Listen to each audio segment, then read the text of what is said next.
Hello, everyone, and peace of Christ to all of you. Today we have a new channel, but this is just, as a backup plan. Please, everyone, and peace of the Christ to voice all of is you. coming twice. Hold on, please. Today we have a new channel, but this is just, All right, sorry for as this. a backup plan.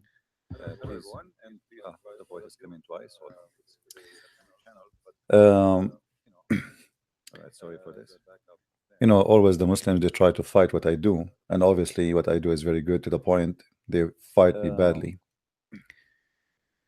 They cannot. Always the Muslims they try to fight what I do, and obviously what I do is very Let me good to see the where the point. sound is They coming. fight me badly.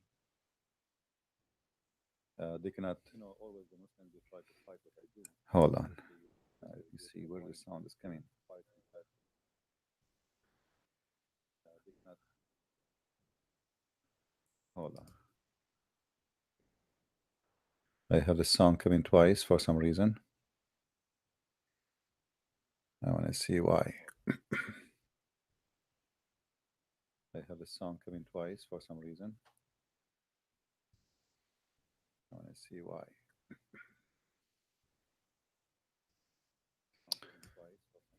Let me go to sound setup. Okay. Let me go to sound setup. Okay.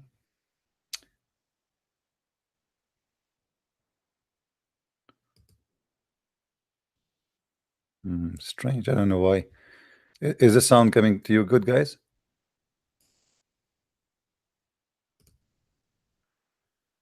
Strange. I don't know why. Is the sound coming to you good, guys? Because I should not hear myself. I'm not sure why I'm hearing myself. Let us see. Because I should not hear myself. I'm not sure why I'm hearing myself. Let us see. Not hear myself. I'm not sure why.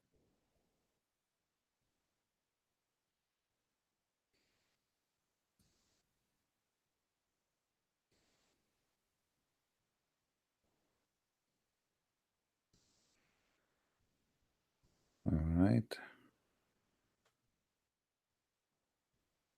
Anyway, guys, please invite your friends. Don't forget to invite your friends, please. And let us see here. What is the issue?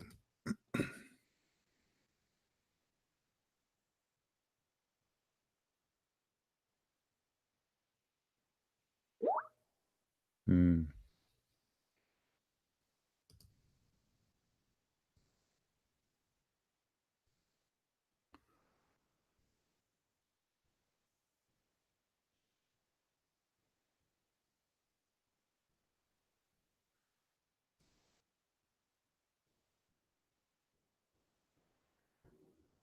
All right. Let us see now it's working.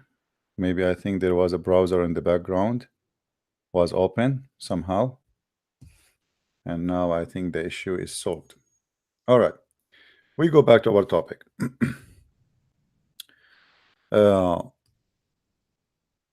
Please don't forget to share the link with everybody you have in your list, if you don't mind. And let us invite people here. And don't forget to subscribe. Today, our topic is about the heaven of Islam. You see, in order to know a religion, the best way to know what it is about is to go and check what this religion is about by gifts, which mean in order to know who I am, let us see what kind of gift I will give you when I meet with you. My gift present me. Your gift to me present you. The gift of a person present who he is. When a person he come to you and he bring you a gift, a flower, that's mean this person he like flowers. When a person he come to you and he give you gold, obviously he think gold is the most priceless thing. When a person he come to you and he bring to you a porn movie, obviously this guy he have madness with sex. Everyone he present to you what he think is the best. Your gift speak of you. Who are you?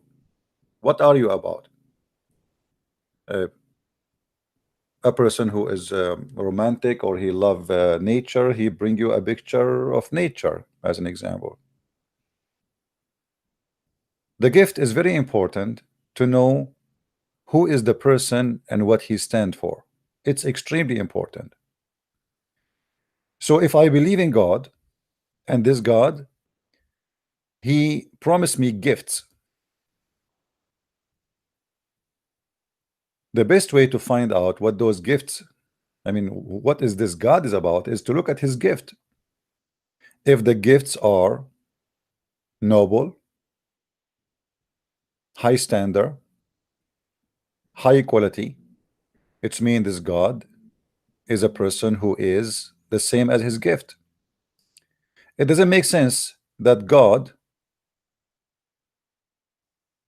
can be God, but yet he is a sex toy vendor. It doesn't make sense that God is God, but yet he is an owner of a casino in Las Vegas. It doesn't make sense that God can be God, but yet he talk about how many years I will be having orgasm. We have a Muslim in the text. His name Mr. Fahim At-Tayyib. Look like he's an Arab. Mr. Fahim, why you don't call me, please, and tell me how Muhammad is the last prophet and how he became a prophet. Do you see, guys, what Mr. Fahim said in the text? He said Muhammad is the last prophet, but can you even give me a prophecy of the prophet? Have you ever heard of a prophet who never gave a prophecy? All the prophecies mentioned in the Quran, it turned to be false. So how he became a prophet? How I earn the title of a prophet? Let me prophesy for you. Fox News, Fox News is a TV station. After within the coming 1 hour, they will say news. Here we go. I'm prophet. Hmm? Yeah, I speak Arabic, so call me. But my Arabic is not good, you know. Muslim, they say like my Arabic, like I can say Habibi, Habibi, how are you, Habibi, like those, you know. Call me and tell me why Muhammad is a prophet. My Skype is on.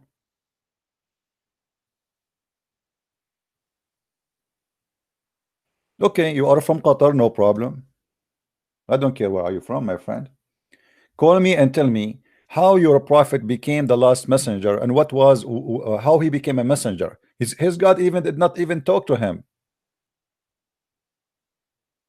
Have you ever heard of a prophet his God never spoke to him?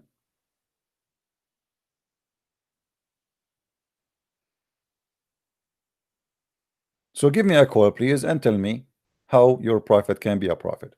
Now, to go to business, our title is uh, about the heaven of Allah, Sodom and Gomorrah. Is the Muslim heaven, is the heaven of Sodom and Gomorrah? Absolutely. If you ask any Muslim about the heaven of Allah, he says to you, in the heaven of Allah, you will have whatever you wish. Whatever you wish. You see, today the number of people they are listening to us is small because we have a new channel. We have no subscription in it. This is the first time I do podcast on it. So we have like 176, but it's okay. When you say to me, whatever you wish you will have in this heaven, it's mean whatever I wish. And it is reality that there is some people who like to have sex, men with men and women with women. So when a God, he says to me, whatever you wish in the heaven, and not only this, the Muslim confirm that everything was forbidden in earth is not forbidden in heaven.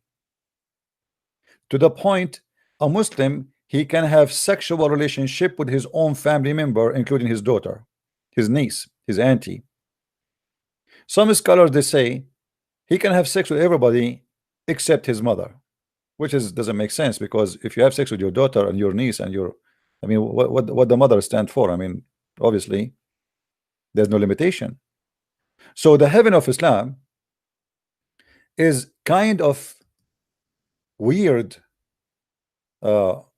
mad, sexual garden where sex is the only reason for those people to be there. Nobody there to worship God, nobody there to be happy with God, everybody there to eat and drink and do, you know what, beep. There is a there's an image, I will look for it. It can give us a better picture of the Islam.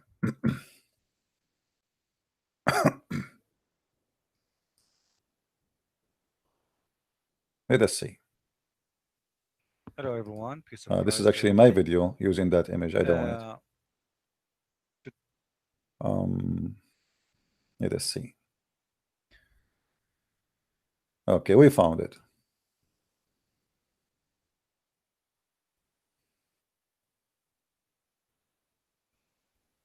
This is a paint of somebody. He did his own imaginary based on the description of the Quran to the heaven.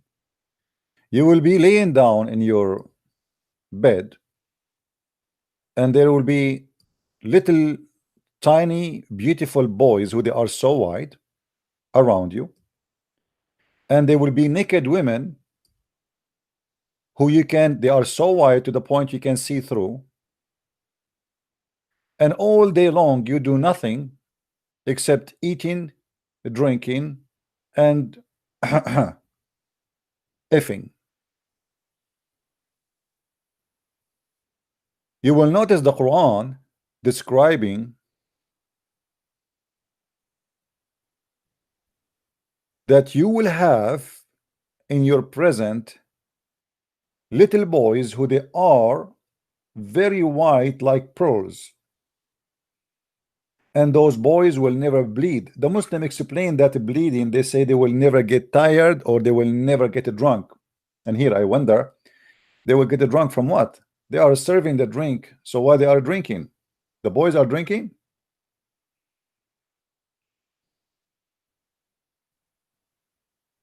Right? What kind of heaven promising me 80,000 little tiny boy who they are very white and they are going around me and they will not bleed? Why we need those boys?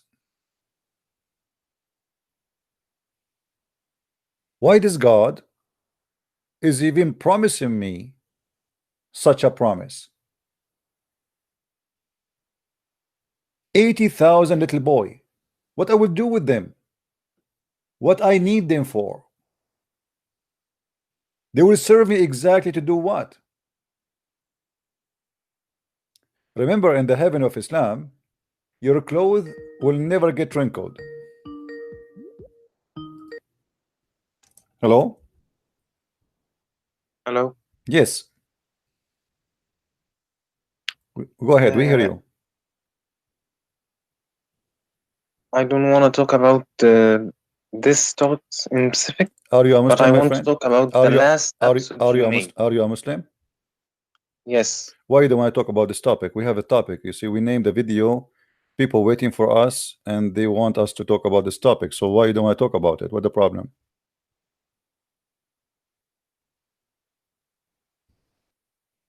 Hello? Hello. I don't want to make any false statement because I can't provide evidence right now. You don't But need to provide evidence, my friend. I will show you the evidence. You give me your comment. Who care? I mean, the Quran. You can, you tell me. Okay, well, you explain to me. I will show you the Quran. You do not need to provide any evidence of anything. okay, you said earlier that there was a scholar who said that you can have sex with any family member except your mother. Okay. Who's this?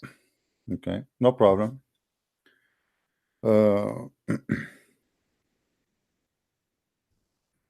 Because I have never heard of a scholar well known who said this.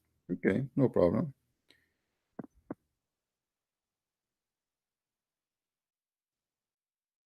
Let me get you some scholars. During the time I get you the reference, Can you tell me why you are a Muslim, my friend?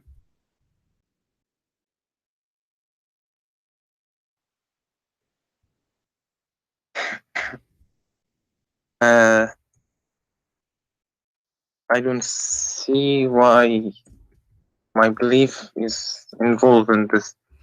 I'm talking to you because you're a Muslim, right? Correct? Okay. So what? Why you are a Muslim?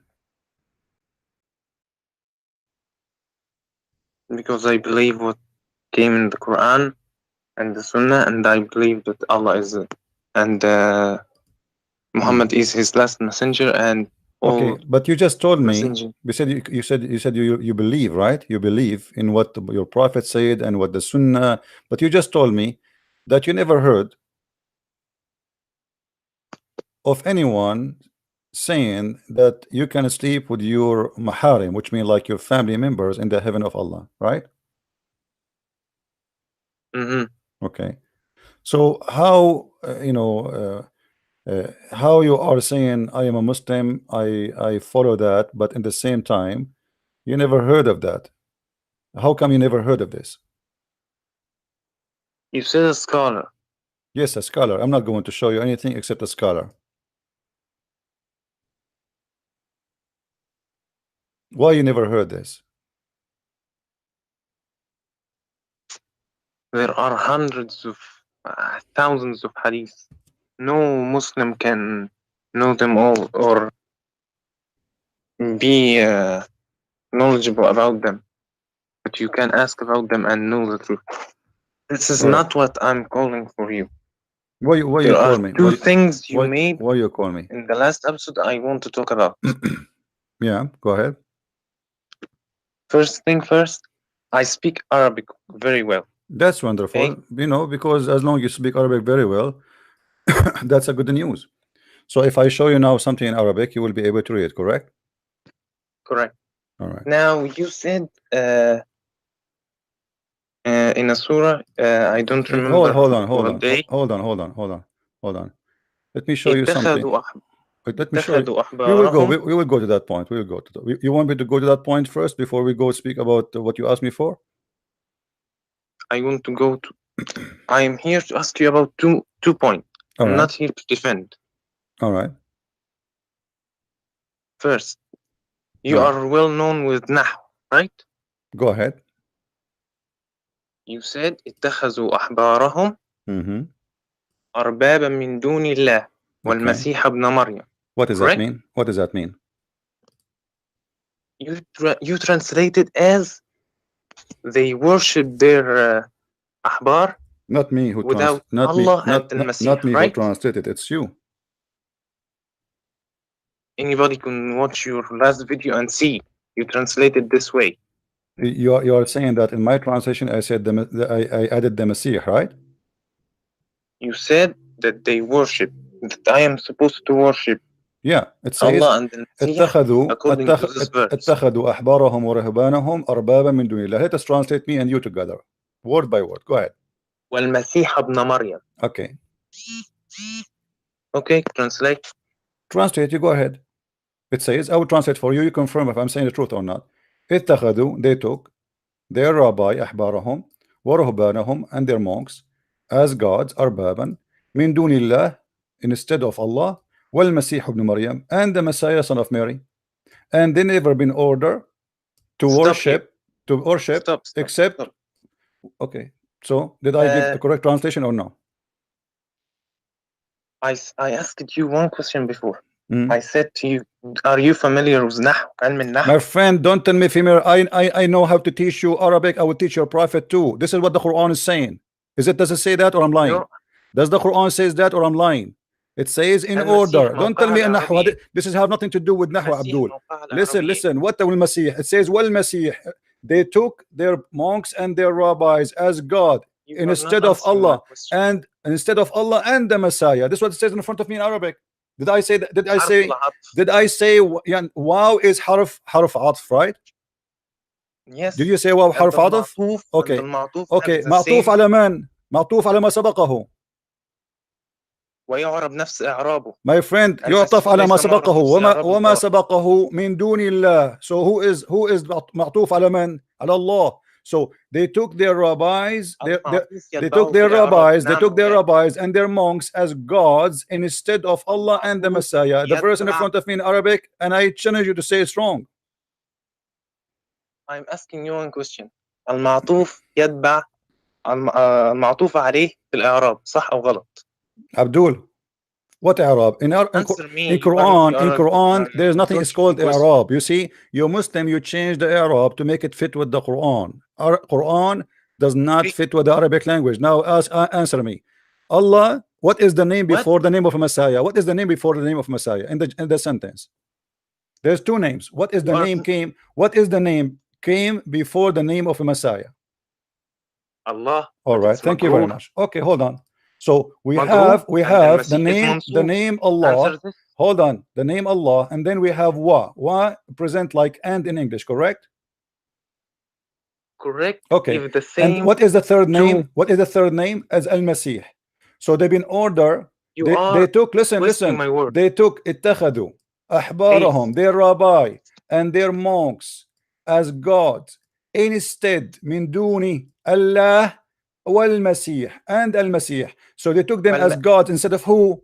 Instead of Allah and Al-Masih. It's so clear. لا لا لا لا اتخذوا أحبارهم ورهبانهم أربابا من دون الله والمسيح. So الله so مجرور. my friend, first of all and المسيح منصوب. My friend, what maksur, what mansub? The sentence is so clear. The sentence is so clear because if you say al-Masiha, the Masiha goes back to who? Okay, the Masiha goes back to who? This one does not have fatha. This one does not have fatha. So those go back to who?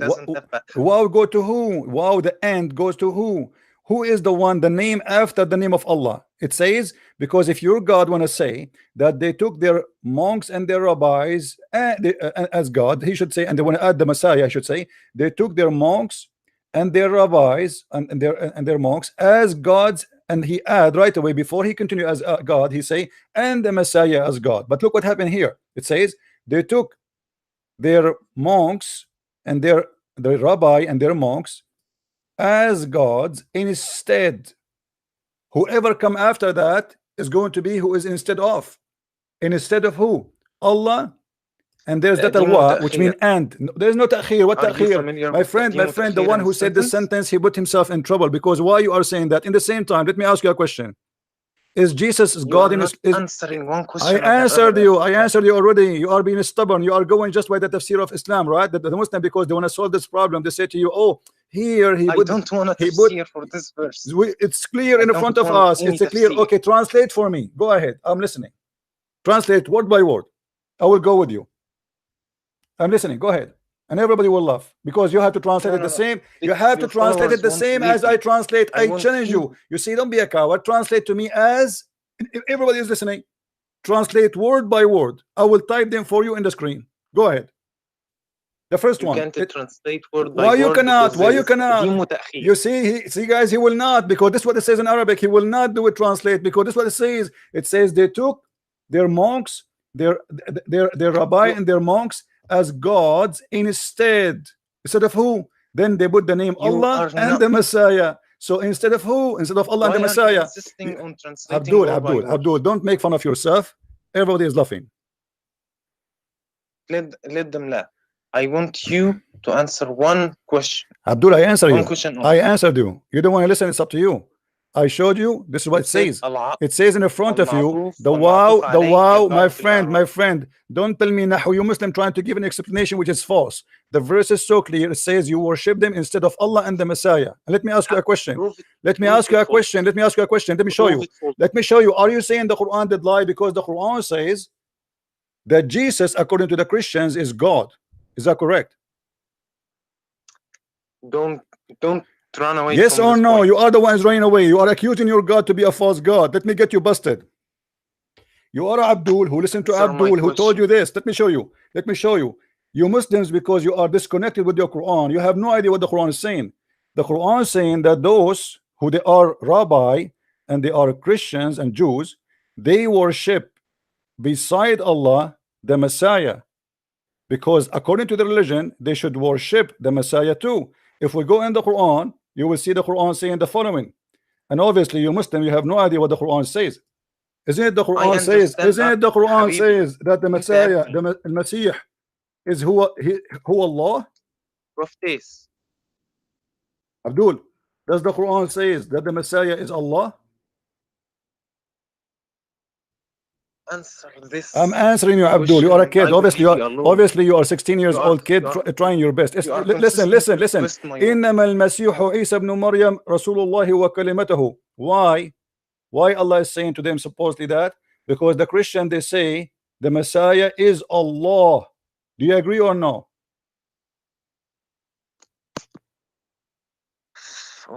Yes or no? Why you are using the F word, Abdul? Don't use this word with me.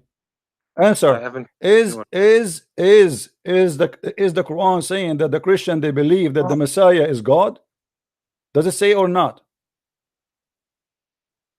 You believe that in the Trinity, yes. Abdul, don't change the topic. Read with me. لقد كفر الذين قالوا إن الله هو المسيح. So the Quran saying to the Abdul who have no idea what their book is saying, because they are ignorant, stupid, they don't even read. The Quran saying that the Jews and the Christian, they are worshiping their monks and their rabbis, except worshiping Allah and the Messiah, because in their religion, no, it doesn't say that. It doesn't. It says that. Give me one translation. I just showed you. What translation? What translation? You Muslim do not even. You do not know even how. If your prophet knows how to read, how to write. You keep saying to us, your prophet do not know how to write. Correct? How you translate that Muhammad? Let me show you. Let me show you that you Muslim, you have no idea. You keep saying to us that your prophet do not know how to read, how to write. Correct? I haven't said that. Did you? So do you agree or not? No. So Muhammad, he knows how to write, how to read. I won't answer any question until you answer my question. I answered you. I answered already. The Quran is quoting this verse. The Quran is quoting this verse. The Quran is quoting. The Quran is quoting this verse, and you Muslims are ignorant. You do not know what your Quran is saying because you are disconnected. This is why you keep saying stupid things, like you know. There are things. There is. Abdul, read. You haven't answered. I answered you. You are a kid. You are just a kid. I showed you what it says word by word. You are a kid and you refuse to translate yourself because you know I am right. Why you refuse to translate? I will translate. Tell me why you want to translate. Why you don't want to translate? If I am wrong, why you don't translate and show everybody that I'm wrong? They took their monks. Okay. The Messiah. Where is the word Messiah? Where is the word Messiah? The word Messiah is here at the end. You are lying. Read word by word. Read word by word. اتخذوا. اتخذوا. They took, correct? Yes or no? You are insisting on this because yes or no? You are being stupid now. You are trying to run away. Does it say اتخذوا? They took. Let us translate word by word. Me and you. Does it say اتخذوا? Where is the Messiah? The Messiah at the end. You are a liar, Abdul. Don't waste my time. Secondly, you asked me, you challenged me to show you where it says that you can have sex with your family, including your mom, in the heaven. Here we go.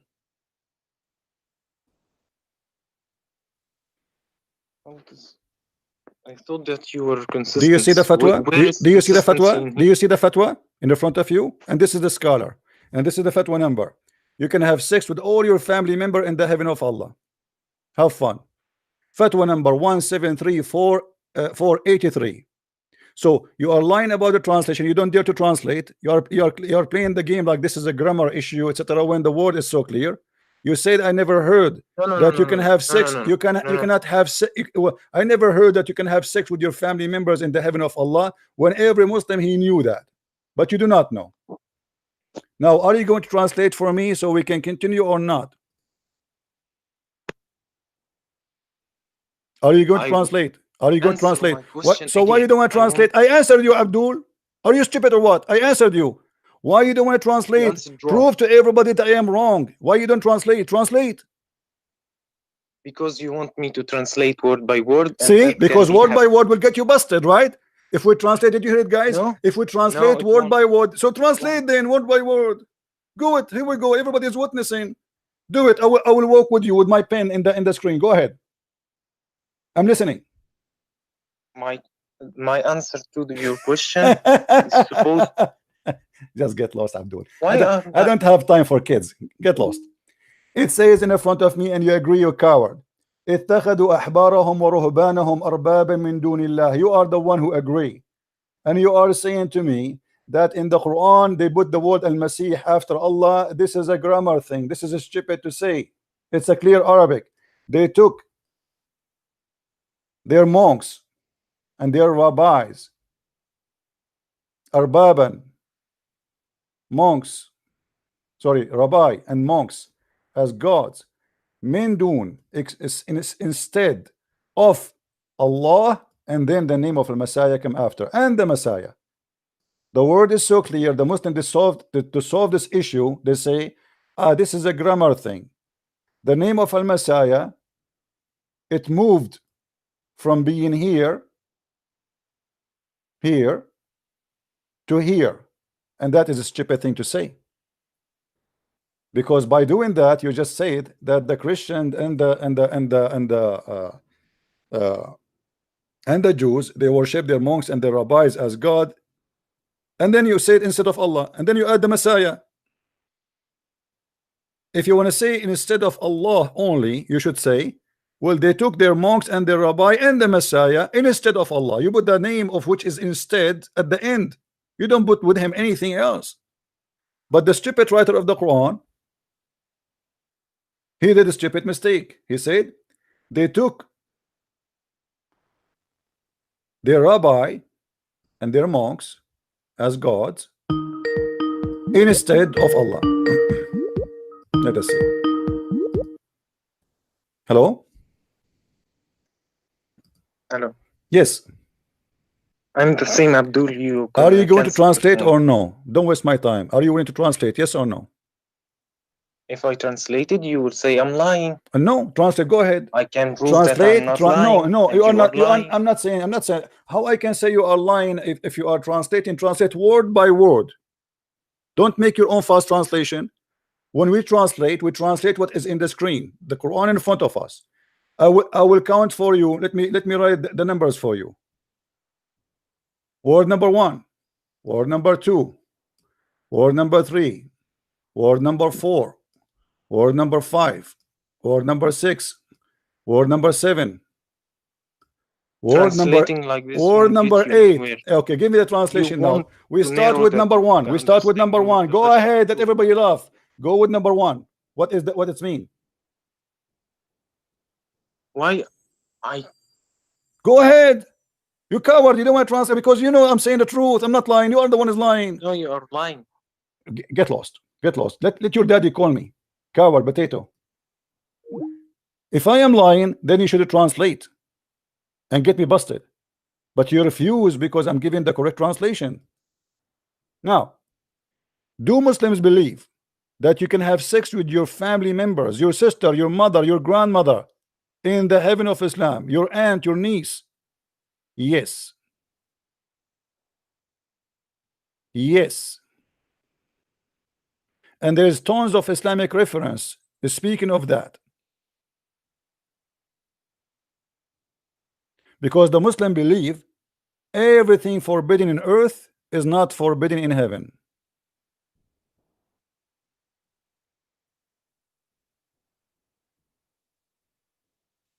When the Muslim they say that we are giving false translation, the fact they are the one who is doing that. A true translation should go by word by word. The verse saying clearly, you don't take, they took their rabbis and their monks as gods instead of Allah and the Messiah. That's it. That's what it says. Then you want to play that the grammar, because of the grammar, you know, the Quran put the name of the Messiah at the end, but it does not mean that the Messiah is going to be worshipped. My friend, even the Quran confirmed that the Christians and the Jews, they worship the Messiah, and they say, because those, even the Jews, the one you are talking about, Abdul, the Quran speak of the Jews too, that they worship the Messiah, but obviously they have different name for him. They call him Uzair. The Quran confirmed that. And then we find the other verse in the Quran saying that the Christian, they say that the Messiah is Allah. So here the verse saying that the Christians and the Jews, they took their rabbis and their monks as gods instead of who? Instead of Allah and the Messiah, which mean they are not following what they've been taught or to teach, or they claim to teach. Because they say we worship Uzair and we worship the Messiah, which is Allah. But because the Muslims, they are corrupt like their prophet, they try to corrupt the meaning, try to change and fabricate the meaning. Now let us say this guy is saying that the name of the Messiah appeared at the end as a grammar game. Grammar is not exist when the Quran was written. The Muslims long after, actually it's not even the Muslims who create the grammar. The Muslims have the Arab have nothing to do with the grammar. There's no grammar in Arabic. There's no grammar in Arabic. The grammar is made by a guy who is not an Arab to fix the problem of Arabic, including the writing we see in front of us. All the writing for the Quran in front of us have nothing to do with the original Quran. All those valves, all those dots, all the tashkil, all the shadda, all those things are not part of Arabic. This is something added by somebody he is not an Arab, because the Quran is impossible to read without them. And now he said to me, Fatha wa shadda. There was a Fatha, there was a shadda when the Quran was written. There's not even dot. Not even a dot. Until now, you Muslims are not sure what Allah was saying. وَإِنِّي جَائِلٌ فِي الْأَرْضِ خَلِيفَةً. Is it Khalifa or Khaliqa? You don't know. To explain to you what I'm talking about. This is how the word Khalifa is. Let me go to the verse.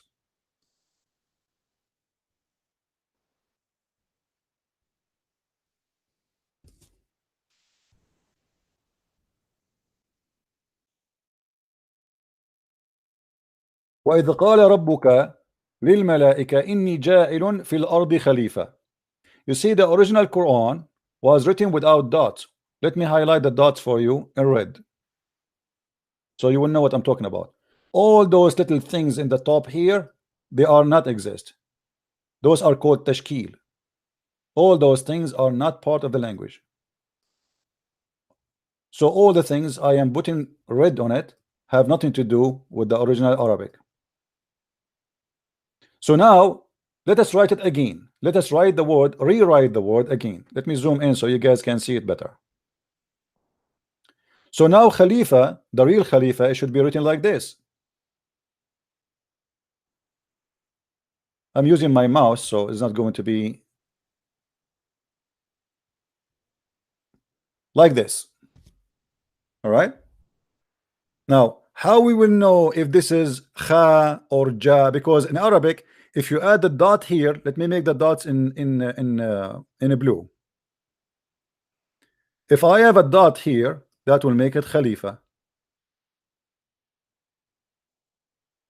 All right. Or let us say kha. Then here we add two dots here. It's going to be khali. But if I take the two dots, I put them here, that will make it khalat. It's totally different meaning. Instead of ya, became t. Now here, this letter here, it can be f. We put a one dot, or we can put two dot.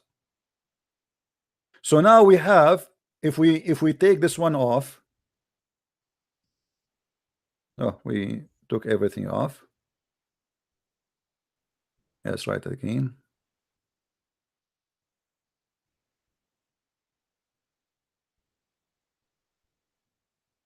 So if we put the dots,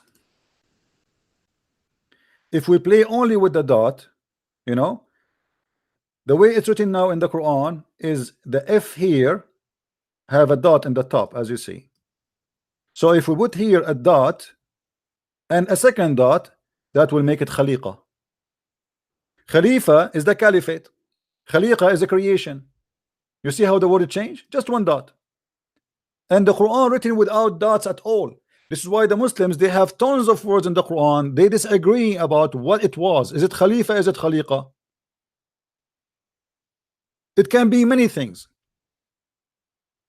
As an example, if I write for you the word Jamal, Jamal means camel in English. Camel.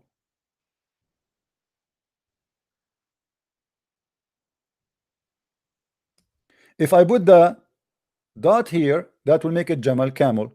If I take the dot off, that can come with two other meaning, additional meaning. Hamil or Hamal, which mean the baby of the sheep, or a woman, she is pregnant, or maybe carrying something. So look what the dot can change. The Quran, all of it was without dots. This is why the Quran is very confusing, and this is why many Muslims, they believe that when the Quran now say, because of this mistake in Arabic, by saying that there is a Khalifa, by saying Khalifa here, which means caliphate, the Muslims, they ask themselves, who is Adam is going to be caliphate to who? In order to say caliphate, Khalifa in Arabic, it means somebody inherits somebody else. There's somebody before him, he will replace him. So they say now, the Muslim, they believe, many of them, that obviously Adam, he was not the first man, because it says here Khalifa, not Khaliqa. Khaliqa is a creation. Khalifa is somebody to inherit somebody. Caliphate, this is what the caliphate mean. The caliphate is the one who inherit Muhammad. So Muhammad was before, the caliphate came after. So when we say Khalifa, now we have a problem. How you teach in your mosque that Muhammad was the first man, and then you say that he is the caliphate of another man? In order the Muslim to solve this problem, they just ignore it. The same as when you ask them, okay, Allah is on the top of the chair or he is standing in the chair, they say we do not know. Ignore it. The hand of Allah, how it look like, they say we don't question those things, ignore it. We know that he have hands, ignore it. How his leg look like, we know he have a leg, but we don't ask about it, ignore it. We know he have a face, but how the face of Allah look like, we do not know, ignore it. So anything in Islam causing trouble, the Muslims, they ignore it. Is the Quran created? No, it's not created. Why? Because just one scholar, he said that, and the ruler took his side, and they killed anyone who believed in that. Then since then, the Muslims, they are in trouble because the Quran, they believe the Quran is not created, and because of that now, if you ask a Muslim what will happen to the Quran one day, everyone give you his opinion, but nobody dare to say a final decision. Only Allah knows. The Quran is not created, and it is coming from Allah. Okay, if Allah did not create the Quran, Allah spoke the Quran, but where the Quran is coming from, they don't know. They say from Allah. Okay, hold on, is the Quran created? They say no. Well, you just said Allah spoke the Quran, but he did not create the Quran. You say yes. So he spoke it, did not create it. So that Allah, he just recite the words, but those are not his. No, those are his words. So who is the one who created the words? They say you are saying it's not created. So Islam is a collection of crazy, stupid stuff. And this is why when we say to them, this is what the verse saying, they say, oh no, you are lying. You know the grammar? There's no grammar in Quran. The Quran broke every grammar.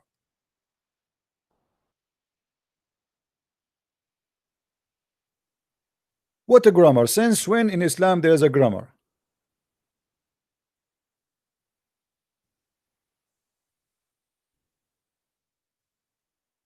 If you read with me here the story of Adam and Eve.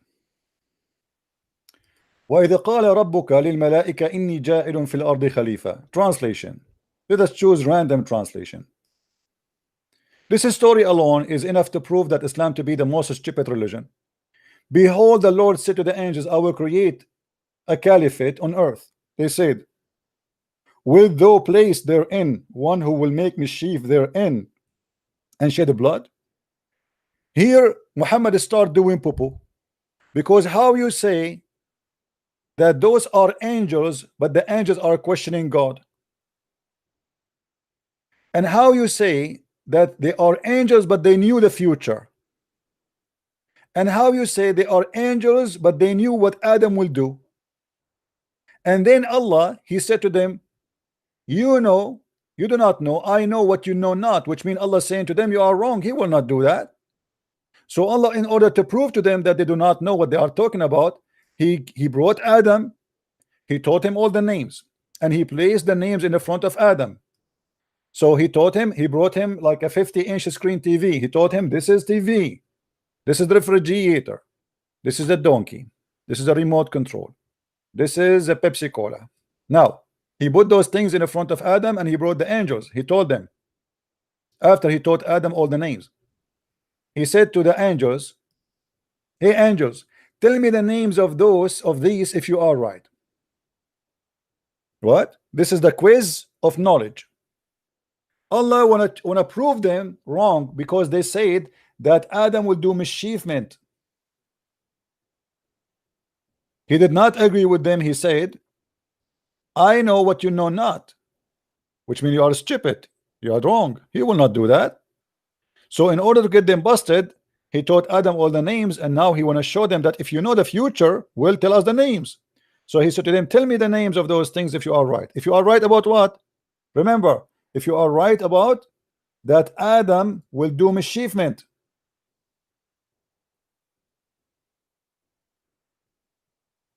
Are we following?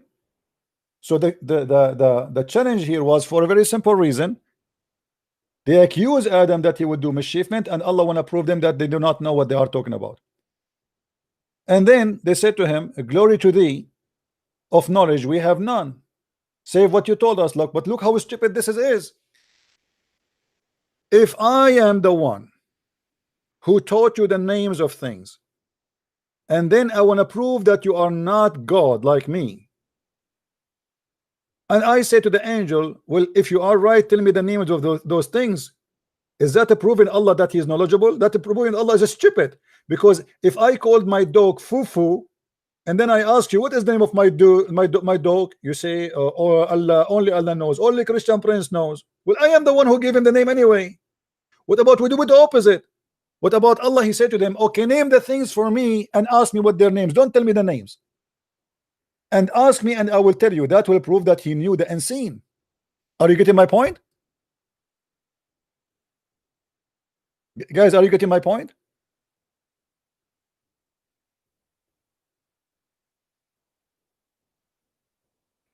It should be the opposite. It should be Allah. Should say to them, okay, you know what, you claim that you know. What about you go? We will play hide and seek. Hide something. Name things between you. Don't tell me, and then ask me what is the name of those things, and I will tell you. What happened is the opposite. Allah, he named the things, and now they do not know it, and this is the proof that he know what they know not. That's the most stupid story ever. This is why you see that Islam is a collection of stupidity, and now this guy trying to fix the stupidity of his prophet, saying, oh, it doesn't say that they are worshiping Allah instead of Allah and the Messiah. It says that in Arabic.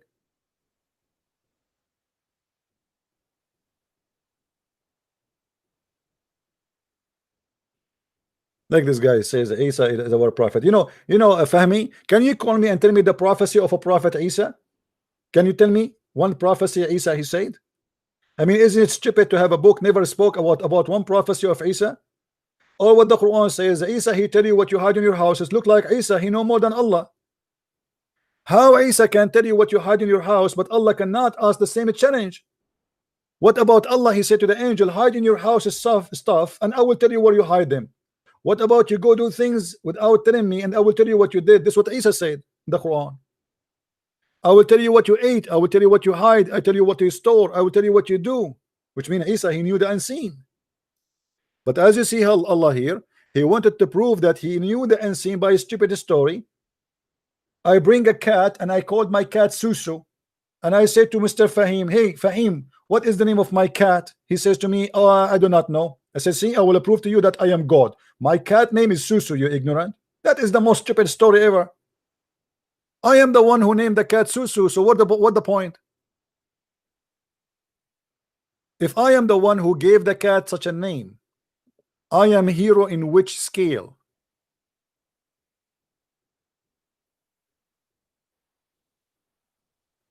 Christian Prince is not a Christian, he insult people. Well, look like you do not know what Christ is about. Christ, he said to people like you, the son of a viper. Do you want me to show you the verse in the Bible, Abdul? Potato?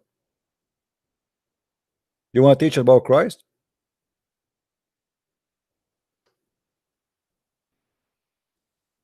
Get lost. We insult. You feel that you are insulted because we are naming you as you are. No, it's not about me, I am Jesus or not. Jesus, he insult every liar. He insulted. Anyone who said Jesus did not insult is a liar. Jesus, he even flipped the tables on those who made the house of his father a market. That is Jesus. Now we go back to the topic. The heaven of Allah. The Muslims, they try always to avoid anything will make their prophet look stupid, including this story in front of us.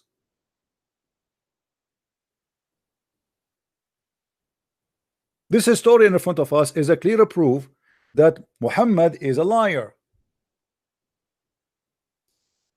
He said, "Oh Adam, tell them their names." What a big deal. So Adam starts saying potato, tomato, shish kebab, falafel.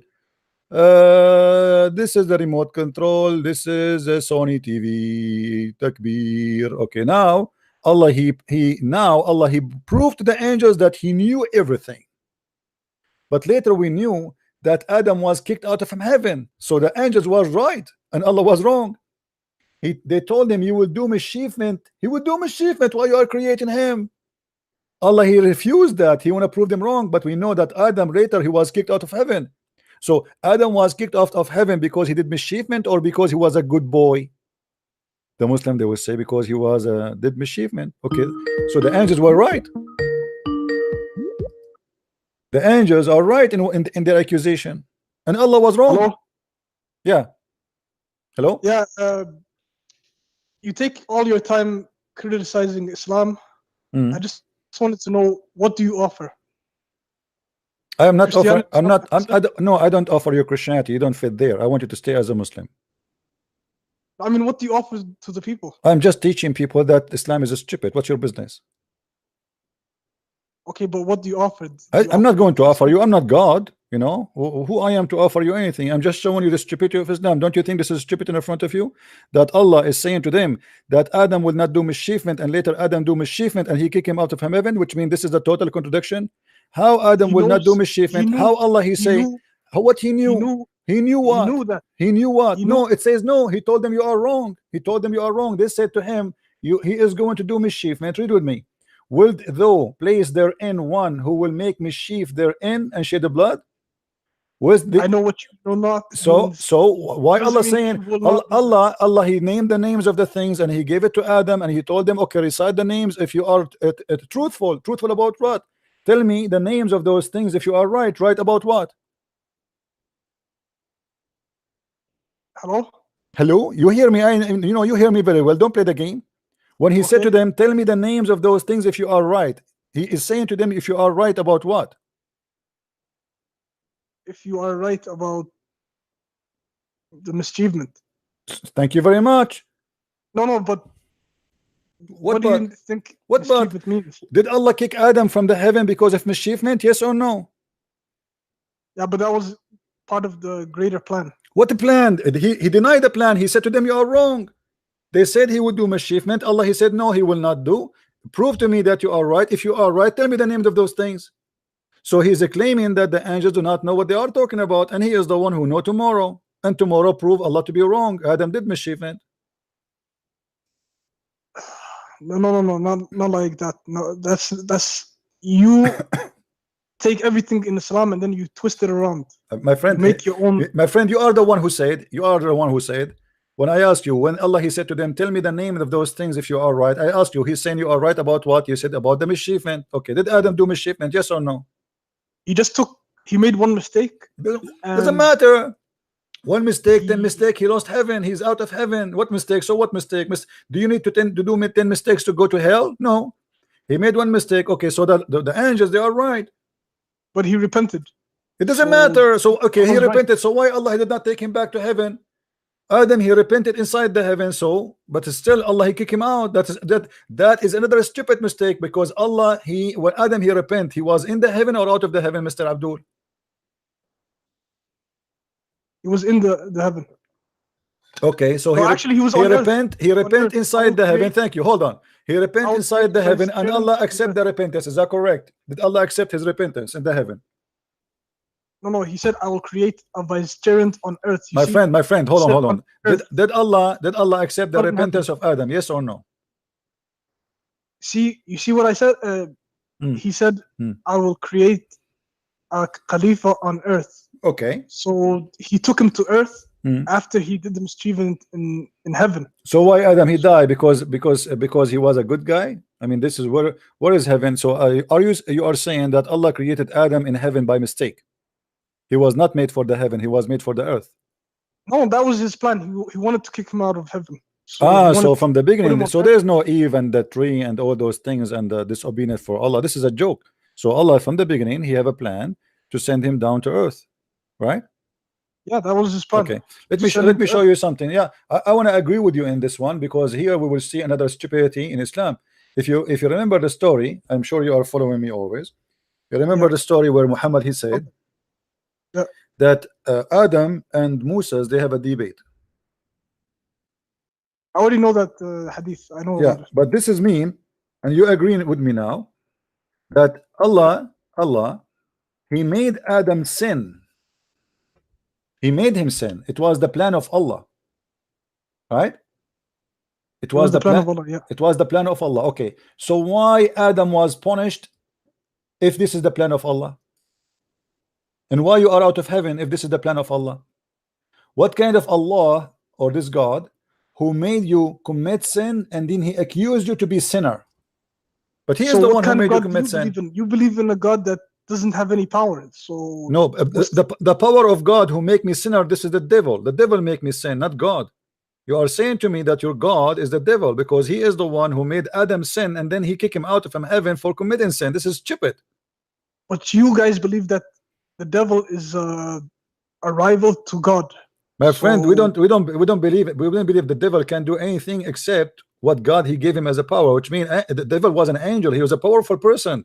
So he wanted to deceive, he wanted to play his game, no problem. But we don't believe that God is the one who made us sin. You just confirmed to me that Allah he made, and you agreed with this hadith, that Allah made Adam sin 40 years before Adam commit his sin. And that's mean all of us, our sin is written by Allah before we do the sin, which means we did not choose to do it or not. So what the point of what is the justice? You make me sin and then you punish me for the sin you made me do. Well, that's what qadr means. This, That's what what- I'm saying. Qadar is a stupid. You make me sin. Imagine I put a knife in your hand and I hold your hand out of your power and I make you kill somebody and then I take you to jail for killing the guy, but I am the one who killed the guy. What is justice? So what you are saying to me that Allah he made you commit sin and then Allah will punish you for committing sin. What is justice? Where is the logic? This is stupid. This But is you mad. believe that God doesn't know anything? This is not He about doesn't know what's knowing, going on? Abdul. This is not about knowing. This is not about knowing. This is about Allah. He decided your fate. It's not about him knowing your fate or knowing what you will do. Read with me carefully. It says he told him that Allah he decided decree. He decreed my fate 40 years before he created me. And Muhammad, he agreed Doesn't with God him. know the future? This is not about knowing knows the the future. future. This is about he decide the future for you. This is not about knowing. When you decree for me my fate, this is not about knowing my future. This is about deciding what I will do. And you are the one who agree with me. Don't change now the topic saying about knowing. You are the one who said to me, yeah, this is the sin Allah he made him do. So Allah made Adam do sin and then he will punish him for the sin Allah he made him do. What is the justice? It's justice. In order to punish me for a sin I do, you have to give me free will. To kill or not to kill, to lie or not to lie, to believe or not to believe, to rape or Right now, not to you rape. just admitted that your God, even your God, knows what the future is. So that's the same thing. Abdul, this is not the same thing. Don't waste my time. Let your dad call me. I don't have time for kids. We are going back to zero. Every time, after 5 minutes of explanation, he says to me, this is mean your God do not know the future. Madness. Too much camel urine. Allah he decree the fate of Adam 40 years before his creation. So why Adam was punished? The guy he said to us, because Allah he decided that he will kick him out. So the plan of Allah to make Adam sin so he came out. I mean, this is stupid. It was the plan of Allah. Adam is a victim. Adam is a good guy. Allah, he made him commit sin. Why? Because he have a plan, and we heard the Abdul saying that to kick him out of heaven. That's stupid. That is devilish. That's evil. So I put you in heaven, and then I have a program, you know. When the Muslim believe in Al-Qadar, it's about programming you. Allah, he programmed. Muhammad, he said, when you are in your mother womb, the angel will come and he will write 4 things for you: your bad and good deeds, your your wealth, your happiness, etc., your belief, etc. So everything is written, is decreed by Allah. You are programmed. You are not really living by yourself. So you do all kind of sin. This is not was your choice. It was the choice of Allah. And this is why here Adam, he says to Moses is saying to Adam, because of you we are out of heaven, Adam, because of you. So Adam, he says to him, well, are you blaming me? Do you blame me for an action which Allah had written in my fate 40 years before my creation? Which means you cannot blame Adam for his sin. Blame Allah. And the funny Muhammad, he repeated that 3 times as usual. The Trinity guy. To confirm anything in Islam, you have to repeat it 3 times. And yet they say to us, we are people of the Trinity. But in fact, they are the people of Trinity.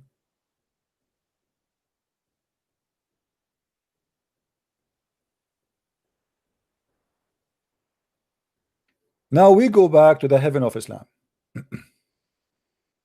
The heaven of Islam is nothing but a fiction of many sexual promises. And those sexual promises, they are mad. This is one of them. Indeed, in paradise there is a market in which there is no buying nor selling except images of men and women. Well, we have a good news. In the heaven of Allah, we will have a market.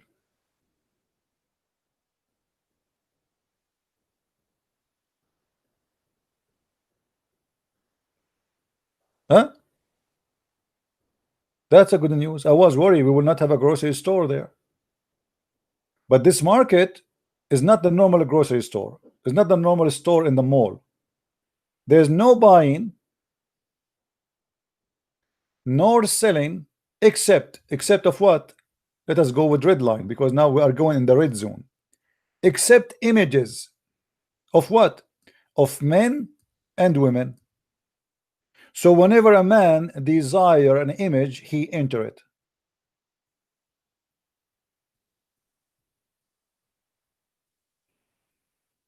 This is Sodom and Gomorrah.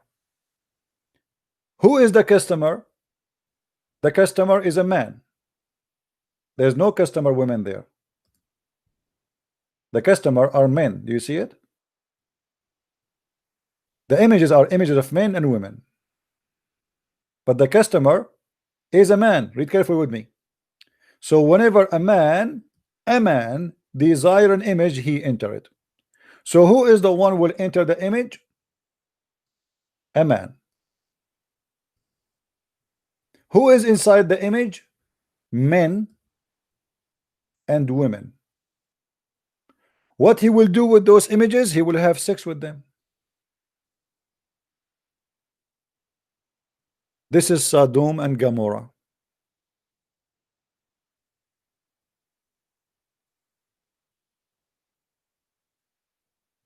Any Muslim have a comment?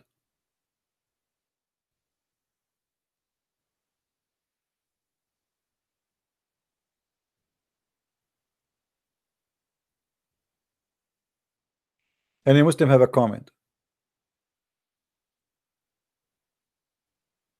And then if we go to the books of tafsir, we will find that Islam promote that in the heaven of Allah, which called heaven, obviously it's like a pimp house, you can have sex with everybody. Everybody.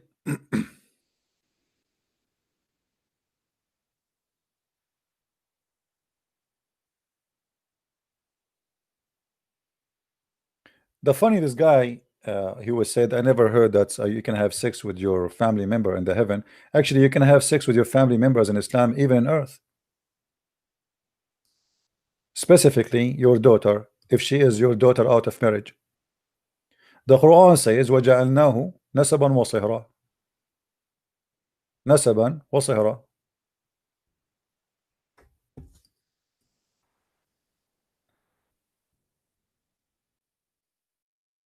وهو الذي خلق من الماء بشرا فجعله نسبا وصهرا. Chapter 25, verse number 54. If you go and search right away to the interpretation, you will see that the Muslim scholars and the majority of the scholars, they agree that this verse allowing the Muslim to have sex with their child if she is a child out of marriage, because Allah only approve relationship between daughter and father from marriage only, which means anything out of marriage is not considered. This is why in Islamic Sharia law, if you are a person who have a daughter out of marriage or a son, they cannot inherit you. They cannot even have your last name. And here it says, وَلِذَلِكَ لَمْ يَدْخُلْ تَحْتَ قَوْلَهُ. And I hope that Abdul, who speak Arabic, he listened to us. It says, فإن كان بمعصية كان خلقا مطلقا ولم يكن نسبا محققا ولذلك لم يدخل تحت قوله حرمت عليكم أمهاتكم وبناتكم ببنته من الزنا. The Quran says it's forbidden for you, your mother and your daughter. Okay, so Quran confirmed that your daughter is forbidden and your mother is forbidden. They say it doesn't go under that band. Why? Because his daughter from zina, from adultery, she is not his daughter. Because she is not his daughter لأنها ليست ببنت له في أصح القولين علمائنا وأصح القولين في الدين. So she is not considered the most accurate opinion in the religion. They consider the daughter of adultery is not a daughter, and if there is no legal lineage, or let us say legal lineage from marriage, so there is no legal forbidden for that. So he's saying فلا يحرم الزنا ببنت أو ولا بنت. So it's not forbidden to do fornication with the daughter and the mother. Even this is his daughter. This is his daughter. This is not the daughter of a. This is not a stepdaughter of a girlfriend. To make it simple, if a Muslim he have a girlfriend, he have sex with her, she get pregnant. According to Islam, he can have sex with his own daughter, the one who made you pregnant. From him, it is allowed for him to have sex with her. And I changed a Muslim to call me to say I'm not saying the truth. You see, as you see, we have many Muslims speaking Arabic, and supposedly they're trying their best to get me busted. And this is Tafsir al-Qurtubi, volume number 13, and this is the page number in the front of your eyes, page number 58. It is lawful for a Muslim to have sex with his own blood. This is in earth, not in heaven.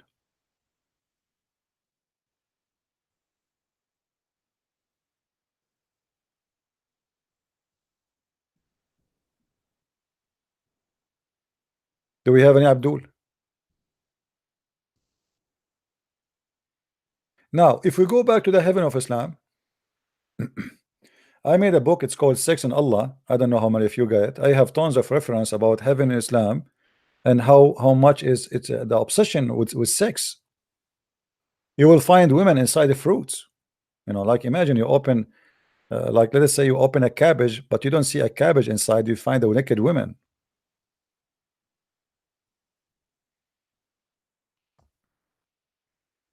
When the Quran say to a Muslim,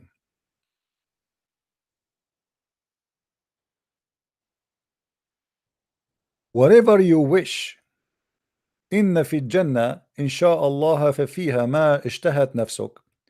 In the heaven of Allah, Muhammad, he said to the Bedouin, you have there whatever your soul wish, whatever you wish. What if somebody is a gay?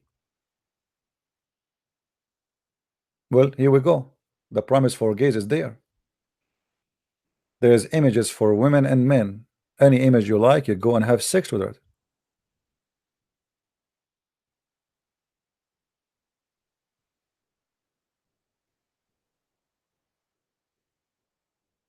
If you ask Muslims why in the heaven of Allah the wine is halal, isn't it the wine is from the made of the devil?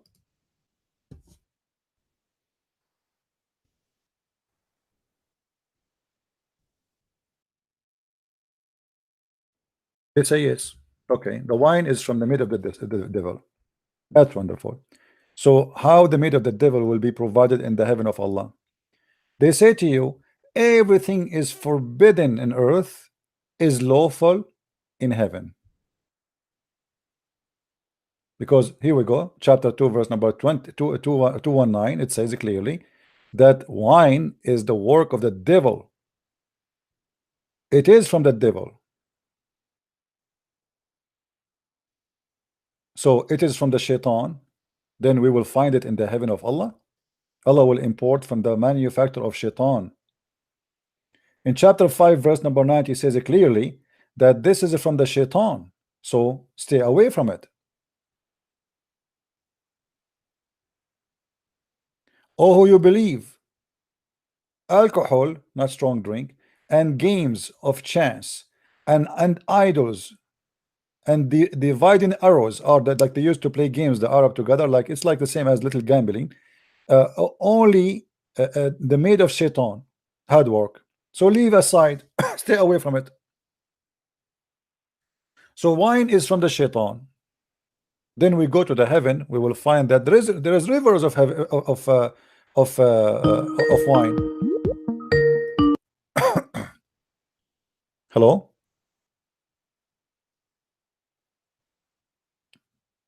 Hello? Are you there, my friend? You hear me? Speak louder, we don't hear you. Do you hear me? Yes, I do. Go ahead. What do you want to say? When you will translate sex and Allah in German, Sorry? when you will translate sex and Allah in German, German. Yes. Somebody is working on it. We don't know when. Don't know when it's going to be ready. you know, my language is I speak German, my second language. No problem. English is my first. Yeah, when we have it ready, we will inform you, my friend. We are working on that. How many books you will bring out? We have 2 books of Sex and Allah, and we have already Yeah, 2 books, Deception of Allah and Quran and Science. Both are in German Yeah. already. Anything else, my friend? how many you will bring out to? Okay. If somebody want to ask me those questions, please ask me in text. Don't ask me by calling. You know, we are just taking time for nothing. The book about the Sex and Allah, we are working in translation to German, and we have 2 books already. You can go to Amazon.de Germany, type Christian Prince, you will find all my books in Germany there, in German language. Let us not to waste time. Now, what is halal in heaven have nothing to do what is halal in earth. Everything was forbidden on the earth is halal on the heaven. If we go in the hadith, we will find this.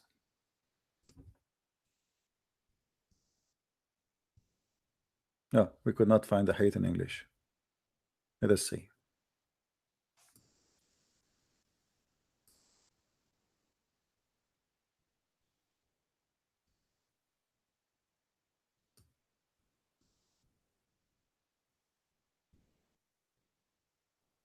Read with me carefully. A Bedouin man, he came to Muhammad. This guy, he asked him, and here you will see the fiction side of Muhammad. The man, he's a Bedouin. He think that life without camels cannot be true, cannot exist. So he's worried. He want to know if in the heaven of Muhammad there is camels. I mean, that's logical. He's a Bedouin. It's like saying today, do we have internet? You know, at that time, the camel is very important. So he's a Bedouin man. He want to know, he want to be sure that's, you know, in the heaven of Allah, we have this thing. Like, do we have or we don't? You know. So look what Muhammad he said to him. The man he said, "O Messenger of Allah, are there horses in paradise? Are they horses in paradise?" Okay, horses. All right. He said, if Allah admit you into paradise, you will not wish to be carried. What? You will not be wished to be carried. Why? On a horse of rubies that will fly with you. Horse of rubies. Have you ever heard of horse of rubies? Okay. Who's talking? Muhammad, not me. Whatever you want in paradise, except that you will do so. And he said, a man asked him, O Messenger of Allah, are there camels in paradise? Here we go. The questions keep going. Like now we know about horses. We have horses made from rubies. It's very important, by the way, they are made from rubies. I mean, very important. I will not accept any horse is not made from gold and silver too.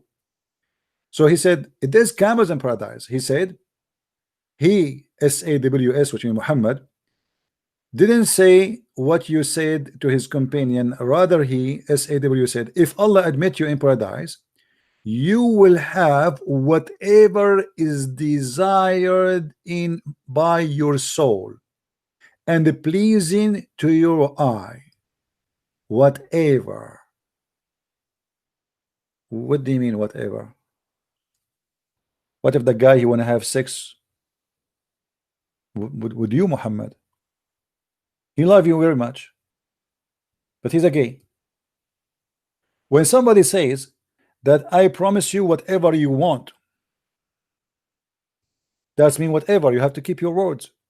Muhammad here is speaking in the name of his God.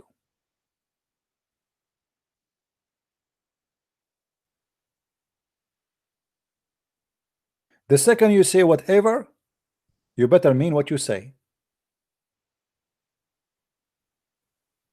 Whatever. Whatever what? Whatever you desire in your soul. Anything. Whatever pleasing your eye. Anything. You like Shakira, my friend? Shakira will be in your bed. You like those prostitutes with their name, Kardashian? You will have a Kardashian. You will have 1 million Kardashian. But what if the guy he is a homo, like Michael Jackson?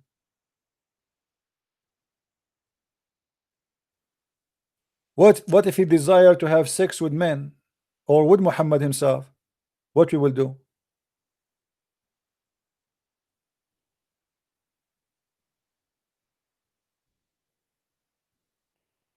The second you say whatever you wish, it's mean whatever you wish.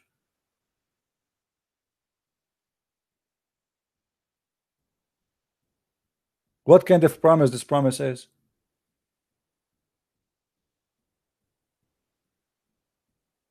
Do we have any Muslim here to explain to us what kind of promise is promise? This is crazy. What if somebody is sick, want to have sex with his mother? What if somebody want to have sex with donkeys? What kind of heaven is? My friend, don't call me. Don't call me. If you have the same questions, I answered you. Please ask me in the text. Please.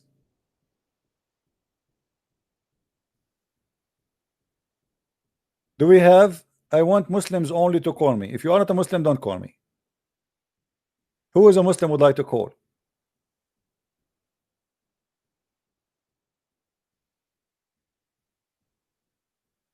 Anyone?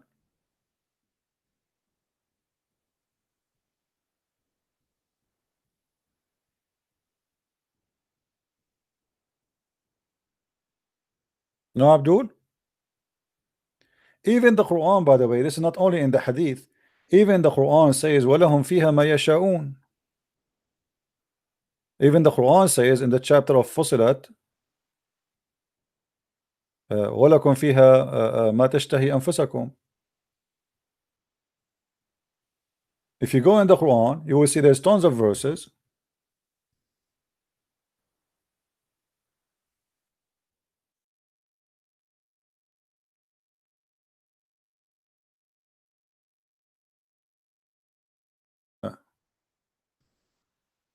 I need to turn the light on so we can see the words.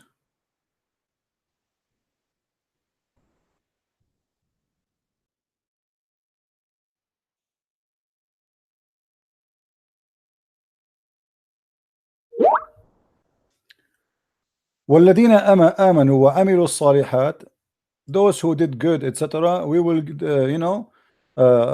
we will send them to heaven. Okay, what we will have in heaven? They will have women, wives, a huge number of wives,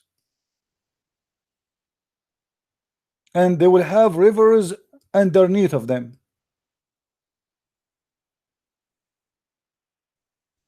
This will be their eternal home, and they will have their companion, who they are, the prostitute, the women who Muhammad described them, they are virgins, and those women who Allah will import them from the hellfire, which is mean the prostitute, for they have a very high skill in sex.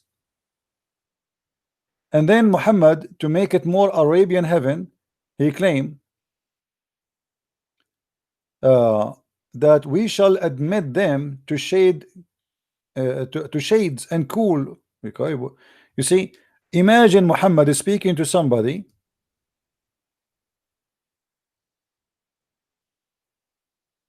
saying to him, in Alaska, I will put you in the shade. That is a stupid promise. What shade? But because those are Arab Bedouin who live in the desert, so Muhammad is speaking to the Bedouin. He promised them a heaven fit with the desert. You will sit in the shade, and you will not have a heat. You will have a cool. It's going to be cool for you, brother. You say such a thing to someone who live in Alaska or in Norway or in Sweden, he will not be happy for that promise. They are desperate waiting for the sun. But because this is a Bedouin man religion made by a Bedouin man, he is promising them shade in the heaven.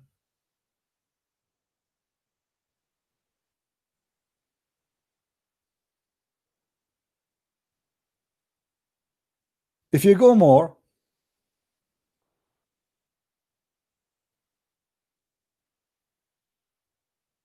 chapter 16 verse number 31, Allah, he confirmed again that in there they will have whatever they wish.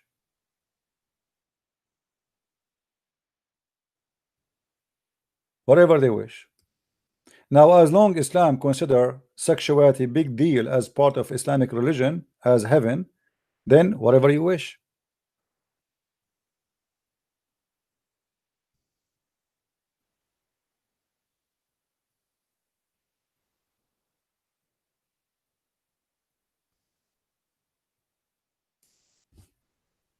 Any Muslim?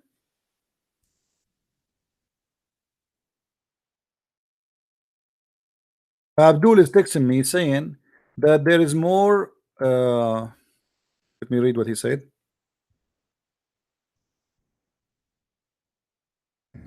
First,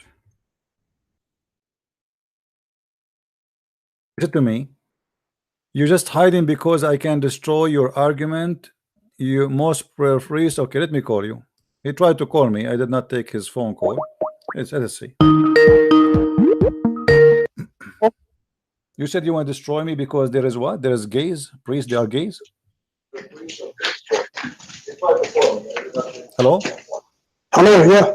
Yeah, you said you want to destroy me because there is a priest, they are gays, right? Yeah, yeah. Okay, let me ask you a question. What is the punishment for gays in Islam? Throwing them off the building or whatever. Where it says that? Is that in the Quran? Hadith. Okay, what the Quran says? Quran maybe lashing, or I don't know. I'm not. Where in the Quran says lash? I challenge you to show me where it says lashing. It's looked down upon in Islam. It's not like So like you just insult them, condemned. right? You just insult them. It's looked down upon. Okay, thank you very much. So why in the Bible it says if somebody is a gay, he should be killed in the Old Testament, and in the Quran it says if somebody is a gay, you just insult him? No, it's condemned very much in the Where is hadith. condemned? Where it says condemned? In Sahih Bukhari. In it the says, hadith, okay, in the hadith, but you see in the hadith it says too that your prophet was a gay too. No. Okay, let me show you something. You know how to read Now Arabic? you're just making stuff up. I'm not making stuff. Let us see. Here we go. This is your prophet speaking, and the hadith is in front of us about your prophet kissing a man down his belly, and the man saying to him, please prophet, don't stop, this is how I like it, please, there, right there, please don't stop. Do you see it? That's not having sex or anything. That's so that you has Muslims nothing to do- so you Muslims are allowed to kiss men down their belly. It's not sex. No. We're not allowed to do that stuff. So why your But- prophet is doing that? You just said you are not allowed to do that stuff. So why your prophet is doing that stuff? Okay, let me ask you something about priesthood. Is that allowed in the You can ask me, no yes or problem, but answer me. A priesthood, a person is a priest if he can't marry any woman. my friend, and, my friend, that causes leads to gayness. my friend. They marry women or they don't marry women. That will not make any difference. That's what leads to We are gayness. talking about That's what- gays now. Don't go. We are talking about gays. In Christianity is not allowed to be a gay. If somebody is being a gay, he is not being Christian. As simple as that. Now, you're a prophet kissing a man down his belly. Is that the place for men to? What your prophet doing? Can you explain to me? Maybe it's mistranslated. My friend, I'm not reading that. translation. I read in Arabic. And the translation the translation is wrong. The translation, they are making it as it is the man kissing the prophet belly. The fact is Muhammad kissing the man belly. However, it doesn't matter if I am kissing a man belly or he is kissing my belly. It's the same, because as long as I like it and I do it, that's mean both of us, we are in the same garbage. So what kind of a prophet he is kissing a man in his belly, and the guy said to him, please, oh prophet, don't stop. Yes, prophet. Yes, there. This is how I like it. Do you see it? This is how I like it. This is how I want it. The prophet never did such stuff. Why are you? What do you making mean? up- It's in front of you. This is not my website. This is not my book. This is not my hadith. This is not me who printed. This is not me who wrote it. It's in front of you. How come there's more gays in Christian? My gays than friend, all Muslim of you gays? are gays. As you see, your prophet is a gay. Your God is a gay. The heaven is full of boys. What are you talking about? In Christianity, there's no gays, because the second you became a gay, you are not a Christian. Okay, what are the priests? If he is a priest and he commits sin, he is the devil. Who care? Even if you are a bishop, even if you are apostle, even if you are a companion, it doesn't matter. Anyone who don't follow Jesus, he don't belong to Jesus. Jesus said, not everyone says to me, Lord, Lord, he will enter the kingdom of my Father, but the one who do his will. So you do not do his will, you don't belong to him. As simple as that, and you will go to hell. So the priest who's a child molester is like your prophet. He will go to hell. No, the Somebody, priest, the Abdul, priest, it causes don't that change the stuff. topic. Why your prophet is kissing a man belly down his belly, which means close to his testicles? Why he's doing that? No, first of all, that's not gay. This is not gay. He didn't mean it. This is not No, no. gay. This is not gay. He didn't. Let me ask you. gay means having Do your sexual prophet? intercourse Okay, listen. Do your prophet used to do sugar? Huh? Do your prophet used to do sugar? You know what sugar? Sugar. Hmm? Sugar. Yeah. Sugar. Like, what do you mean, like sugar? Sugar. The women in the Middle East, these days, they use different stuff. They use, in the old days, they melt sugar, they cook it. It's going to become like a gum. Okay. And in order to take hair from around their private part, from from their legs, Okay. So did your prophet do sugar? Sugar. Yes. No. I don't think so. What if I prove it to you? From a Sahih Hadith, or you just making Here we this- go again. And anything we show you, you are going to say not Sahih. Yes, because I only follow Sahih. You only follow Sahih, but anything I will say to you, you will say not Sahih, right? Yeah. See, guys, anything I say to you, did you hear what he said? Anything I say to you, you will say it's not Sahih. Oh no, because I'm Sufi. I'm not. I don't care if I you are don't follow Sufi or that kind of Tufi. Who Islam. care? Who care if who you are? Anything I will say to you, you don't like. You just said. You admit. You will say. First of all, I don't follow those hadiths that you're talking about. What do you mean you don't follow? You have to follow. You have to follow. I am the one who I'm a asked you. Sufi I am the person. one who asked you. What is the punishment of gays? You told me hadith. You do not tell me Quran. So how come you don't follow hadith? But now you follow hadith 5 minutes ago, and now you don't follow hadith no more. I don't follow hadith that contradict the Quran. What do you mean contradict the So- Quran? Where is contradict the Quran? You said to me, okay, hold on. When I asked you what the punishment of a gay, you said you told me we throw him from the top of the roof. Is that correct? Yeah, Okay. Is that in the Quran? it is. It's in Allah Subhanahu wa Taala. He turned them like he punished them.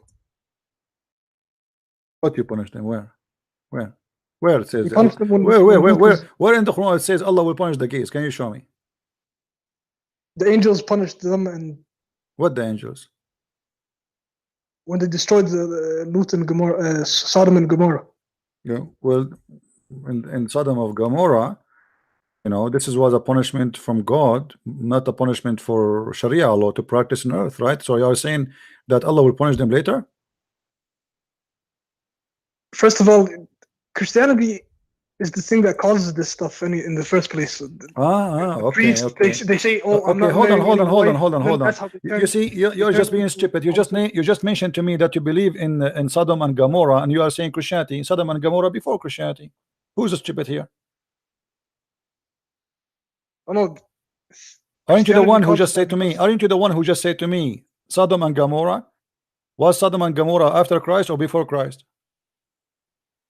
Do you agree? Like something that causes Abdul, don't change the topic. Evil. Let us go. Let us go back. Let us see the something game, that Muhammad. causes evil Isn't it true that your prophet he used to put eyeliner in his itself? eyes 3 times a day? He put eyeliner. Why your prophet he put eyeliner? To protect from the sun. From the sun. Let me tell you something. It's not about him being pretty. Okay, let me ask you then. Here we go. You're a prophet. Let me show you the hadith. You're a prophet is using sugar to clean his body from hair. Why Muhammad is a man? He don't want hair in his body. Do you know? He never did that. Well, you never heard that one? I don't care if you. It's actually a sin to shave your chest hair and. Where you guys from? Yeah. Where you guys from? Let us see. Let us take this Muslim. There's a Muslim. Somebody maybe smarter than you. Hello. Hello, I'm not a Muslim. I just wanted to say that he said that Christianity causes that, but that's not true, because according to the Bible, if you want to be a priest, you have to be married, according to 1 Timothy 3. So he's saying that Christianity forbids priests from getting married, but the Bible actually commands them to. That's all I want to say. No, in the Bible that Jesus he said that if you can just devote yourself to God is better than the one who go and get married. Yeah, but this was for the apostle of God of Jesus, because they are going to go from country to country. They cannot take their wives with them. Yeah, there is risk. There's risk involved. There's pirate. There is gangs. There is bandit in the way. So those they are traveling in their mission is not smart. Is not right to take your wife with you in your mission, because you are risking something very priceless. For you as a man, you might be killed, but it's not right to take your wife with you. Anyway, thank you, my friend. Thank you for calling. Yeah, thank you. Thank you. Yeah, I thought it's a Muslim. Anyway, you see the Muslims, they have no answer. Here we go. This is the hadith.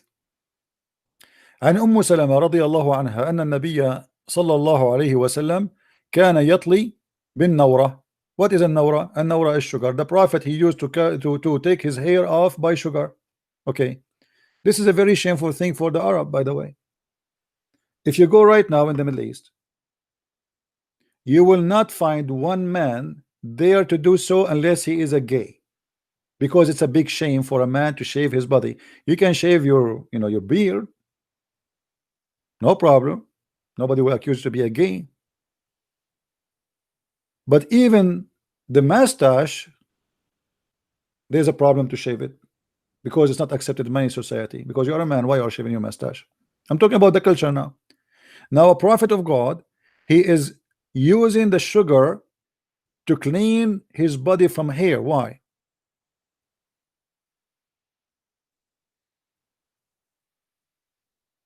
Why? Here they are explaining what is an nawra. An nawra is, they say, according to the interpretation here, they says they are using calcium and zarnik mixed together.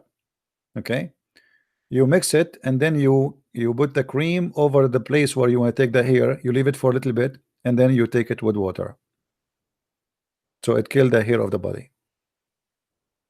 Some they say that a nawra is a sugar, just a normal sugar, whatever they say. The Shia, they agree with the same story. The Shia, they believe that the grandsons of Muhammad, they used to do an nawra, but not all of them.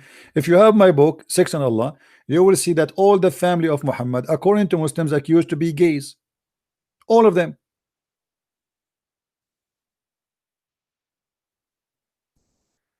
If we go in the Quran, you will see additional stupid thing the Quran made. If two women, they are lesbian,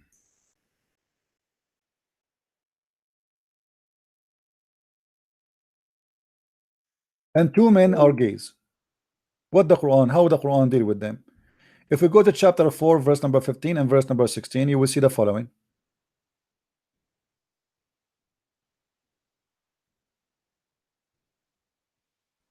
Those two verses are speaking about gays and lesbian.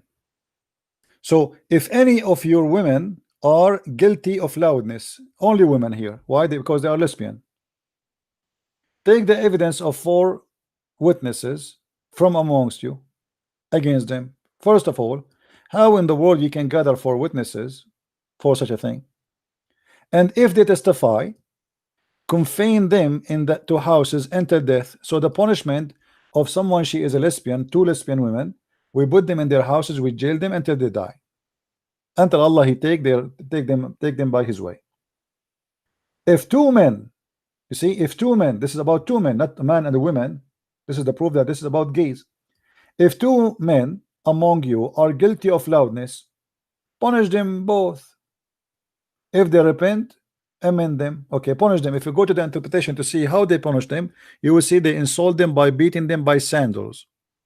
And here you will see the hypocrisy of Muhammad. Why if two women are lesbian, we jail them until they die? And why if 2 men doing it together, and you know how ugly that is, especially in the meaning of religion, why the punishment here does not fit with the punishment here?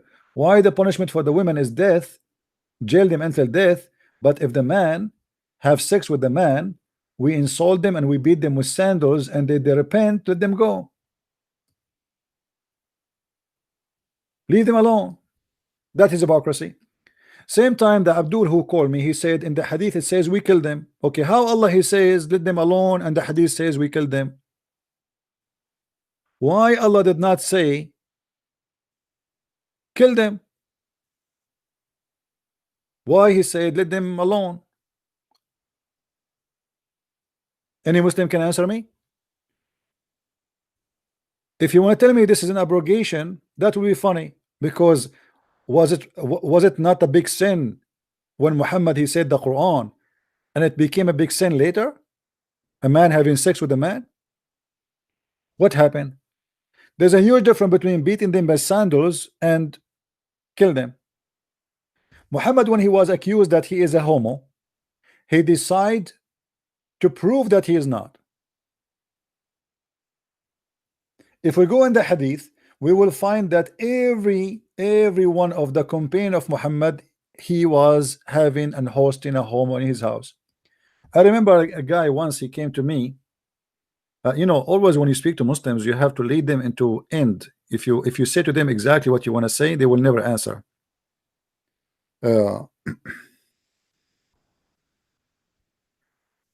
I said, it was like a chat room like now, and I said, how come in Islam there is no punishment for gays? a guy, he got excited. I think his name was Bassam Zawadi, something like that, or I forgot the names. Those they make articles. You know, he said he put his hand up. I gave him the mic. He said, "This is not true. Let me read this hadith for you." And he started reading the hadith. And I know he is going to read the hadith for me, but I have to make him read it. So he started reading. But the people, they came to the Prophet and they told him almost in every house in Mecca there is a gay. The Prophet, he said, "What do you want me to do?" They said to him, order the Muslims to kick them out. Muhammad, he cannot, I mean, there's a pressure on him now. He could not say no. So he said, okay, well, get them out. And then they said to him, what about the gay in your house?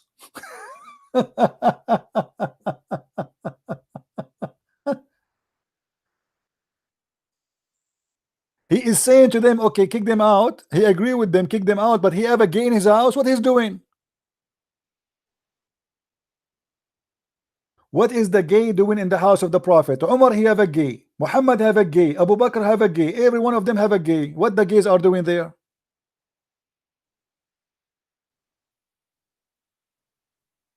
Read careful with me. The Prophet cursed effeminate men, those men who are in the similitude or assume the manner of women. They are gays, you know, trying to make it and those women who assume the manner of men. And he said, turn them out of your houses. The Prophet turned out such and such a man, and Umar turned out such and such. What they are doing in their houses, what the gays are doing in the house of Muhammad and the house of Umar.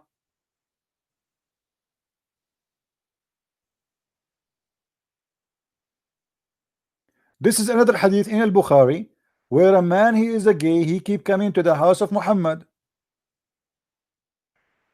and even he was flirting with men in the house of Muhammad.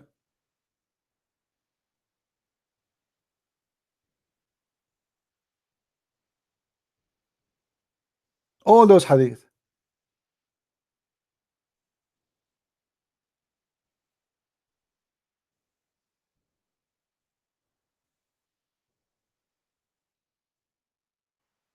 In this hadith here in front of us, a bunch of Muslims, they came to Uthman. Uthman, the Caliphate, the one who collect the Quran. The Muslim today, they have a book, they call him the Quran Mus'haf Uthman, the pages of Uthman. So it's reported, I went to Uthman ibn Affan while he was besieged and said to him, you are the chief of the Muslims. You are the one in charge. We are led, read with me carefully. We are led the prayer. You see, when David Wood, he said to this guy, the word salat is a prayer. The Abdul, he agreed and he said Allah, he pray. Remember how stupid he is? Suppose he is refuting David Wood. David Wood, he said the word salat, Allah and the angels, they pray to Muhammad, and he mentioned the word salat in Arabic. You can ask anyone, it means pray. So the Abdul, he wanted to refute David Wood. He says Allah, he don't pray to Muhammad, he pray for as if they're different.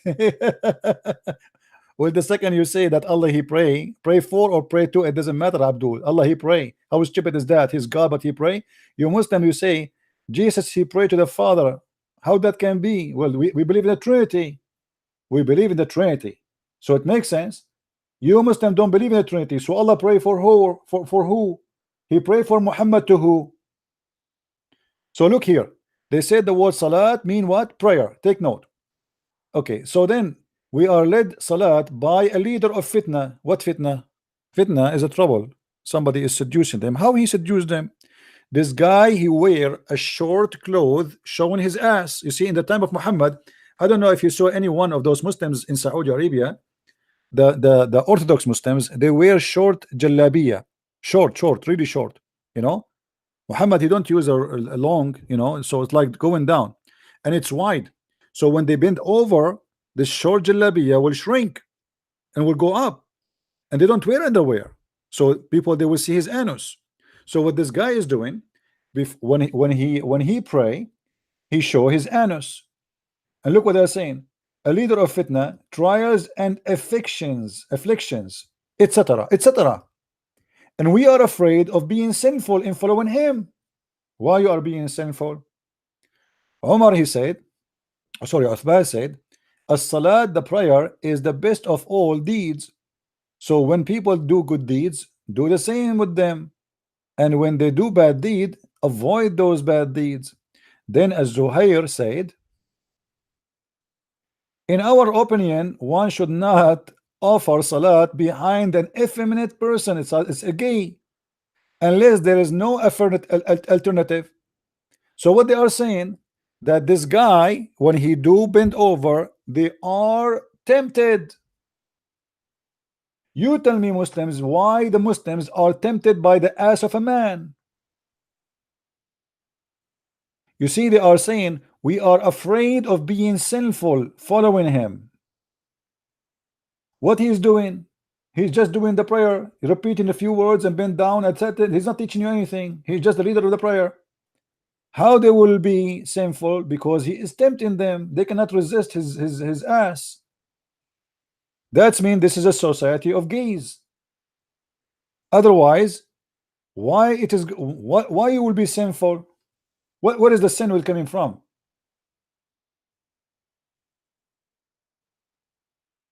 Mr. Louis, you can call me and you can criticize my church, no problem. My friend, don't be stupid. In our church, if there is somebody doing something bad, he will go to hell. If somebody is a child molester, Jesus said, whoever, the one who held those little ones, it's better for him to put a milestone in his neck and throw himself in the deep ocean. So what church? We criticize those in the church. If somebody is a priest, is a child molester, he is the devil. We spit on him. Actually, even those, when they go in jail, even criminals, they don't leave them alone. Is that correct, guys? Even the criminals, they have a better moral of those priests who do child molestation. But the child molestation is the teaching of Islam, is not a temporary thing. Muhammad himself, the leader of Islam, the best example is a child molester. So why you are being hypocrite? It doesn't matter if I am a Catholic or a Christian. I'm not a Catholic. I am myself. I call myself a Christian, but the Christian have nothing to do with being Protestant or Catholic. Anyone who follows Jesus is a Christian.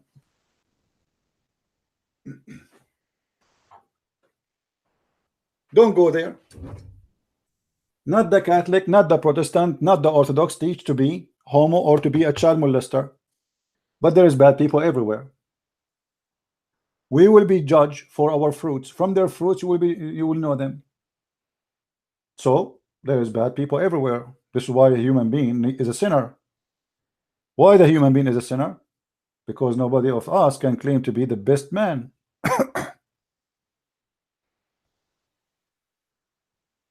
My friend, anyone who say that Catholic are not a Christians is being stupid, because to be not a Christian is not you who decide. Jesus said, whoever believe in me and die will live. Don't go there. You are being stupid. The Catholic, they believe in the Father, the Son, the Holy Spirit. That's it. That make you Christian. Whoever believe in the crucifixion, that Jesus is Savior and nobody can save you but him, whoever believe in the Father, the Son, the Holy Spirit, whoever believe that there is no salvation but by Christ and Christ alone, is a Christian. We don't have time for stupidity. You've been told a lie, my friend. Christianity is not a license given for a group. Those groups aren't even exist in Christianity. There's nothing is called Catholic, nothing is called Orthodox, nothing is called a Protestant. Jesus, he said, I will know them from their fruits, not from their names. So to be Christian is to be a follower of Jesus, not to be a follower of a bishop in a church of a Catholic or Protestant or Orthodox. The man who follow a bishop, he will end with the bishop. The man who follow Jesus, he will end with Jesus. I follow Jesus, I don't follow a man. All right. Do we have any Muslim here?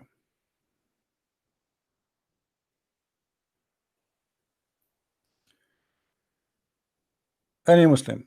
You see, the Muslim, by the way, they try to divide us to say Catholic and Protestant, and there is many people, they are naive. We cannot fall into this trap. A shoe of a sinner in the Catholic Church is better than your prophet. This is the point. There's tons of millions of Catholic who they are very devoted people. How you can compare? We cannot. Isn't it your prophet who have sex with a child? So when a Muslim he tried to insult you, he says to you, did you hear about that priest who was molesting children? Here is the hypocrisy. He heard about the priest, but he had never heard of his prophet marrying a 6-year-old girl. If you are against the priest to do so, and this priest will go to jail, and we will spat on him as a Christians, and he will be punished in the hellfire for eternity, then shouldn't you admit that your prophet is going to end in hell the same as this priest? Or you are just a hypocrite person?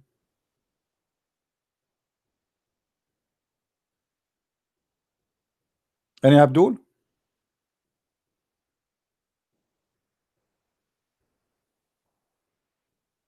Who is the Muslim is proud about his prophet marrying 5-year-old girl? By the way, the hadith says 6 years, but it is 5 because this is the lunar calendar, which means she's 5.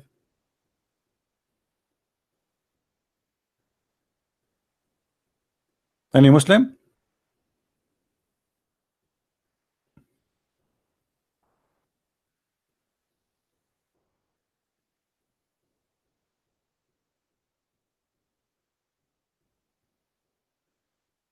Do we have any Muslim? He have anything to say?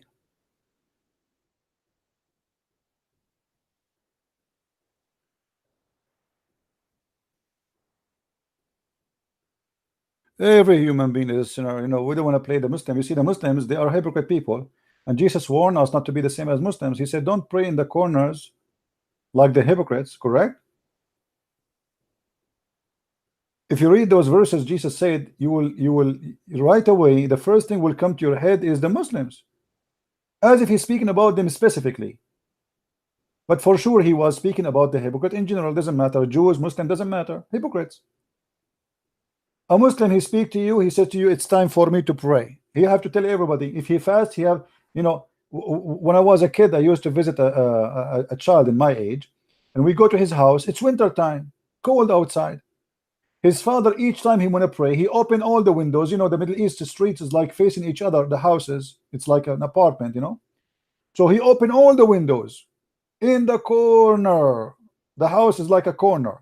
So everybody of the neighbors will see him praying in the middle of the room. Me as a kid, I don't understand what he was going on. I mean, it's really cold.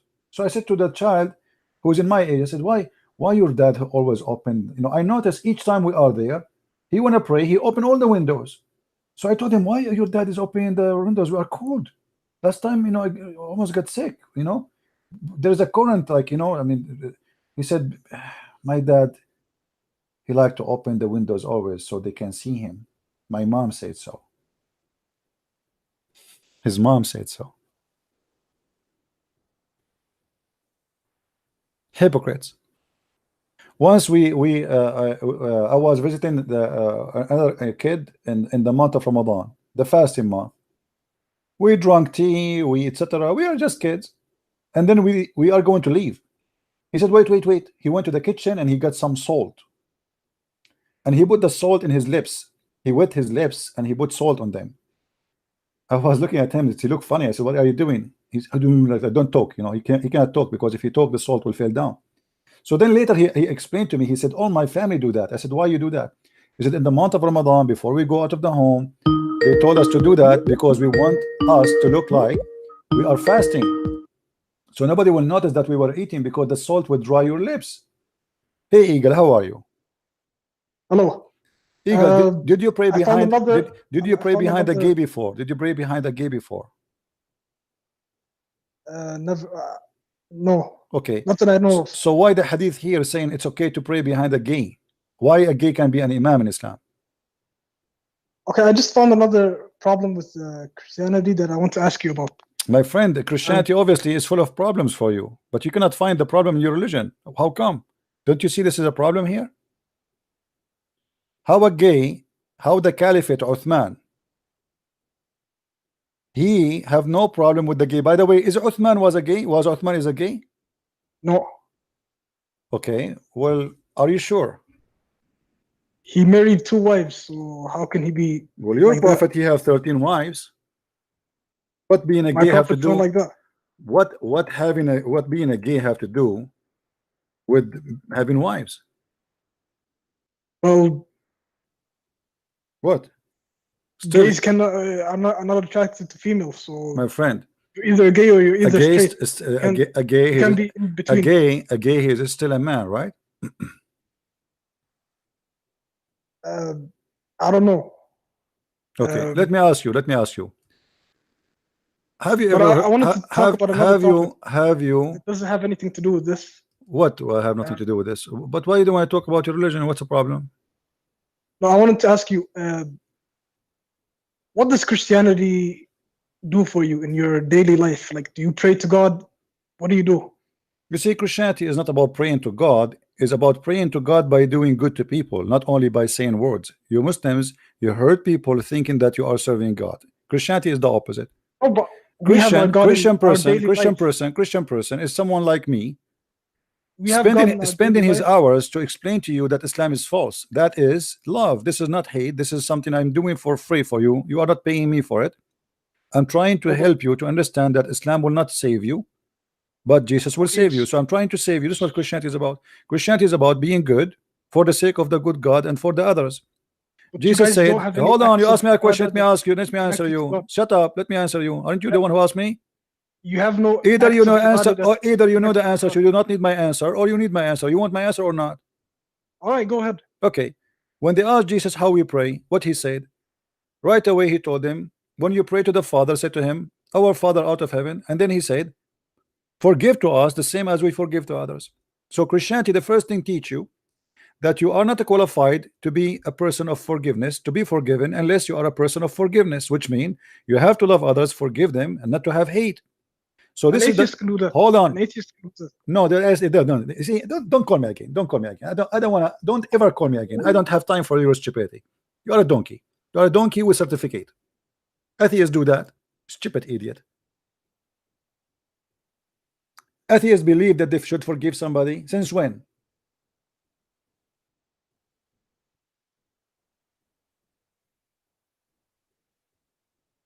From all the Muslims in the world, why only I got those Muslims? Please, if there's any Muslim have little intelligence, call me. Now the atheists are good for you.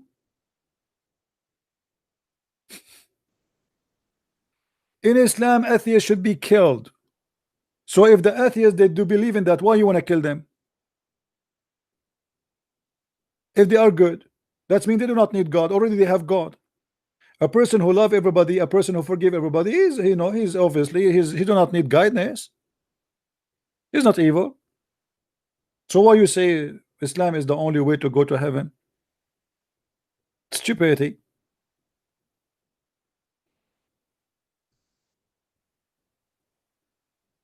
When they want, atheists are good. When they want, atheists are ugly. When they want, Christians are good. When they want, Christians are ugly. Hypocrite people.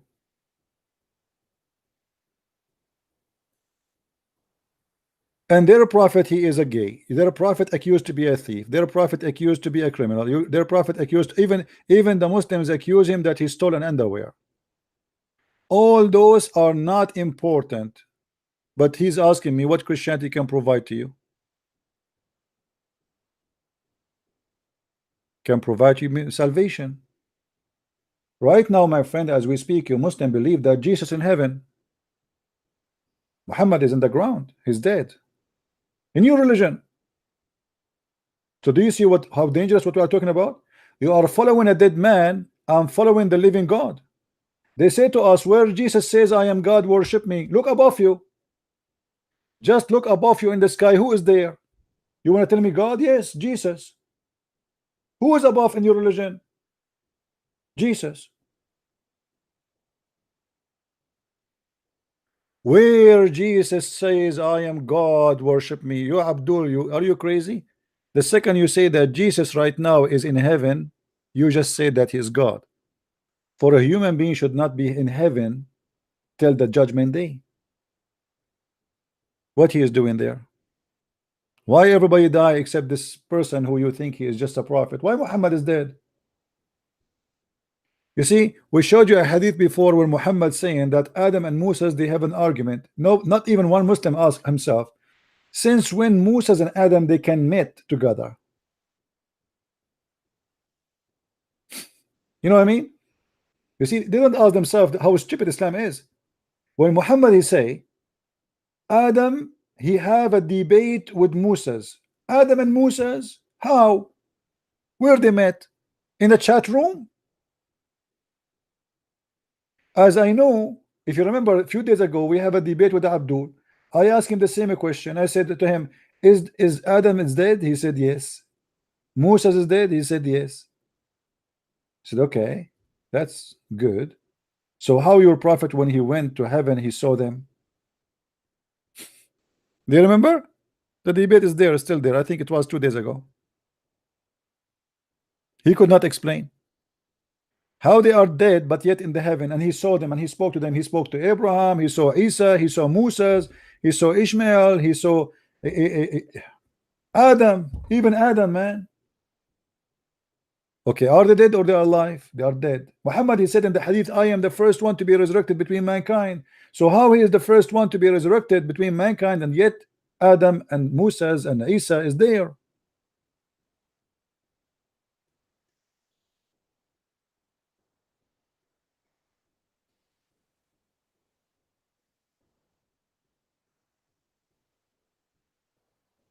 Any Abdul?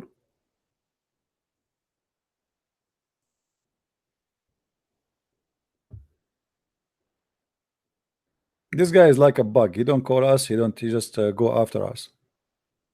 Get out of here.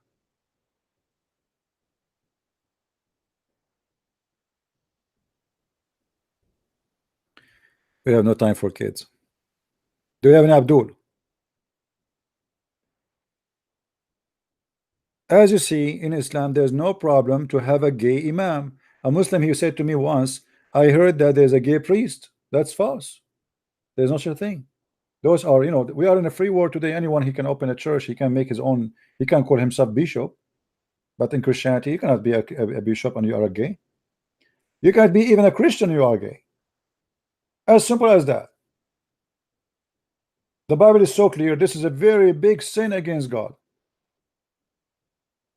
In Islam, as you see, they came to the caliphate complaining. He had no problem. He said, pray behind him. So what?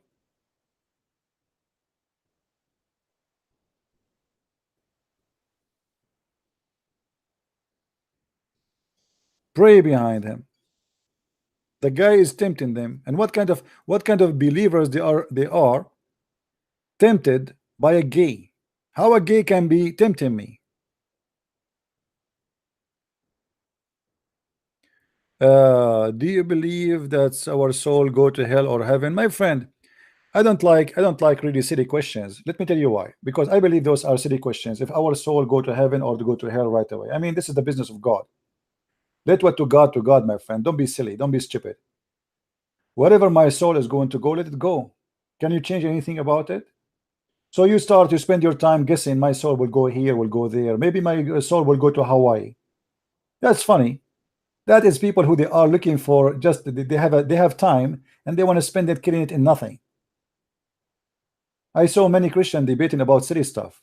It's not important. I mean, let what to God. Whatever God he decide, my soul will be. It's not what you think, it's not what I think. Is that correct, guys? Does that make sense? Who cares? If you are with the good God, you will go where you deserve to go. If you are not with him, you will go where you deserve to go. That's it. That's what I care for. I'm not going to spend my life saying, looking where my soul is going to end. Who care? Care for your salvation. And then God is justice. So you will not go where you don't, unless you, like, I mean, you will go always where you belong. Maybe he will put me in a truck. Maybe he will put me in Hawaii. Maybe he will put me in the moon. Maybe he put me whatever you want. He's God. I cannot tell him where to put me. It's going to be his will be done. So this dilemma and the debate, those silly debate between people where our soul will be, this is silly.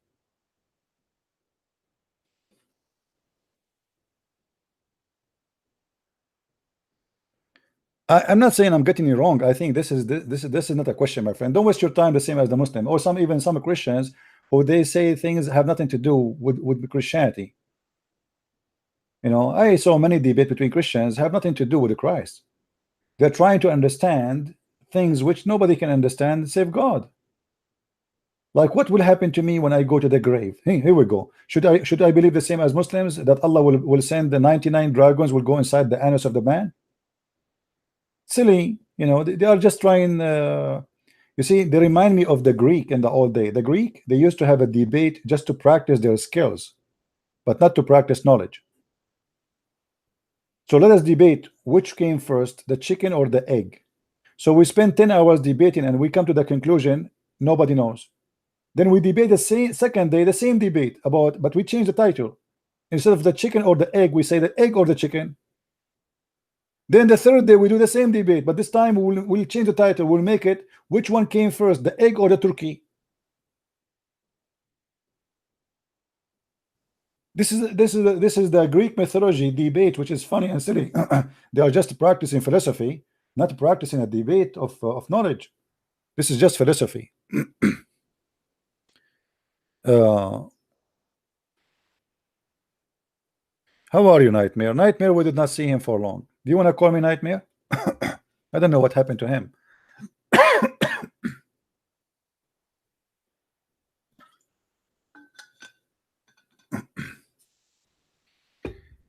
Are you there, Nightmare? Let me see. What was the name of Nightmare in Skype, guys? Anyone remember? What was your name, Nightmare? I will call you if you are in Skype. Remind me, Nightmare. Well, he is better than the rest of the Muslims. He is actually, for me, he's a priceless, to be honest with you. Nightmare is the best. He speak 20 languages, but he know nothing about Islam. He's 50 years old, yet he do not know if his God is a spirit or without spirit.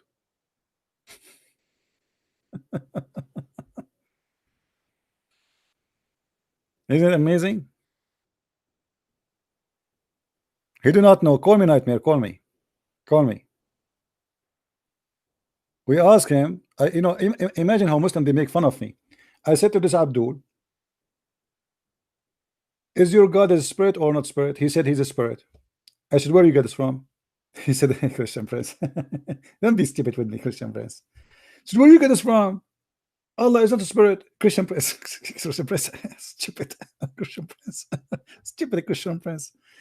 Abdul, show me where you got that Allah is a spirit. This Abdul, he made fun of me, called me names, and then he came after like 20 minutes and he says, yes, Allah has no spirit.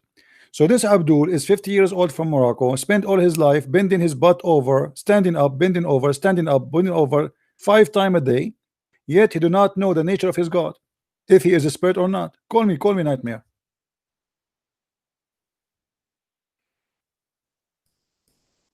They do not know what their God is. He was worshiping a God, but it turned to be this is the wrong God. Yeah, but I cannot find his name in the Skype. That's why he need to call me. For him, it's easier to find me. I have hundreds of names in my Skype.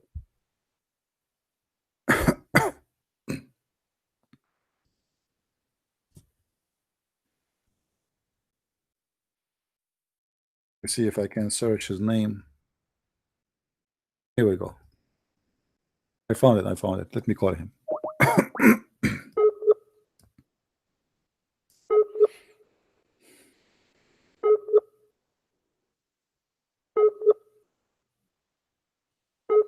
Yeah, no, there's no connection. Look like it. He's not there. Maybe.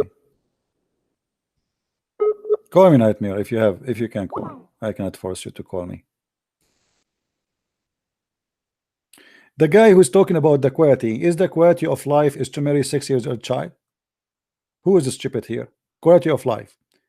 Are we going to improve the quality of life by marrying children, by having sex with 6 or 5 years old girl? Is that a quality of life? Is the quality of life that can I have 4 wives and I can exchange them anytime I want? So women, they will be homeless, and then I give them little pennies and they will go and work in prostitution, right? Mr. Bad Gamer, I'm not ignoring you. If you want something from me, call me. What do you want? How I can help you, my friend? What do you want? Ignore me. About what? Do we have any Muslim want to call?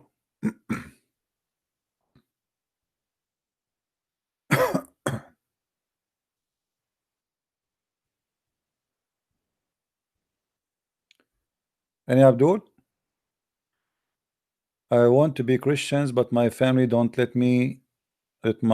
We are Muslims. Please answer my please. Okay, well, my friend, nobody can stop you from being Christian. Just accept the Messiah inside you, pray for him, confess to him your sin, ask him to accept you and to be your savior. And as soon as you can, go and meet any church, you know, a Christian church, and speak to any minister there and tell them, I am a Muslim, I want to convert to Christianity. They will teach you the gospel, and then you get baptized and you are a Christian. That's it. Who care about your family? I mean, your family, they cannot save you. This is about salvation. This is not about family. What my family can do to me? Nothing. Right?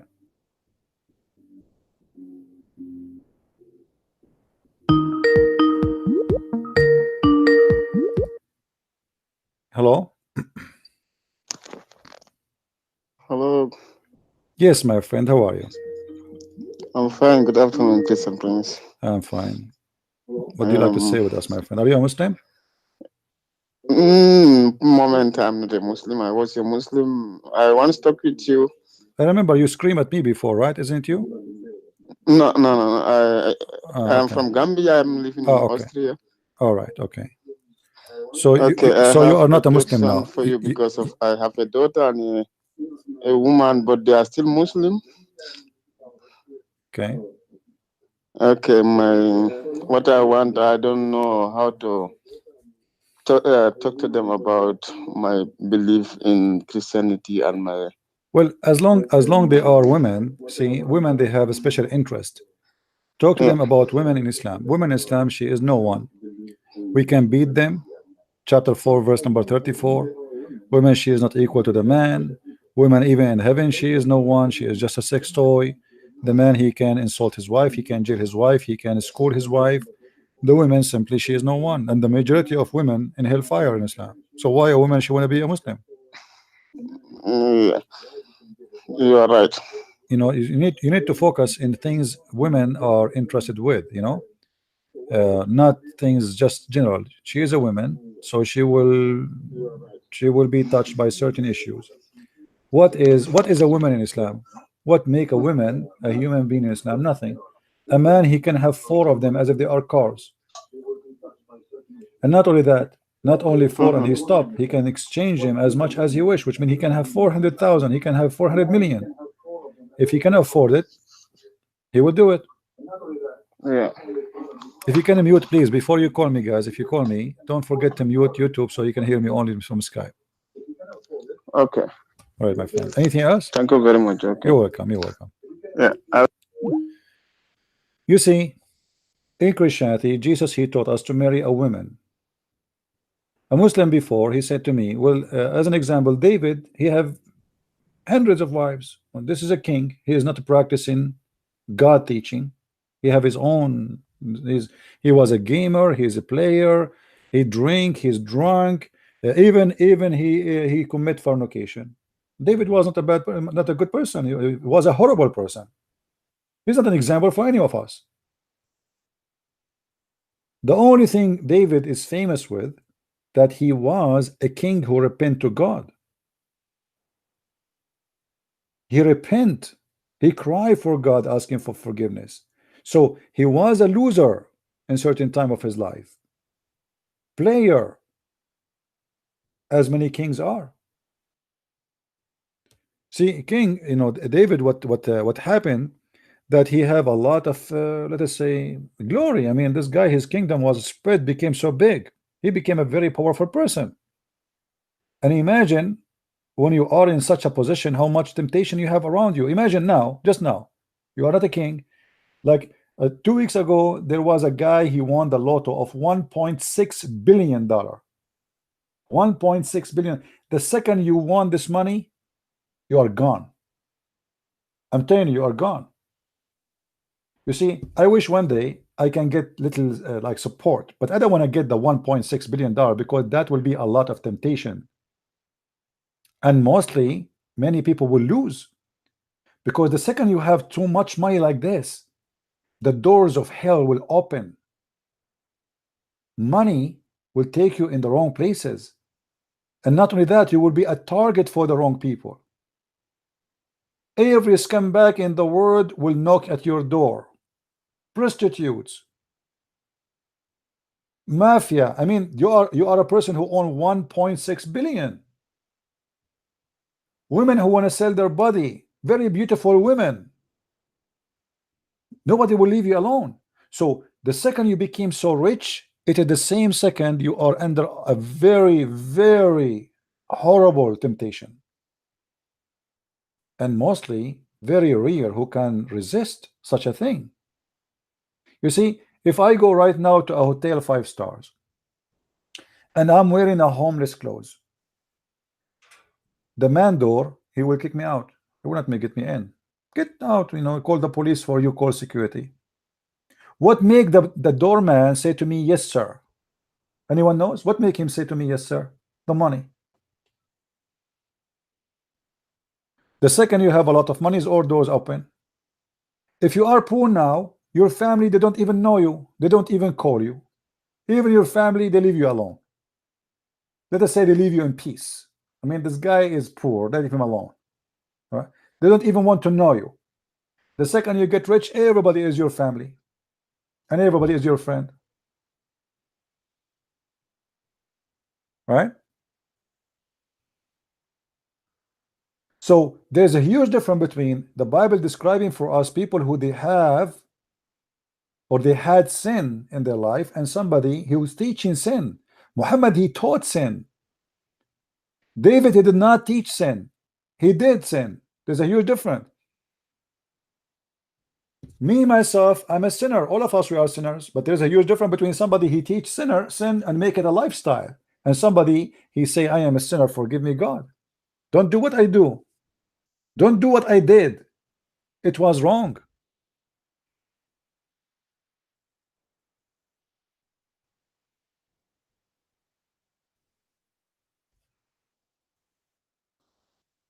He said, call me.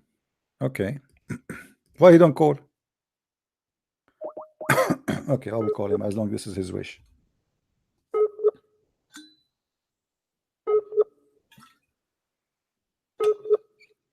It doesn't look like he's online anyway. Forget it.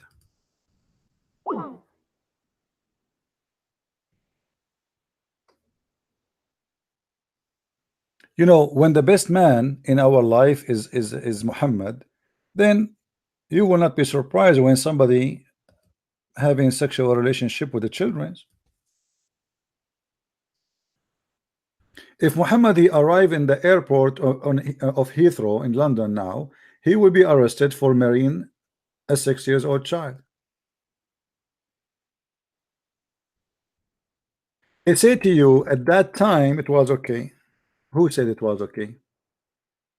And why at that time it was okay? A child is a child. What the purpose of marriage? When a man he marry a woman, the Bible says the man will marry a woman, not a child. What the purpose of that contract? What a girl at the age of 6 she can provide to Muhammad? What exactly he want from her?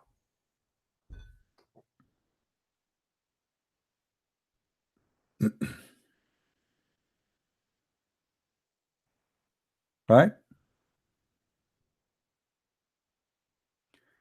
Adamu Ray Mood CP just twist hadith and verse. Okay, guys, I want this Adamu to call me. Let us see. Hey, Nightmare, how are you, my friend? Hello? You hear me? Yes, I hear you. How are you, Nightmare? Okay, let me mute the YouTube. Let me stop the YouTube. Okay. Just 1 minute. So, Nightmare, Okay. what is the purpose of your prophet burying Aisha at that age? So that is why I want to call to discuss with you two things. You know, you drag me to Aisha. You two topics I want to discuss with you. One for I can talk with Aisha another time if you want. No problem. I'm Okay. not just What the trying to topic say. you want? Go ahead. Go ahead. One you say that that Adam, what do you call it? Adam and Moses, they talk. They have argument and blah blah, and they told him, "You are responsible that we enter to, we got out from paradise." You know that hadith? Yeah. And Okay.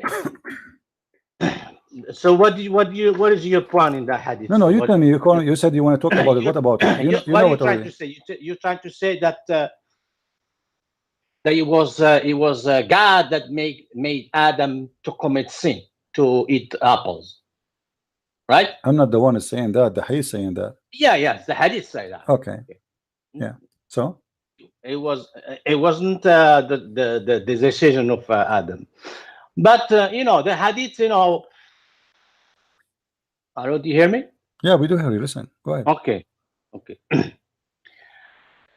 That's what the hadith says. But in the Quran, Quran is more important than the hadith. Okay. In chapter Al-Baqarah, okay? The verse, I can't remember which verse is that is. Probably because they have the numbers that Arabic numbers. We don't use Arabic numbers. We use the numbers, the regular numbers. So that's why probably 38. And this verse, Adam, he did not say to God, "You are responsible for making me eat the apples." You know what he told him? قال ربنا ظلمنا أنفسنا. He's talking about sin. وإن لم تغفر لنا وترحمنا لنكونن من الخاسرين. Okay, translation: Our Lord, we have wronged ourselves, which means we are responsible. We are the one who made, not you made us. Not you made us to commit the sin. Very nice. Okay. You see what it is? The Quran, Adam is saying to God, to Allah, that is our fault, not your fault. That's nice of you. That's very nice of you, Nightmare. I'm really surprised that you are saying that. Okay, go ahead, continue. And the Quran is more important than the Hadith. Okay. Quran is what the Quran says. Is supersede the Hadith, because the Hadith in the long run, Hadith is one person.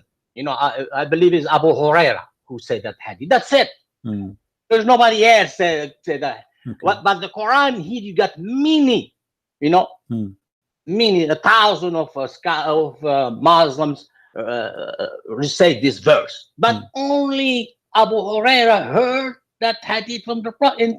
Therefore, is what we call hadith ahad. Hadith ahad is one person related. That one is strong not. Okay. Quran is more important. Even the hadith it says sahih, no.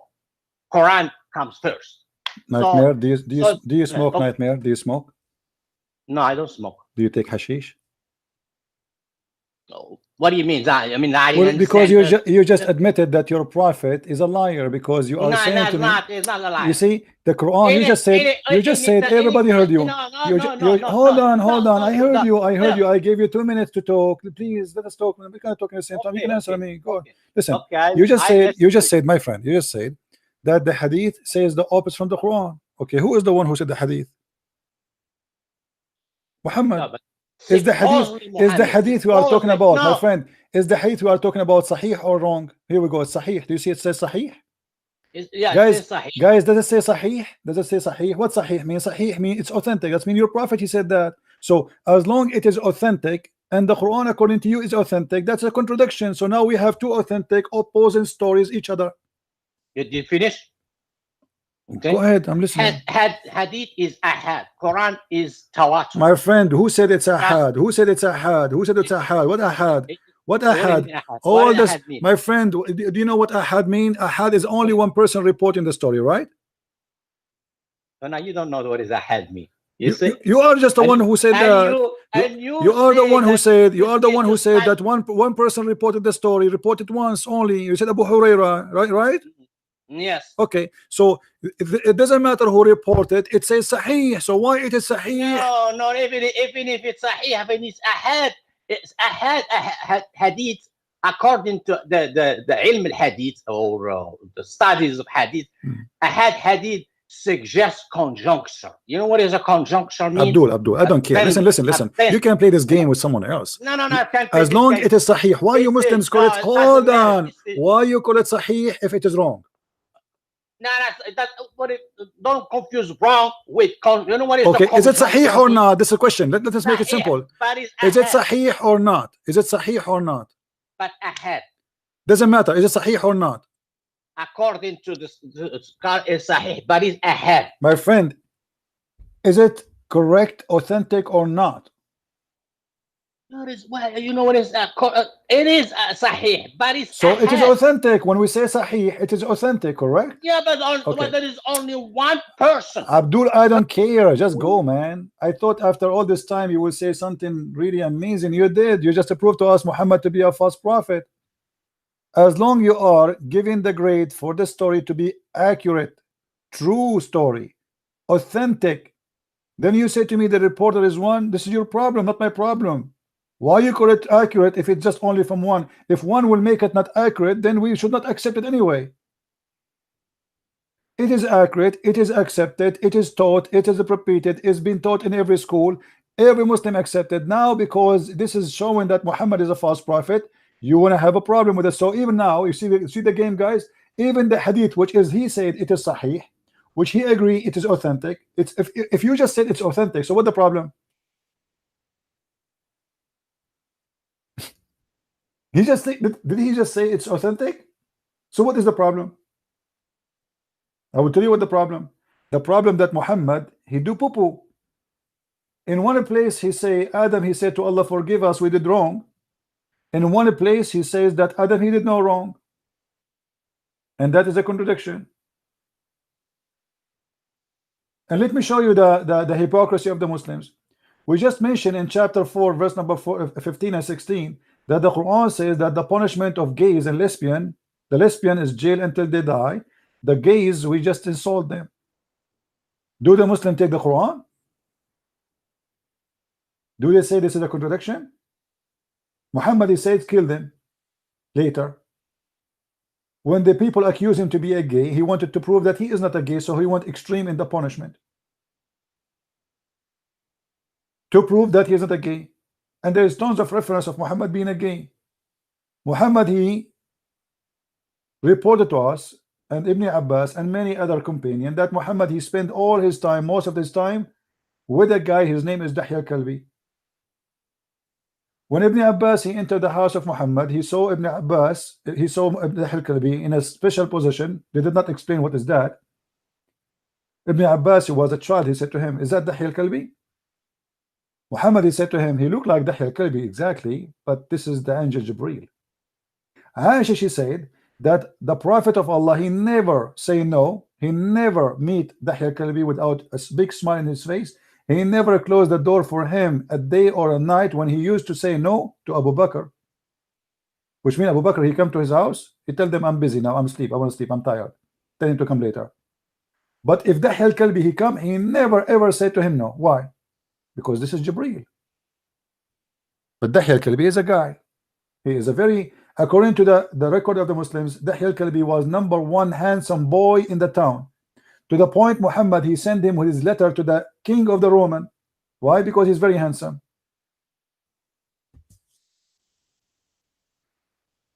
Well, what do you mean? What do you mean proof?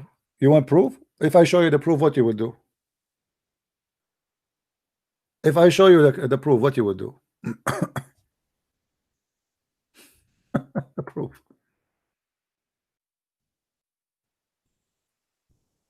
Can you show us the proof? Yeah, I can show you the proof. Read it with me. Muhammad, he said,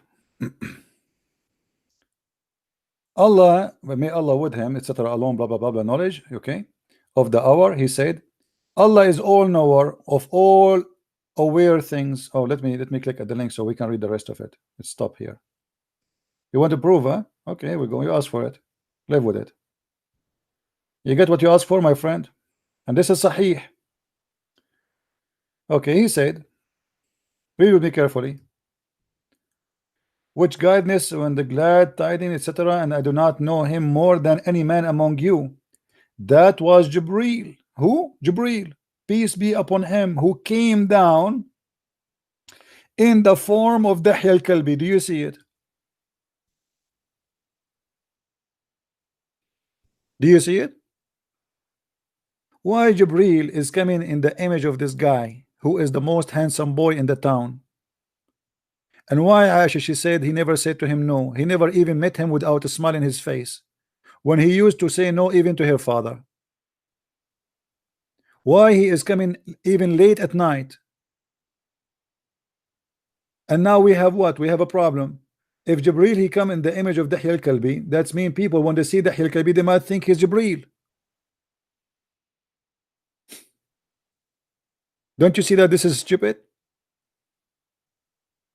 If I say I am a Christian prince, I became a prophet, Allahu Akbar, Takbir, and Trump, Jibreel, he come to me in the image of a Trump. Now how the Muslim will recognize which one is a Trump and which one is Jibreel?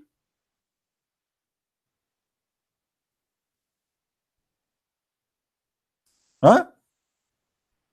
Don't you notice now we have a problem? And how Muhammad himself will notice which one is a Trump and which one is Jibreel now? If both of them they look the same.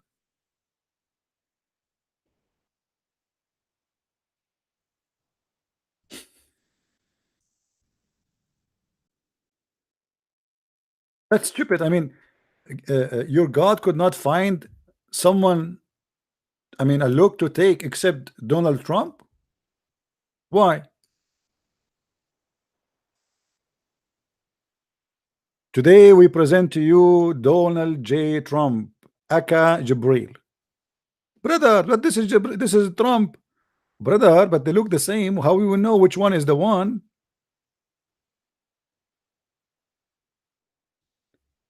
Brother, if he say the word fake news, obviously this is Trump, because the real Jibreel he delivered the fake news. Trump he fight the fake news. So this is how we can recognize between the real Trump and the real Jibreel. They look the same, but they have different fruits, brother.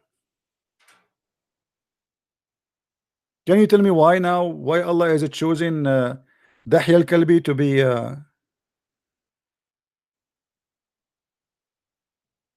same as Jibreel, who is the very handsome man? Muhammad he shared even women with Dahya al-Kalbi. Safiya the Jew, who Muhammad he took her as a wife, she slept with Dahya al-Kalbi before him. Dahya al-Kalbi he took her first.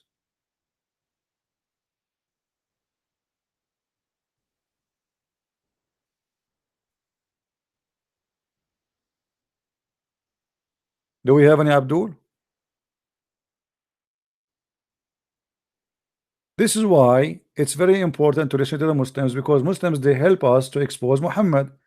We just heard Mr. Nightmare saying that the Quran saying that Adam he said we wrong ourselves. We wrong ourselves, my friend.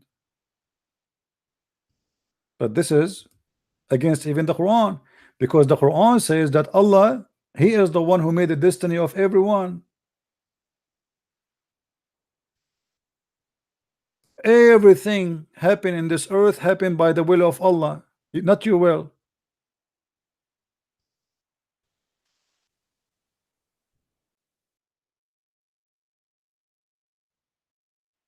If you go in the Quran, you will see how many times the Quran saying that everything is happening by the will of Allah, even the bad things you do. Let us read together.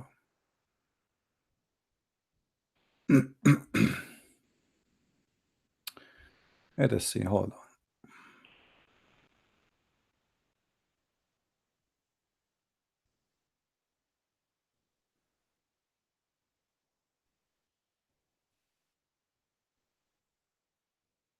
Look at this verse. It's a total contradiction.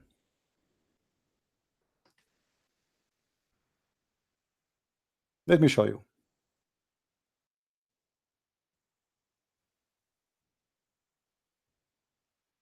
In this verse in the Quran, the mushrikeen, they said, well, if we wish, if Allah, he want us not to be mushrikeen, to worship, which means God with him, well, we will not, but obviously this is the will of Allah. So this is a belief of the Arab before Islam, that this is the will of Allah, and whatever happened by his will. Okay, what the Quran says about that, just to show you the contradiction, chain of contradiction. The Quran does not say it is the will of Allah. The Quran confirm it, because the Quran said that Allah, he guide who he wish and misguide who he wish. Even Muhammad, he said in the Quran that his God told him, are you going to guide who Allah misguide or Allah deceive?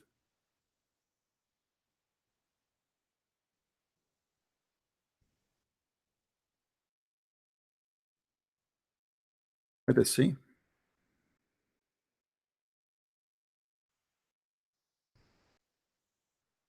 In chapter 4, verse number 88, it says, are you going to guide the one who Allah deceive? Will you guide those who Allah cast them in? This is the Muslim translation. Allah cast them back to disbelief. Who is the one who cast them back? Allah. Are you going to guide the one who Allah cast them in disbelief? It was the will of Allah. It's not his, it's not their will. Allah cast them in their belief. Are you going to seek or to guide him who Allah sent astray? Who is the one who sent him astray? Allah. You see the contradiction? One verse saying that the mushrikeen said, if Allah want us, excuse me, if Allah want us to believe in him only, then Allah will do that. Other verse saying, agreeing with that Allah is the one who cast them out of faith. It's not their fault. And not only that, he is making a challenge. Are you going to guide the one who I deceive? You cannot do that.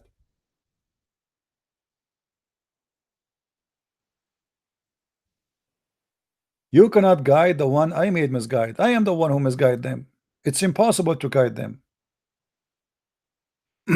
In chapter 4, verse number 143, you see the word yudlil. The Muslim, they translate it as cast astray, send astray.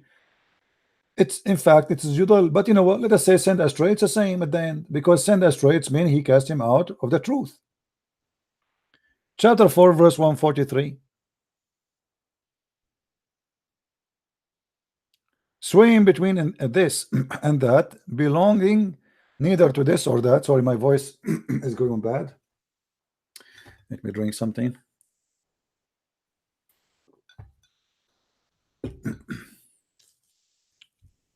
Neither to those or that. He whom Allah cast to go astray, causes to go astray. Are you, Muhammad, going to guide him? It is Allah who cast him away. It is Allah who caused him to go in the wrong way. Do you see it? Okay, why Allah is causing him to go in the wrong way, and why Muhammad should not guide them? Wasn't Muhammad was sent a guidance for all mankind? No. As you see, there's people Allah don't want them to be guided. Muhammad, you cannot guide them. You cannot. This is a challenge to Allah. Muhammad, Allah saying to Muhammad, are you going to guide those who I deceived them? You cannot guide those who I deceived. You will not find a way for him. And now, as Mr. Nightmare, he said the Quran said that Adam is asking Allah for forgiveness, and that's mean And he said, we did wrong to ourselves, but look what the Quran said. This is a contradiction for the Quran. How Adam he did wrong, and the Quran said that Allah is the one who caused people to be in the wrong way. Why you want to cause them to be in the wrong way anyway? Shouldn't Allah be happy to guide all mankind? The Quran in different verse saying that Muhammad he was sent as a guidance to the whole mankind. Okay, how they are for all mankind, but yet you cannot guide those who Allah misguide.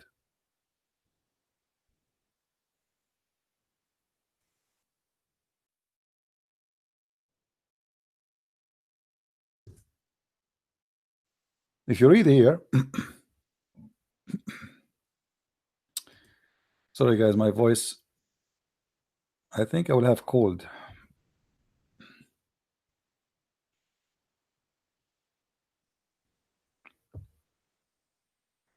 In chapter 33, Muhammad is a warner and witnesser and give the news and warner to mankind, and he is a person who sent invitation to Allah by his permission and a lamp of light. This is why the Shia they say Muhammad is created from light. The Shia they believe that Muhammad and his family they are made of light. So Muhammad is all of those things. Okay, for who the Quran confirmed that Muhammad was sent to all mankind. In different verse says Muhammad sent only to the village of Mecca and whatever around it.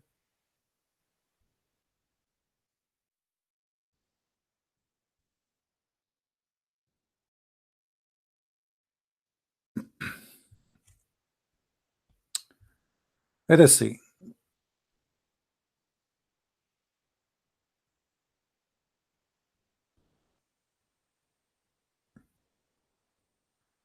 وَمَا أَرْسَلْنَاكَ إِلَّا رَحْمَةً لِلْعَالَمِينَ. We send you not but a mercy for all mankind. Okay, what is the mercy for all mankind? And the other verse, Allah saying to Muhammad, are you going to guide those who I misguide?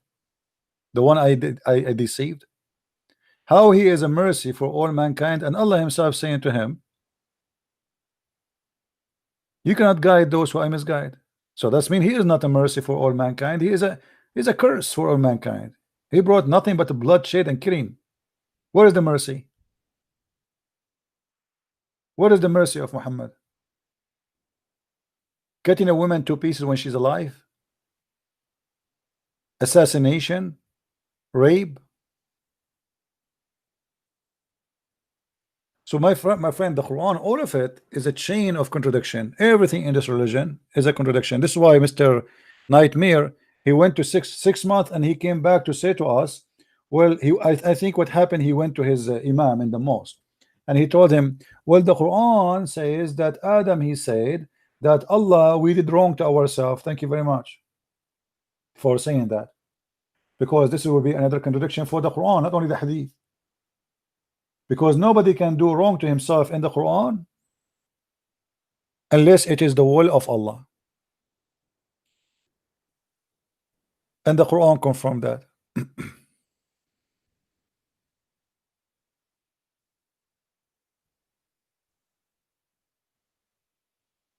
All the Quran is a chain of contradiction.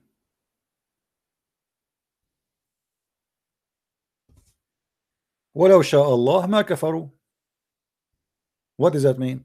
If Allah will, they will not become kuffar.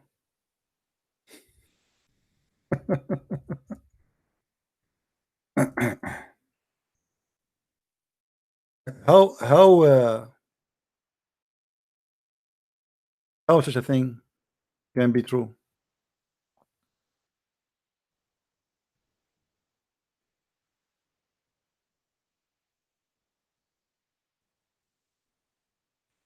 Is it all by the will of Allah, or there's no will of Allah? Muhammad he confirmed, the Quran confirmed that everything happened by the will of Allah. Everything. Before you are born, your destination is written. You have no choice of life in Islam.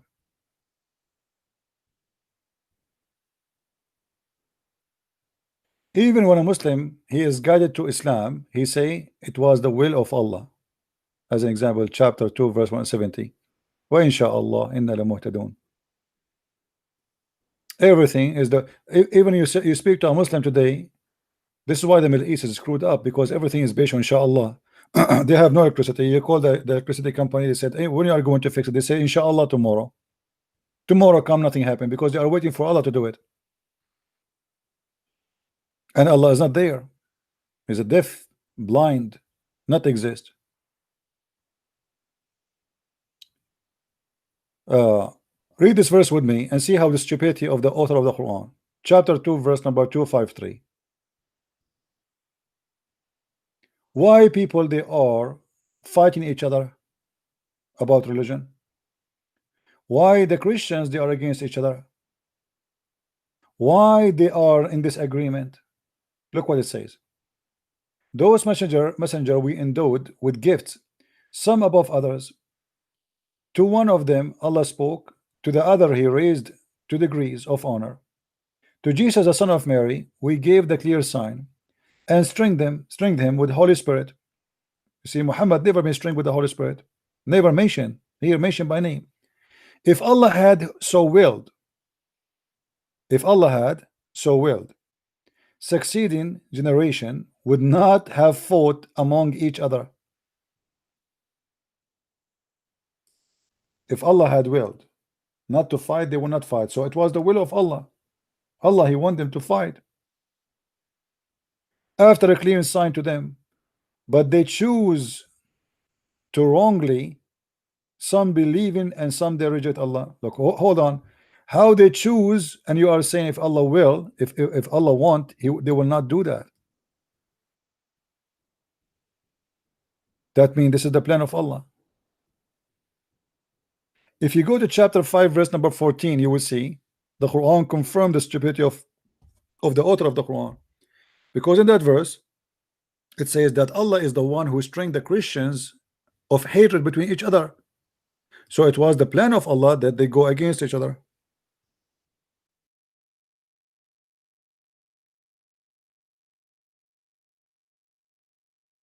It wasn't their choice. Chapter 5, verse number 14. It was the plan of Allah to make the Christians fight each other.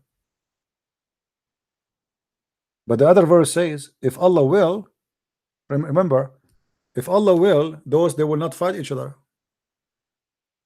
And here it confirmed again that it was Allah will to fight each other.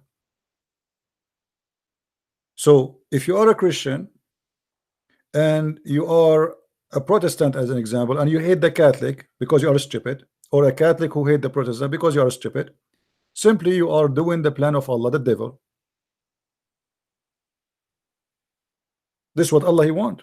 He want you Christians to be divided, to fight each other, to kill each other, so he can conquer you.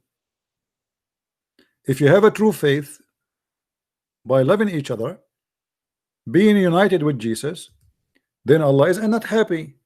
So he need the hate between you. So he string you, read carefully.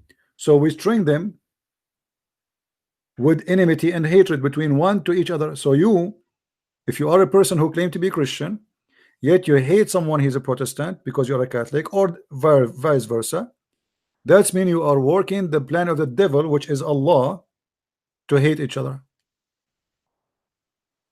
And what kind of God he want hate to be spread between the Christian? Why? What about Allah spread hate between the Hindus? Why he focus on the Christian? Because he never heard of the Hindus. This is a very limited God. He knew few religion around him, that's it. The rest he never heard of them. He never heard of the Buddhas, he never heard of the Hindus, he never heard of any religion. Only the Christian, they want to spread hate between them. Why?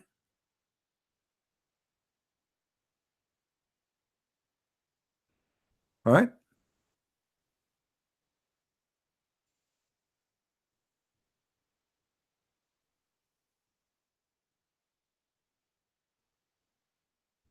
Let me tell you something. Anyone he attacked the Catholic here, or a Catholic attacked the Protestant, get out.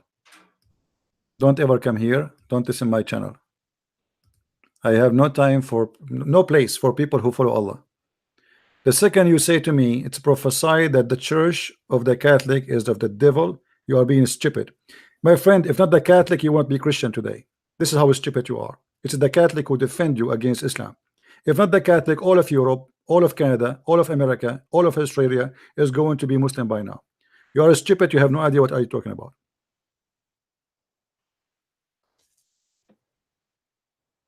It is the Catholic who saved your ass, you idiot.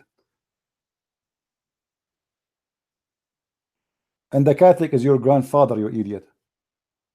It's not a church. It's not a church name. It's not a pope. The Catholic are people. They spend their blood to protect you. I'm not a Catholic, by the way, but I don't like stupidity.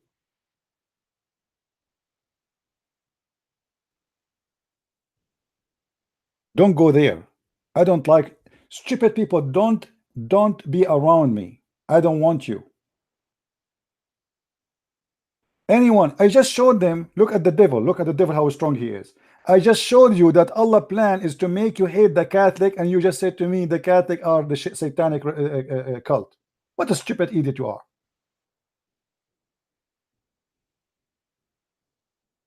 Ask yourself a very simple question. Who is the one who will be happy for us Christians to be divided? Is that Jesus or the devil? I think the answer is very easy to know. Anyone he teach division, he is not of a Christ. You see, I can speak with the Catholic person about something he believe in. I don't agree with him, no problem. But still, he's a Christian for me. I have no right to judge him and say, oh, you will go to hell. Who am I? I mean, for what?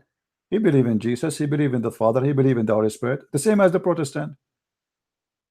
Don't be stupid. Don't follow priests. Priests, they take you to hell. Follow God, my friend. Follow God. Don't follow priests. Many of them corrupt. Many of them, they are doing business like Muhammad. They speak about helping the poor, but they are the most rich people, driving the most expensive cars, living the most nice life, and you are the one is living in a miserable life. Muhammad, he speak about the charity, but he forced a Muslim to pay him fifth of every attack. Al-khumsu lillahi wa rasulah, the fifth from every attack for the Prophet and Allah. Before you meet me, you have to give, pay me for private consultation. This is what they do. Priests these days are the same as Muhammad, many of them, for sure, not everybody. Don't follow priest, follow God.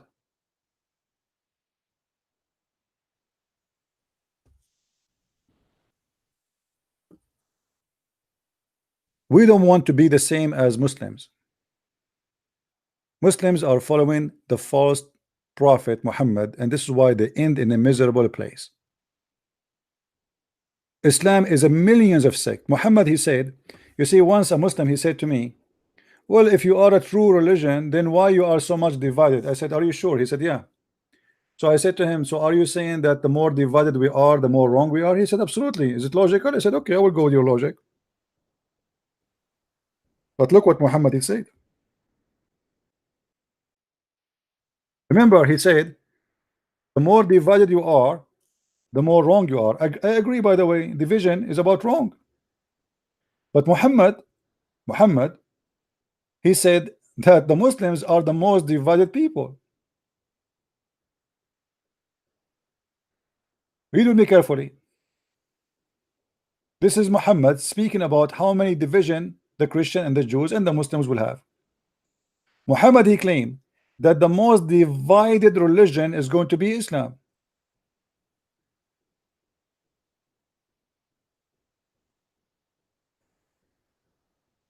Do you see it?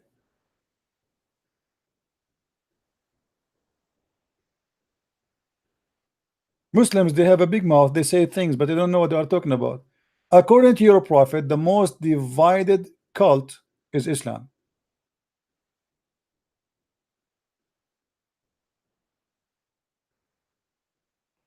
Do you see it, Muslims?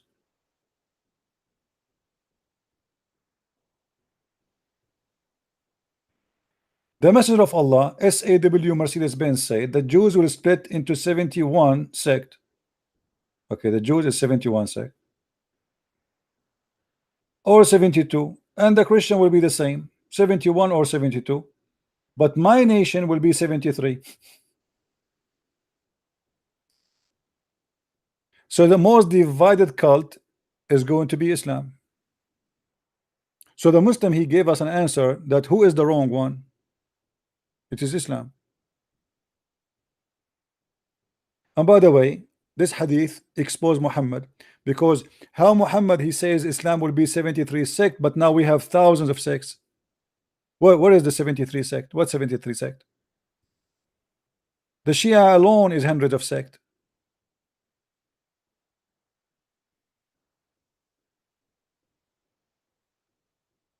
Right? My friend Techno Elot, this is a lie. The Catholic did not kill the you see how stupid you are? Just to tell you how stupid you are, the one who came to America, it was the first who came to America, you know, it was the refugee, and the refugee, they were the Protestant. This is how stupid you are. If you are talking about the South America, go and read history. Same time, the Indian, they were killing each other too.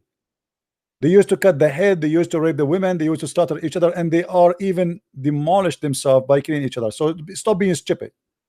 The Catholic, they killed us. That's because you are stupid.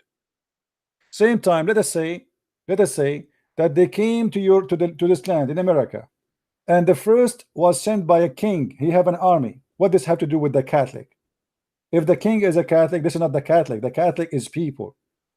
The Catholic is the teaching. The Catholic is the belief. The Catholic is not an army. You are being stupid again. Like now, if America invade Iraq, is that the Protestant invading Iraq, you idiot?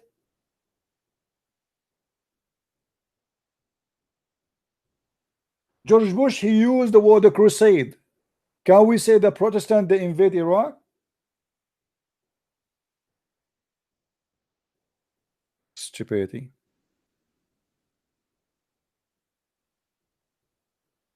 Nightmare, your error is perfect. I like them. I like your error, Nightmare.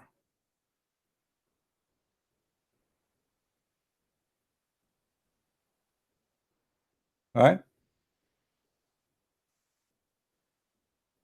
And if the Catholic, they made, according to you, they made South America Christian, then bless them. They brought the gospel to the people, you idiot. What is better than that? I remember a story, which is a true story, about a white man. He's coming from Europe, coming to Brazil. He wanted to go in the jungle in Brazil, which is extremely dangerous to go by yourself, and there's you can't even find your way to come back. So he asked for a guide from the local, you know, the native people.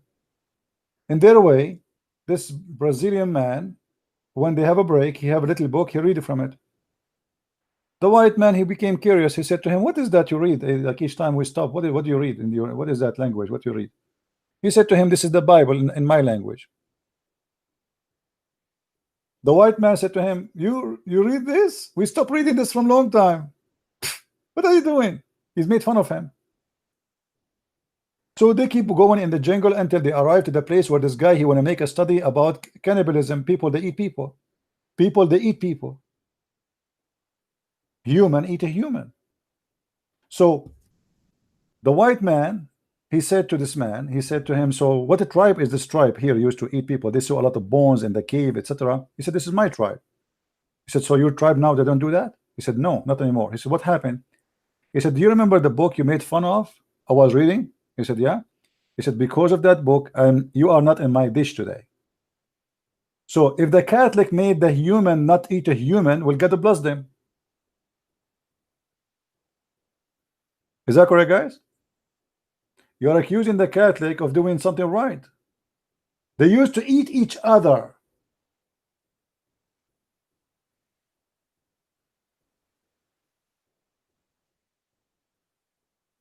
They were savage to the point they eat a human. What occupy my country? Have fun with your country where people eat each other. Right?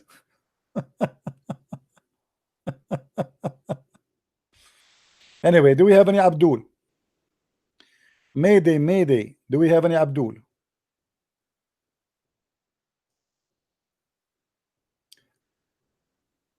So everything in Islam is stupid. Islam is a stupid cult, full of stupidity. the promise of Islamic God is about crazy stuff, you know, like in this penis, in this vagina. I mean, there's nothing godly in the godless of Islam or the God of Islam. What is godly about him? When somebody he claimed to be God, he says such a promise, but he will make you have an endless penis, and he will give you a woman her vagina fit for that. What kind of God this God is? Shouldn't we ask? Why his promises or his promise is always about sex? What is that?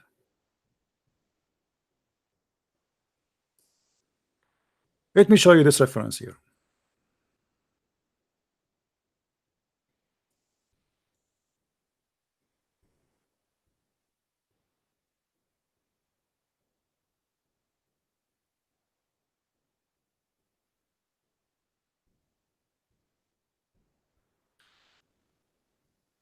This is the book of An-Nikah. The book of what? Of effing. Have you ever heard of a religion have a book? It's called the book of effing. The Muslim, they lie to us. They say it is about marriage. Where is marriage? Where is the marriage here? It's about sex. Read.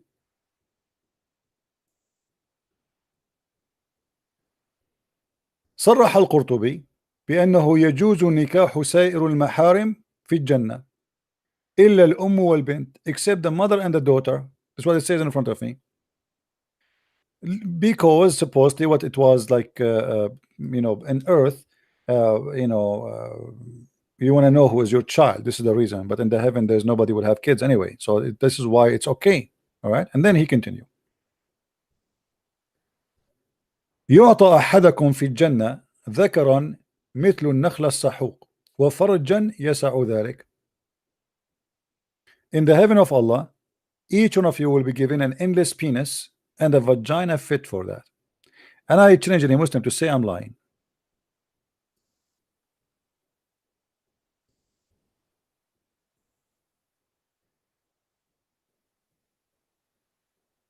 And here, by the way, makes sense, because if the penis is endless and the vagina doesn't fit for it, that will be a problem, because it's going to come in, excuse my language, is going to come out where?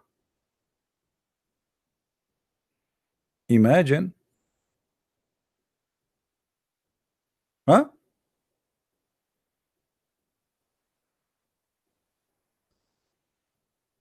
That is your religion. This is the cult of Islam. What is more ugly, stupid more than this? Endless penis? I mean, you have to be stupid anyway to believe in such a garbage.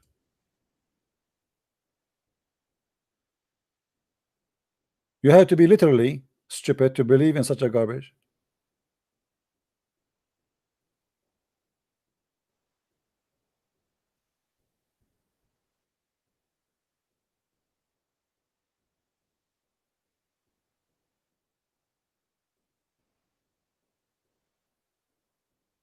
Do we have any Abdul? The one who talk about three gods, my friend, is Muhammad. Muhammad, he is the one who have three gods. In the Muslim religion, the first thing the Muslim, they start their belief and their prayer by saying in the name of Allah, Ar-Rahman Ar-Rahim. Ar-Rahman Ar-Rahim, they cannot be the same God and the same as Allah, because if you go in the Quran, when Muhammad, he want to send a letter, suddenly Muhammad, he add the name of Ar-Rahman.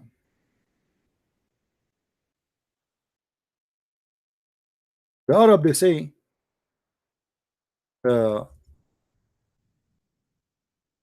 we know who is Allah, but who is Ar-Rahman? The only Rahman we know is Rahmanul Yamama, a guy who claimed to be a messenger of God, who call himself Rahman, and his God is Ar-Rahman. Muhammad, he said, because now they accuse him clearly that he is stealing the name. This is not your name. This is not the name of your God. Look what he said in the Quran, chapter 17, verse 110. Read with me carefully. The thief Muhammad. Say, call upon Allah or call upon Ar-Rahman. What? Call upon Allah or call upon Ar-Rahman by whatever name you call upon him. It's fine. For him belong all the beautiful names. So what? For him all the beautiful names. Muhammad, he never said the word Allah or the Quran. Now suddenly he said the word Quran.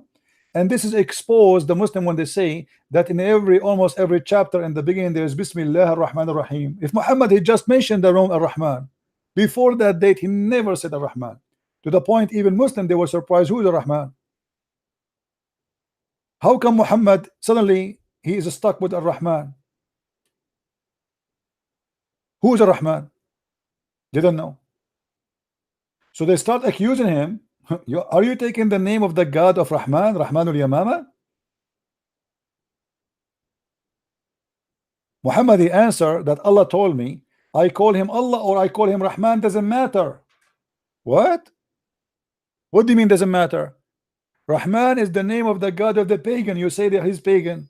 How Rahman became your God? Any Muslim want to say something? Why Muhammad never been taught the word Ar-Rahman from the first day of his life?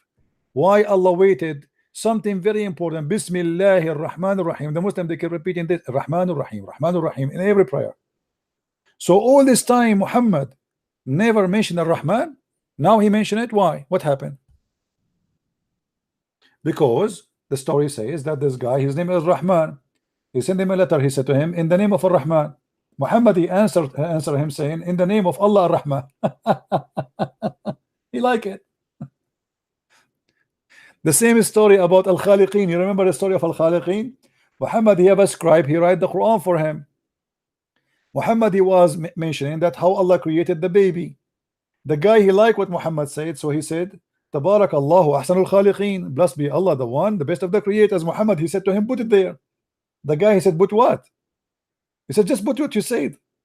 He said, but I am the one who said that. He said, Allah told me the same as he told you.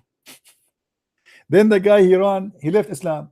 He said to himself, obviously this man is a scam, because if he is a prophet, if he claimed to be a prophet and this is Quran from Allah, and then he take what I said and he make it Quran, obviously it was inspired to me the same as inspired to him. And here the same story. Muhammad he took the name of Ar-Rahman, he put it in the Quran.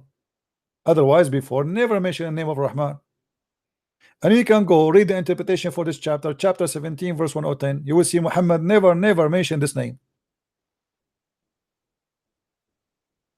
Elijah, God was us.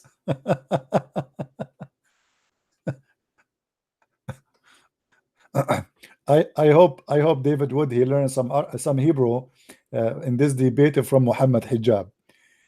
Elijah is an example. Elijah, actually, you know what? Each time I remember the video when he was moving his hands. Show me, silence me, silence me. Guys, did you watch the videos I made for this guy? Hold on, let me share it. Give me a second.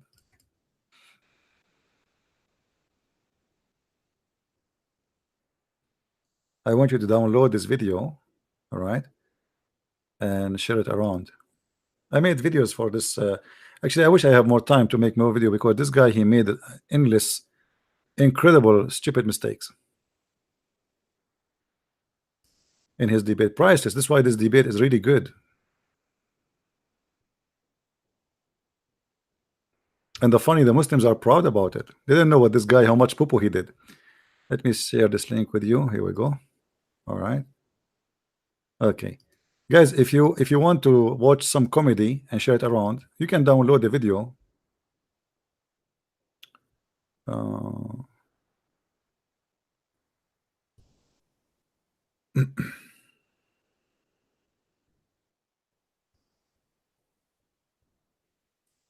Is the link is coming? Guys, do you see the link I'm posting or no?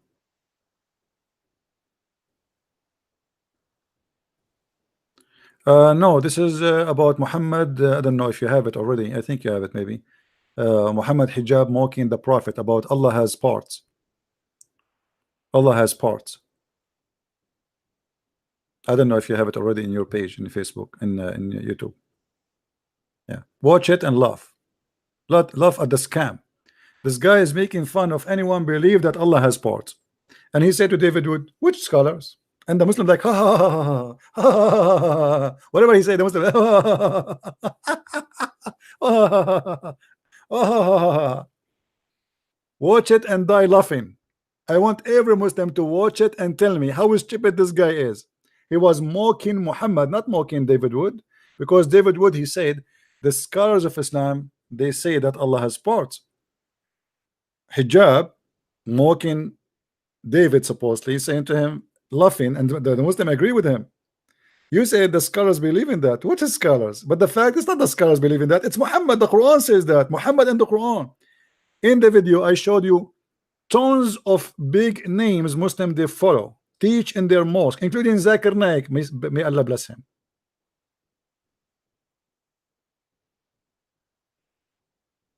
Which scholars? Which scholars, brother?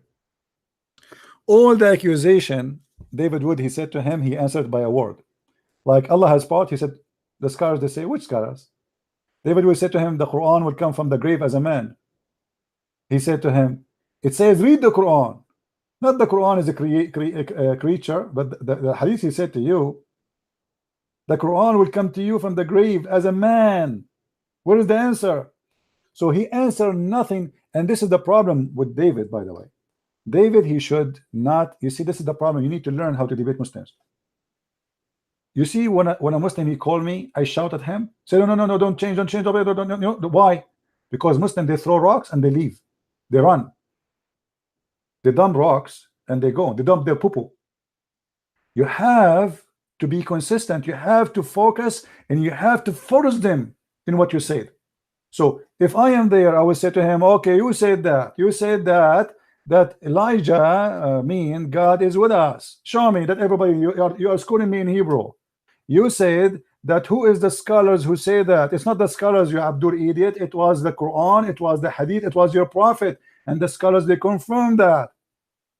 Be consistent. Don't change the topic. Don't let him go. Just throw stupid answers and go. It was a golden opportunity for David Wood to make him look like a balloon full of fart. It was a priceless opportunity, but he did not use it because this guy, he brought nothing but shame in this debate. And you will see the Muslim, you will see how many Muslims were attacking for this. Now, right now, most of the Muslims are ignorant. They don't know really what this guy was saying. Or they knew that they were laughing. But when they see the details, and I will make a new video about him saying the Quran will be destroyed. That alone is a nice thing. The Quran will be destroyed. The Quran is not eternal person. It's not a person, okay, but it's not created. And it's going to be destroyed. You see the debate we have yesterday, and the Muslim, they try to take it down, they flag it. I have a debate yesterday. How many of you watch it? It is in the channel of Unmasking the Fools. You can go and watch it there. I just finished the debate with the Abdul. I made him shish kebab about the Trinity. We are debating about the Trinity. He called me. He said, from the first second, I will expose you. Are you Christian, Prince? I said, yes. He said, I will expose you. I want to debate about Trinity. All the Muslims, they want to debate only about one topic, the Trinity. They think, because they say we believe in one God, that will make them like superior. Stupid.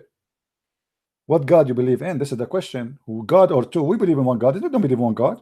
We are the one who believe in one God. Go watch it and laugh at the stupidity of the Muslims. You cannot debate Muslims. For Muslims, they play games. So in order to have a debate with them, should not call it a debate. You should call it a game. It's a game. It's like a mouse and a cat, you know. There's no honest debate. They play games. They will never answer a question. I spend an hour and 20 minutes speaking to this guy just to make him say if the Quran will be destroyed or not. He will not say it. And right away, I finished the debate. Not even 5 minutes after, I receive a strike from YouTube saying this YouTube is inappropriate. Now I appeal for it. I will have it back because there's nothing there. We said nothing there. I mean, what we did? Nothing. It's a debate. They think by flagging it, they can take it down. I record it. I have it. I save it. We have it there. And then after we finish the debate, this guy, the Abdul, he started cursing me in Skype. May Allah destroy you. May Allah curse you. May Allah punish you. They are like a pregnant women in the delivery room, and they don't know when the baby is coming. He could not answer me when we are live. He started cursing me in Skype.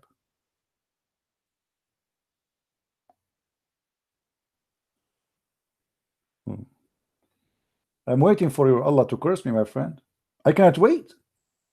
You are cursing the Jews for centuries, and the Jews are the most rich people in the world. I mean, do you see how much your curse is working?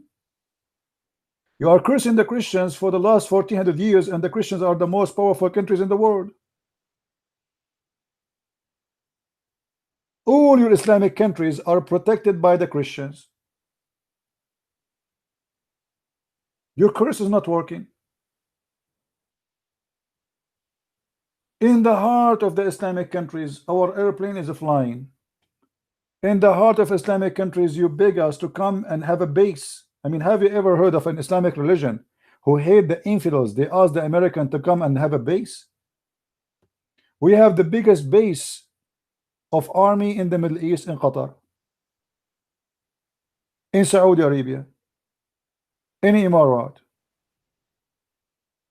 in Syria, in Iraq, in Turkey. I mean, where you want more? Everywhere. But we are cursed. And no, I never visit Norway. If you invite me, I will go. You pay for my ticket, and you have to buy me everyday halal food, which is include pork, and then I will go and visit you. All right?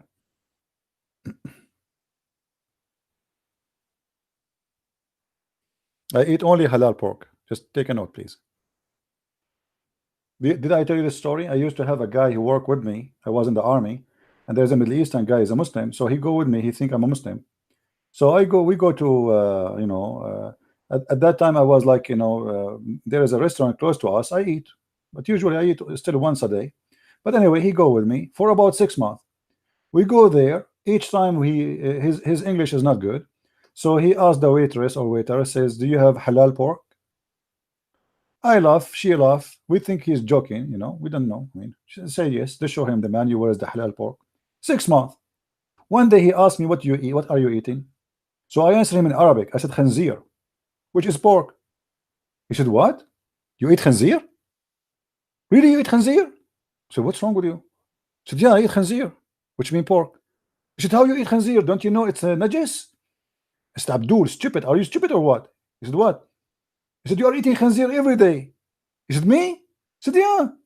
He said, "When?" He said, No, you are eating khanzir right now. Aren't you the one who asked the waitress just now, and for the last 6 months, every time we come here, you said, 'Do you have halal pork?'"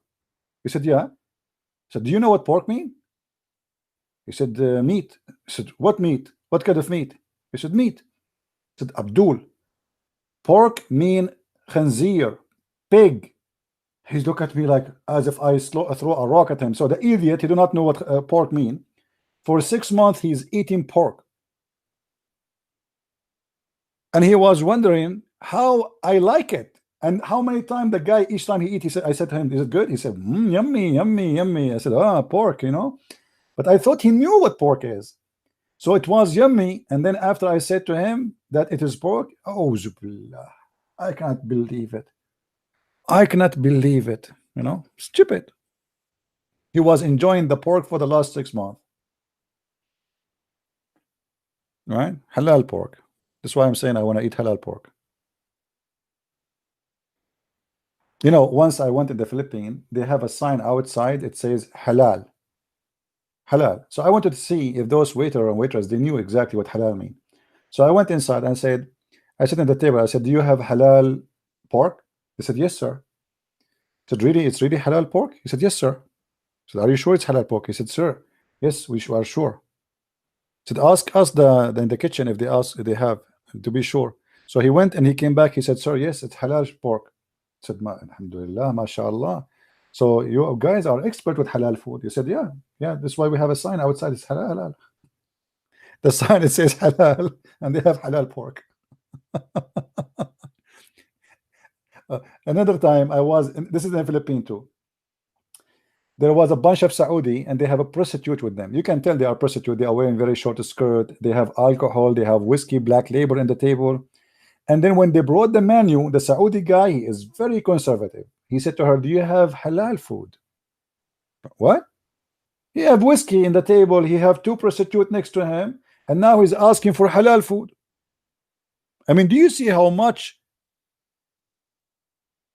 they are attached to the teaching of Allah? Yeah, Muhammad is a person who have a lot of prostitute. Prostitute is haram, is halal in Islam. Actually, the Quran says that. But he is drinking black label whiskey, have a prostitute with them, and yet he have a problem with the halal food. Yeah, my friend, let us hear you.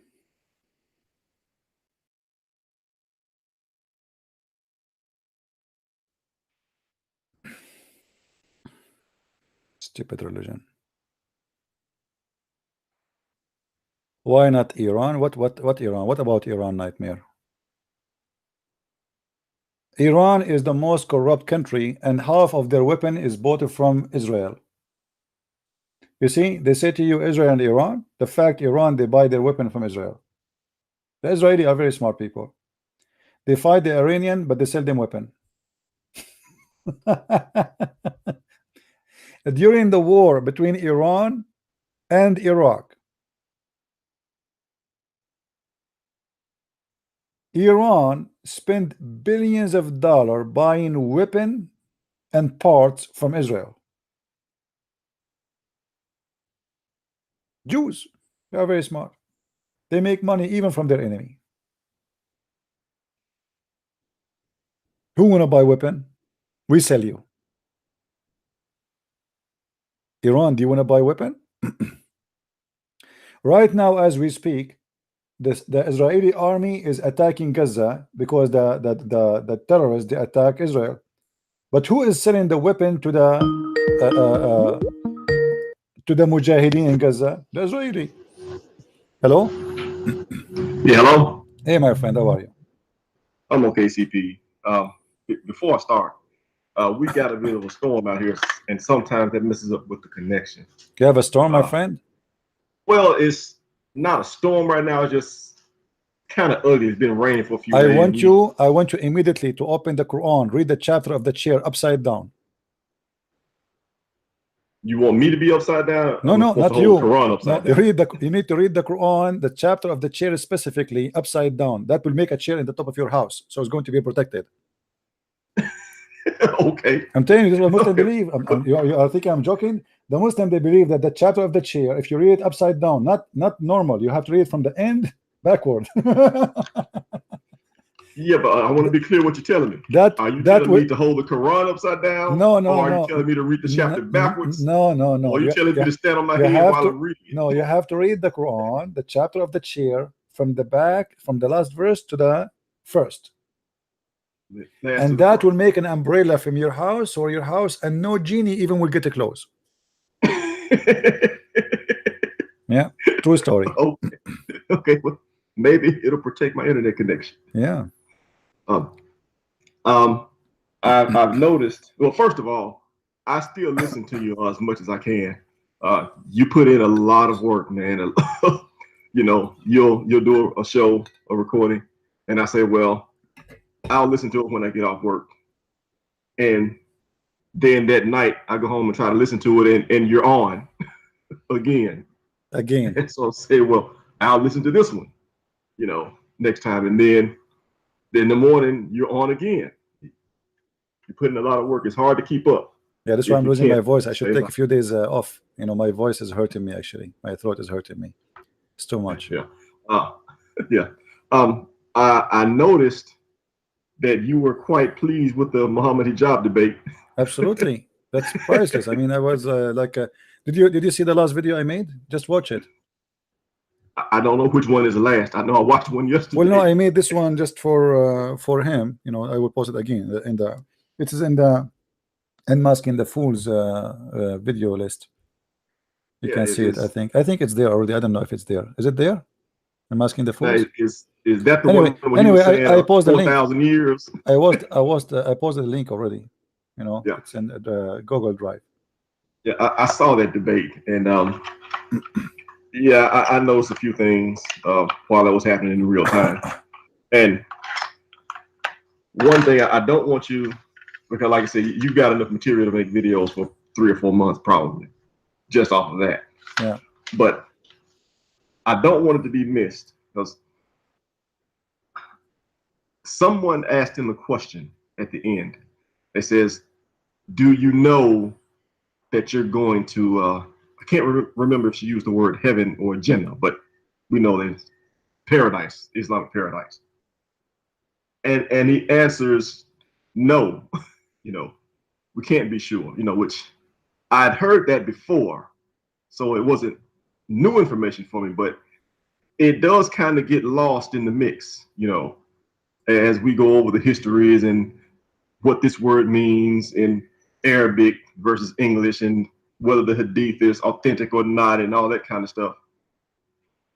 At the end of the day, after all of this, I thought he did a lot of grandstanding, too much grandstanding for what's supposed to be a professional debate. But still, if that's just his style, because I saw him debate Jay Smith once in Speaker's Corner on the ladder, and he was somewhat similar. He wasn't trying to make as direct jabs, but I think that's just his style.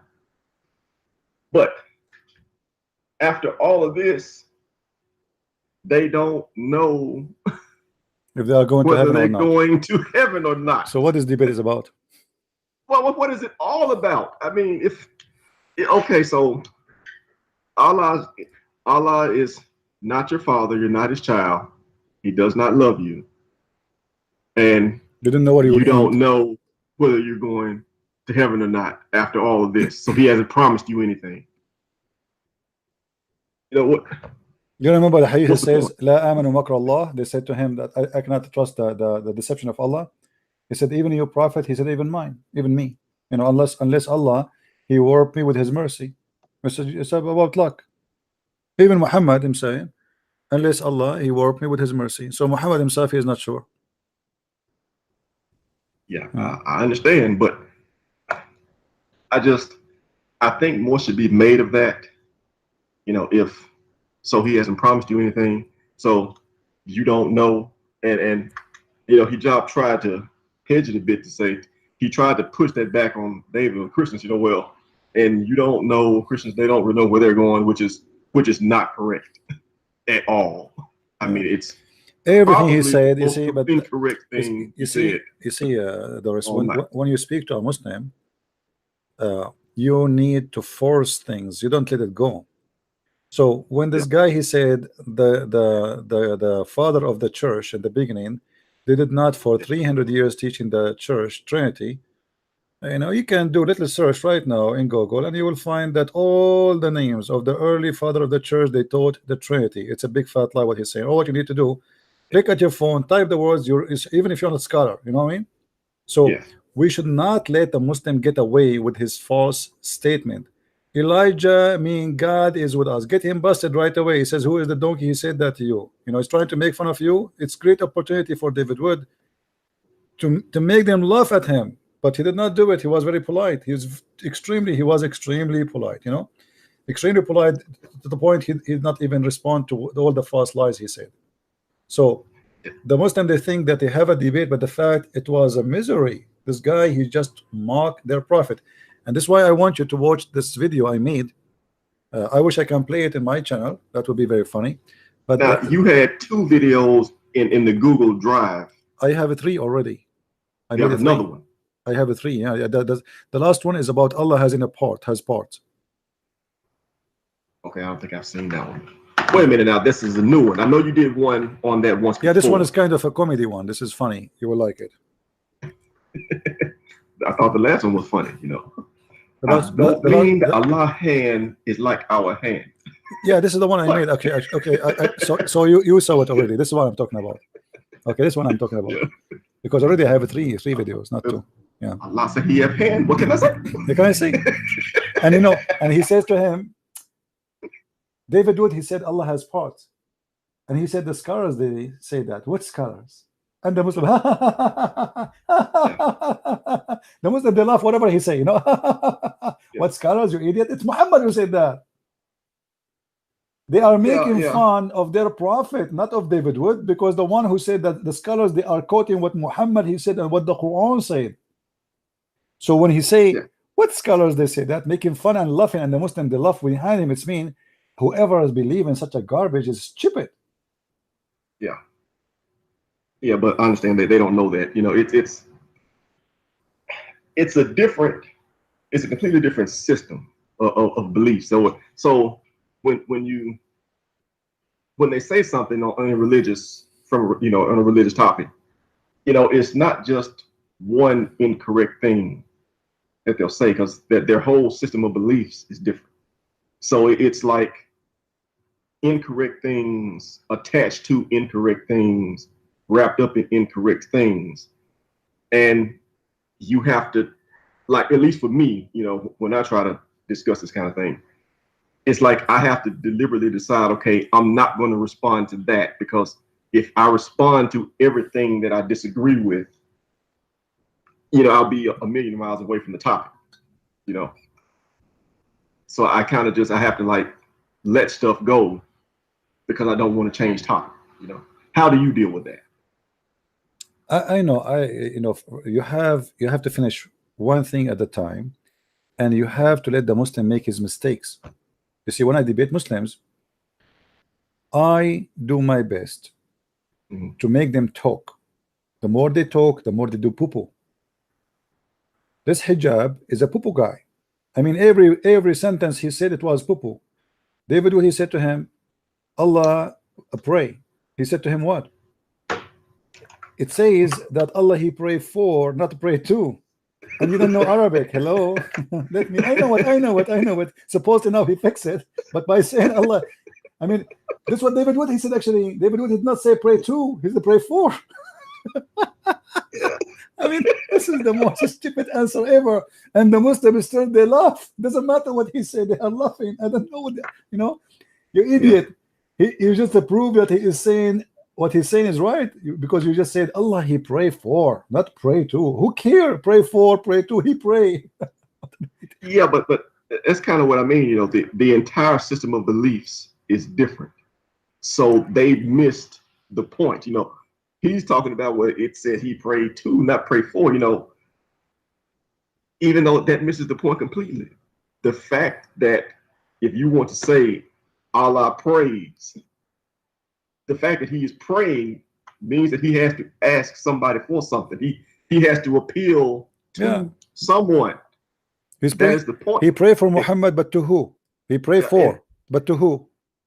Yeah, especially and they call themselves Unitarian. Well, they don't call themselves, but they're Unitarians. So why would he pray? There's no, there should be no reason for it. You know, if it's a consistent revelation from God, which is not clear, obviously. But, and this is just another evidence to that point. But it's like it just escapes them. They're so far. It never enters their mind that what they are reading there might not be from God. You know, it never. Yeah. You can't even ask them to consider the point. You know, you can say it to them directly. You know, well, what if this is not from God? What would that look like? And they just can't do that thought experiment. You know. Yeah. You know what? When somebody debating about somebody, debating anyone, some people they try to concentrate in the person, and that's what they were trying to do with David Wood, because they hate him. You know, he is. You know, they are waiting for a point where they can humiliate him. This is the point. It's not about debate. You know, you notice that in the whole debate, not a single thing David Wood he said they answered. As an Yeah. example, he answered all the verses he read for them about Allah has brought or hadith by saying which Okay. scholars. He read for him the Quran is going to come as a man. He said it says the Quran, read Quran is going to intercede for you. But this is not what he said. He said the Quran will come to you as a man. So the problem is we need to learn how to force the Muslim to answer. Muslim would never answer, they play games. This is why when a Muslim he called me, I said, no, don't go, don't go, don't. How many times do you hear me saying that? No, don't. You have to stop him. You have to put a break. Otherwise, he would do poo and he will move. He will keep going. And then he get away with his lies. You cannot let that happen. Otherwise, this debate is not a debate. You know? Yeah. And they are a bunch of kids making a mockery. They are not people who they have respect or anything. And this is why when you debate those kind of people, and David Wood should know better that those people are just a bunch of kids. They are street people. They are not really scholars or anything. They are just the two guys who go in the street supposing want to teach people about Islam. 8 hours after the debate, they made a video begging for money because they felt, okay, we made the Muslims happy, so now let us get getting paid. And look what they said in the video. Did you see it? I saw parts of it. I didn't see the Okay, whole we'll thing. see the video I'm posting right now. We will see it. They are saying we have 2 billion Muslims. Suddenly the Muslim became 2 billion. Yesterday there was 1.6. We have 2 billion Muslims. All what we want 500 people to be to support us by sending 100 pound, which means 100 pound a month, which is 50,000 pound. But I think they will get not only who knows how many people they will send donation. Only 500. They will stop. No, they will take all the donation. 8 hours after the debate, if we can call it debate, they ask for money. They are doing business. 2 street boys, they have no job. It's a great opportunity. And now let us ask the Muslim. We made them happy. Let us ask the Muslim to pay us. Now, everybody is listening to me, including Muslims. Do this potato hijab and Ali Dawa dare to talk to me, dare to debate me? Let us do it. Let us do it. But we will not do it in the format they do. I will not do it 5 minutes, 5 minutes. We will do it crossfire talk. This is the only way you can corner them. You have to force them to talk. The form never debate a Muslim 5 minutes, 20 minutes for you, 5 minutes for me. This is garbage. This is not even a debate. Here we go. David Wood, I told you before, you remember before the debate, long before the debate, I said, okay, David Wood, he will read what is in his computer. The guy will read what he prepared for David Wood before the debate, and there's no debate in the debate. There's no reference. There's no. Did this guy, what is his name? The Egyptian, did he say any reference? He quote for us from Zechariah that God have 4 spirits. This is stupid. The verse doesn't say that. Those are the 4 spirits which God will send to serve the 4 angels. So, you know, there's no real debate.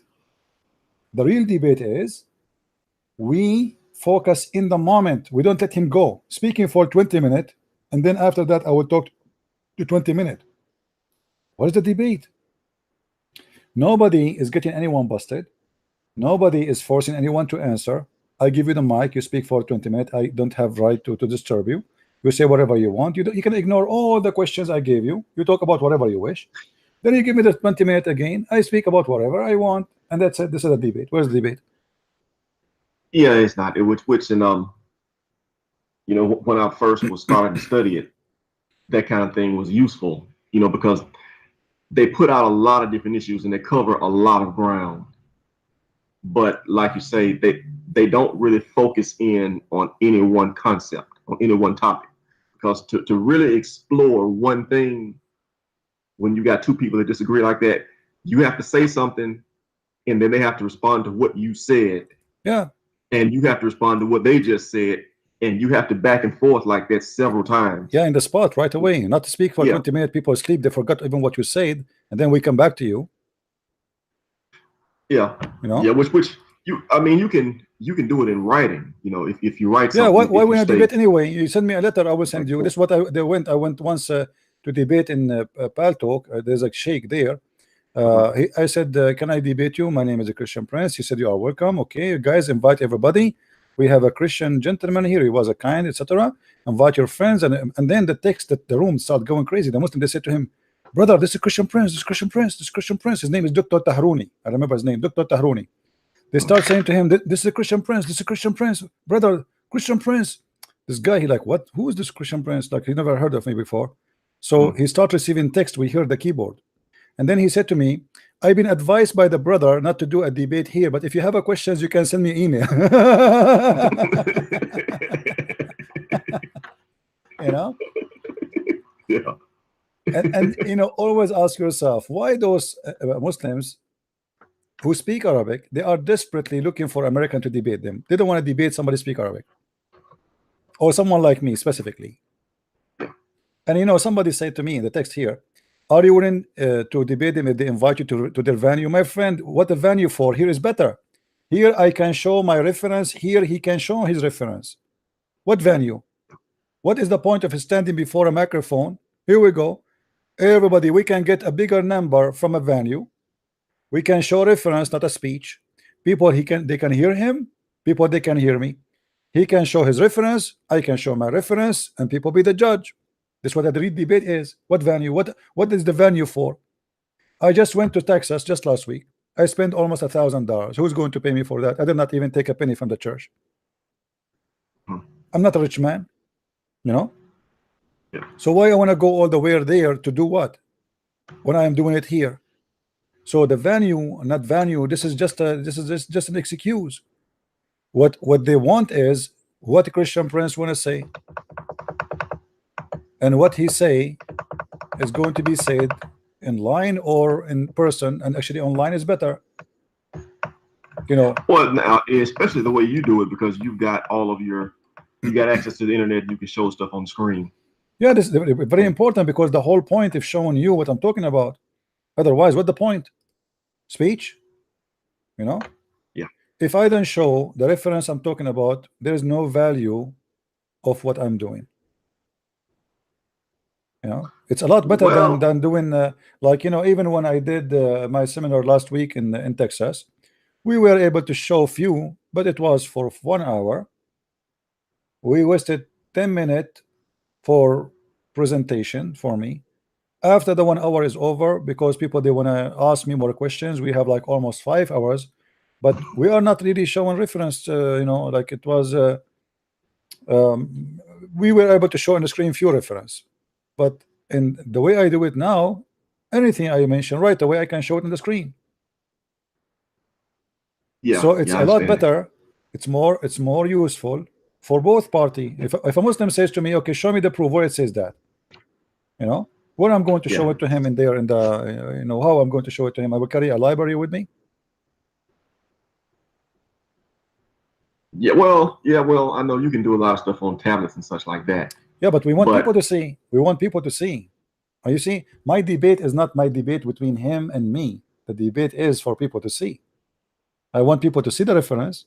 Right. I want people to see the answer, and they judge by looking at both the answer and the reference. What the reference says, what he said. Like if this guy, he was with me, and he said that Elijah mean God is with us. Isn't it going to be nice to put it in front of his face right away and say, "Here, guys, laugh with me." This guy who was laughing at David Wood, and he want to teach, he want to school him in Hebrew. He claimed, you know, when you laugh at somebody, he don't speak Hebrew supposedly, and you say to him what it means something in Hebrew, and you brag about knowing Hebrew, and then you say such a stupid thing. Obviously, you need to get busted. No? Yeah. Yeah. Well, now, I will say this much though. When you say like having those venues and things like that, there's no use for it. Well, it's less useful if your goal is trying to get to the truth, you know, and to put that out there to really to cut away all the falsehoods and stuff like that, the false beliefs that people have.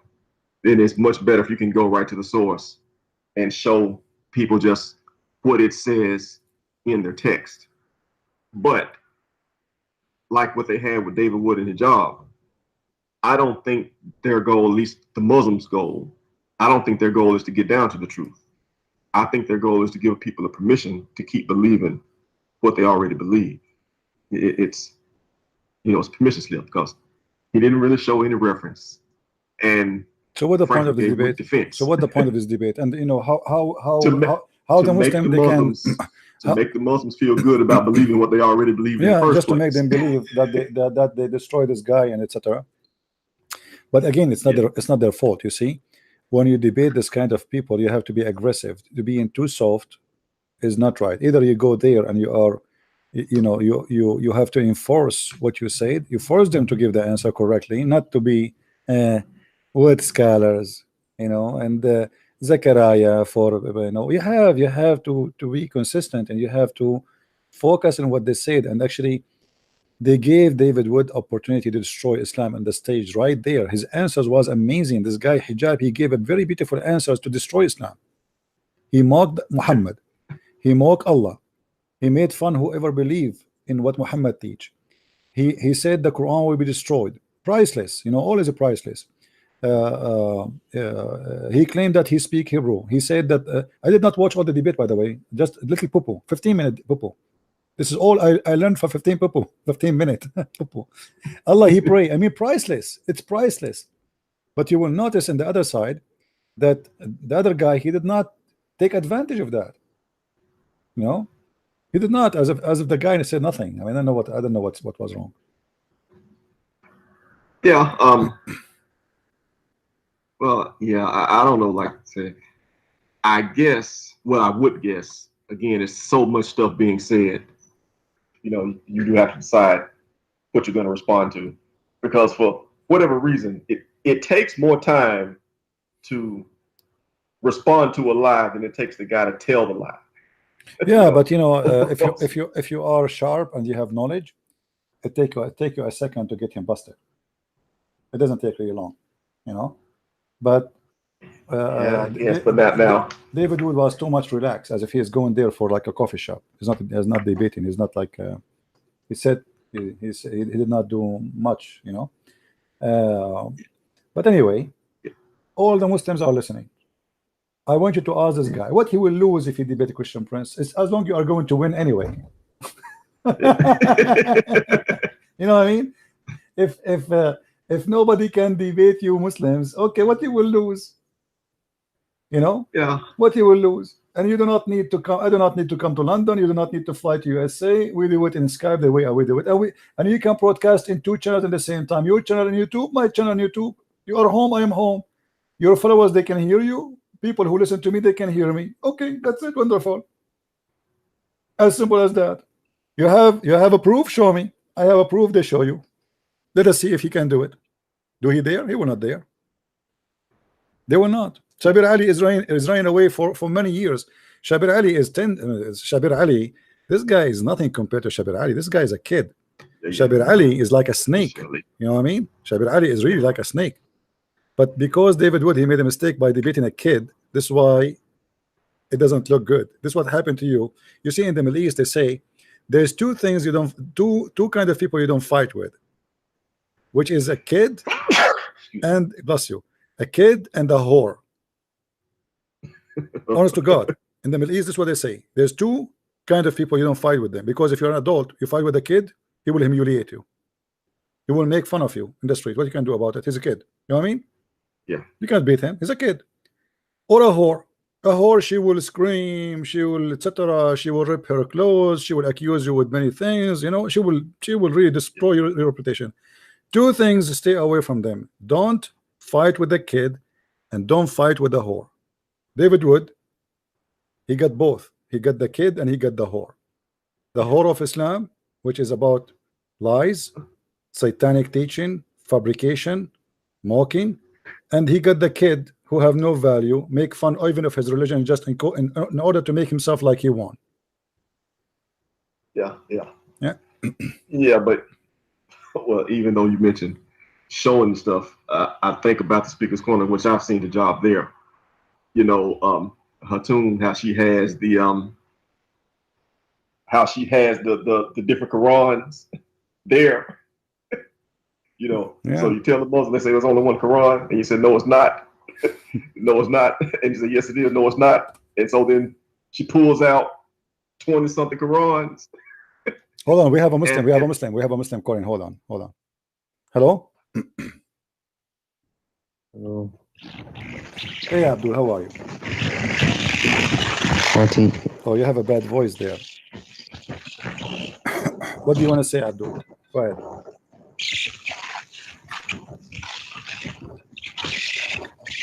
Are you there? Okay, you have a.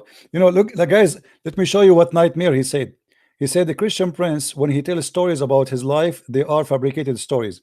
Look who is talking. A guy who believed that Muhammad, he said that his God, he sent him a dish of shish kebab. He ate it. He got the power of 40 men. This is not a fabricated story. What is story? I said it's fabricated. Like what? I said I have a flying carpet. I said God, he sent me a mule and he took me to Jerusalem. I said that Jibreel, he come to me in the image of the Kalbi, and those are a true story for you. I said that God, he will make my women, the women I will sleep with, her vagina fit for the penis he will give me. That is not a fabricated story, but the story Christian prince he told you about his life is a lie. Like what? Abdul? Huh?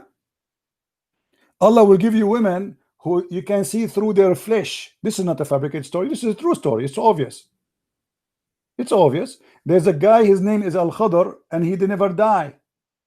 He was in the funeral of Adam, in the funeral of Noah, in the funeral of Jesus, sorry, in the funeral of Muhammad and Moses. Why? Because he drank from the fountain of youth. This is not a fabricated story. What a stupid you are. You are talking about fabricated story? The prophet, he hear stones saying to him, Assalamu alaikum. Obviously, I hear always Assalamu alaikum too. If I am the one who say to nightmare, yesterday I went in the street and I heard the stone saying to me, Assalamu alaikum, what nightmare will say? It's a fabricated story. As long Muhammad, he say that, it's not a fabricated story. Are you there, nightmare? Or why you are playing dead? Even the mountains say Assalamu alaikum to Muhammad. The debate which we are talking about between Moses and Adam, how Moses met with Adam? Obviously, it's not a fabricated story. Adam and Moses, they have a debate in a chat room where they met in the internet.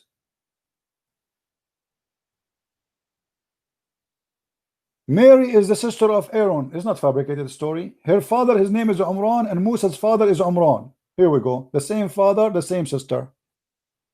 It's not a fabricated story. The woman, she have a sperm coming from her backbone. It's not a fabricated story. Right? I mean, obviously, the sun set in the murky water. Alexander the Great, he found people who have no shelter on them, near where the sun set. Not fabricated story. Right? And then they ask him, please, prophet, can you build a dam between us and between the people of Gog and Magog? Where we can find the people of Gog and Magog? According to Islam, there is a huge nation, big number. According to Muhammad, a person who is from Gog and Magog, before in his lifespan, he will have 1,000 baby, which means 1,000 son. So imagine if every one of them, before he die, he have 1,000. Then remember, in order to have such number of babies, that means you live long, right? So what about the babies of the babies now? So now we should have not only billions, we should have trillions of Gog and Magog. Where are they? The prophet of Allah, Allah told him to build a dam between them and Gog and Magog. And Muhammad claimed that before the judgment day, the people of Gog and Magog, they will make a hole and they will go through. This is not a fabricated story. Right? People of Gog and Magog. People of Gog and Magog, by the way, some of them, they have like different kind. But most of them, they sleep inside their ears. Obviously, this is a convincing story to nightmare. A guy, I mean, why you want to go in a tent? He have a tent with him. He's sleeping inside his ears. His right ear is very big. So anytime he want to sleep, he wrap it around himself. Makes sense. His ear, like big ear. Right? Are you there, nightmare? You want to talk about fabricated stories? Hello?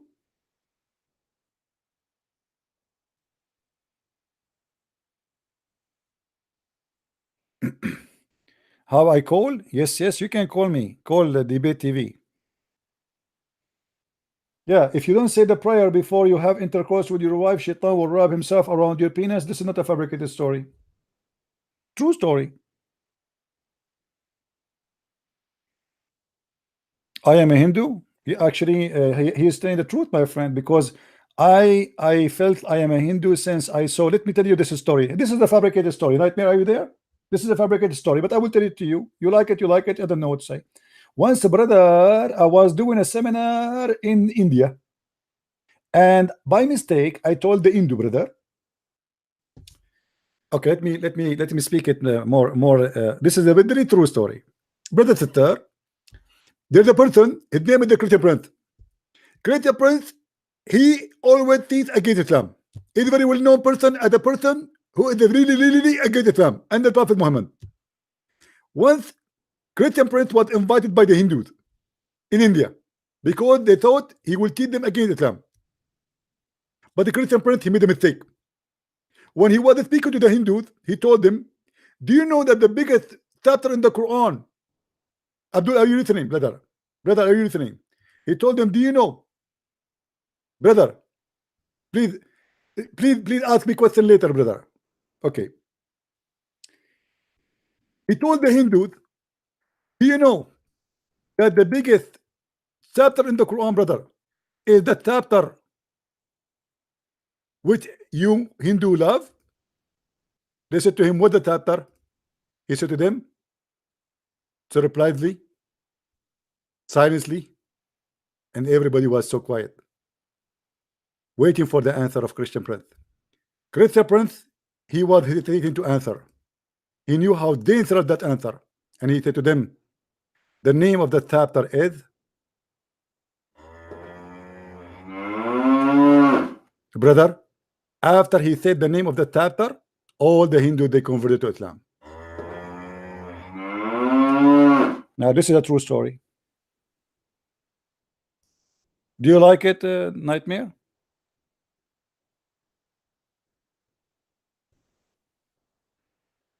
Hello? The biggest chapter in the Quran is the cow chapter. Why do you call it cow chapter? Because the story, what? You see, Nightmare, he speak about fabricated story. Let us tell you a fabricated story I did myself. Brothers and sisters, there was a guy, he was killed violently. He was what? Killed violently. And the people, they want to know, brother, who killed him? So Allah told them, brother, I am going to let you find the one who killed him. How, brother? Let us see.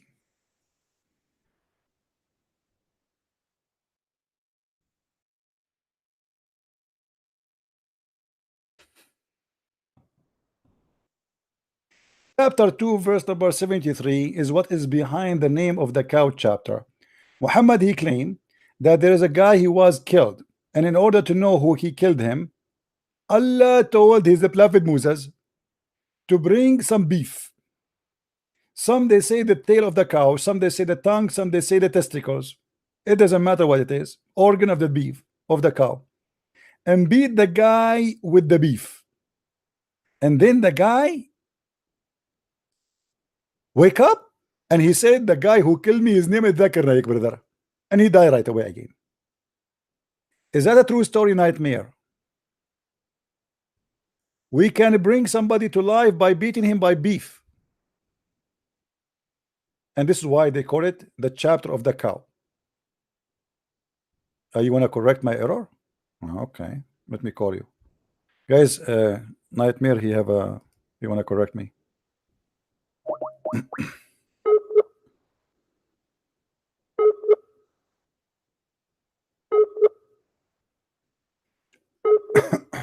I'm calling you.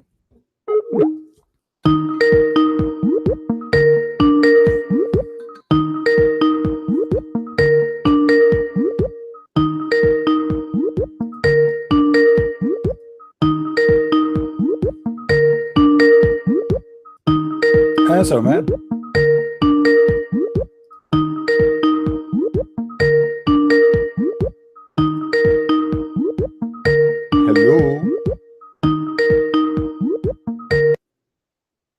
Are you there?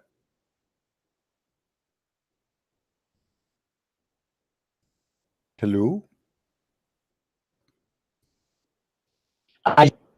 Hey, Nightmare. Hello. What happened? What happened? You want to correct my mistake? You said. Okay. I just like to correct your errors, just to show to the people that you have no education whatsoever. Absolutely. Go ahead. I'm listening. Okay. One of your debates, maybe a few days ago, you told them that Muhammad, he didn't have the Christian asked him for the debate, and he didn't have debate with him. He just told them, go and bring your kids and your wife, and let's pray. Okay. You remember the story? Yeah, I remember the story. Yeah, go ahead. Okay. Let me show you that. Okay. Guys, before you go, please, guys, invite your friends. Mr. Nightmare, he is going to show you an error. Very important error. Go ahead, I'm listening. Okay. Let me read in Arabic. All في right. السنة العاشرة من الهجرة كتب النبي رسالة الأسقف نجران ودعا أهالي نجران إلى الإسلام. In the 10th year of migration, the Prophet wrote a letter to the Bishop of Najran. Okay. عندما وصل ممثل النبي الرسالة إلى الأسقف. Okay. When the representative of the Prophet brought the message to the Bishop of Najran. Okay. وهم and they are عتبة بن غزوان. Okay.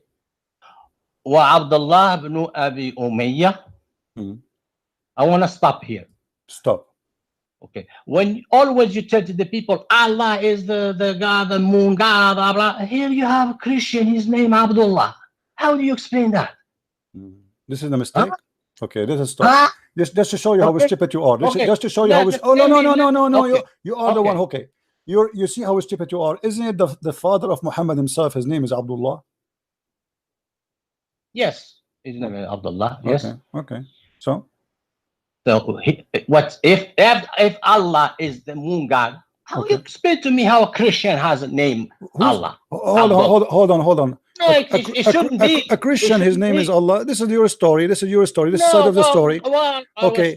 Hold on. Did you hear of one of the Jews? Did you hear about a rabbi? His name Abdullah.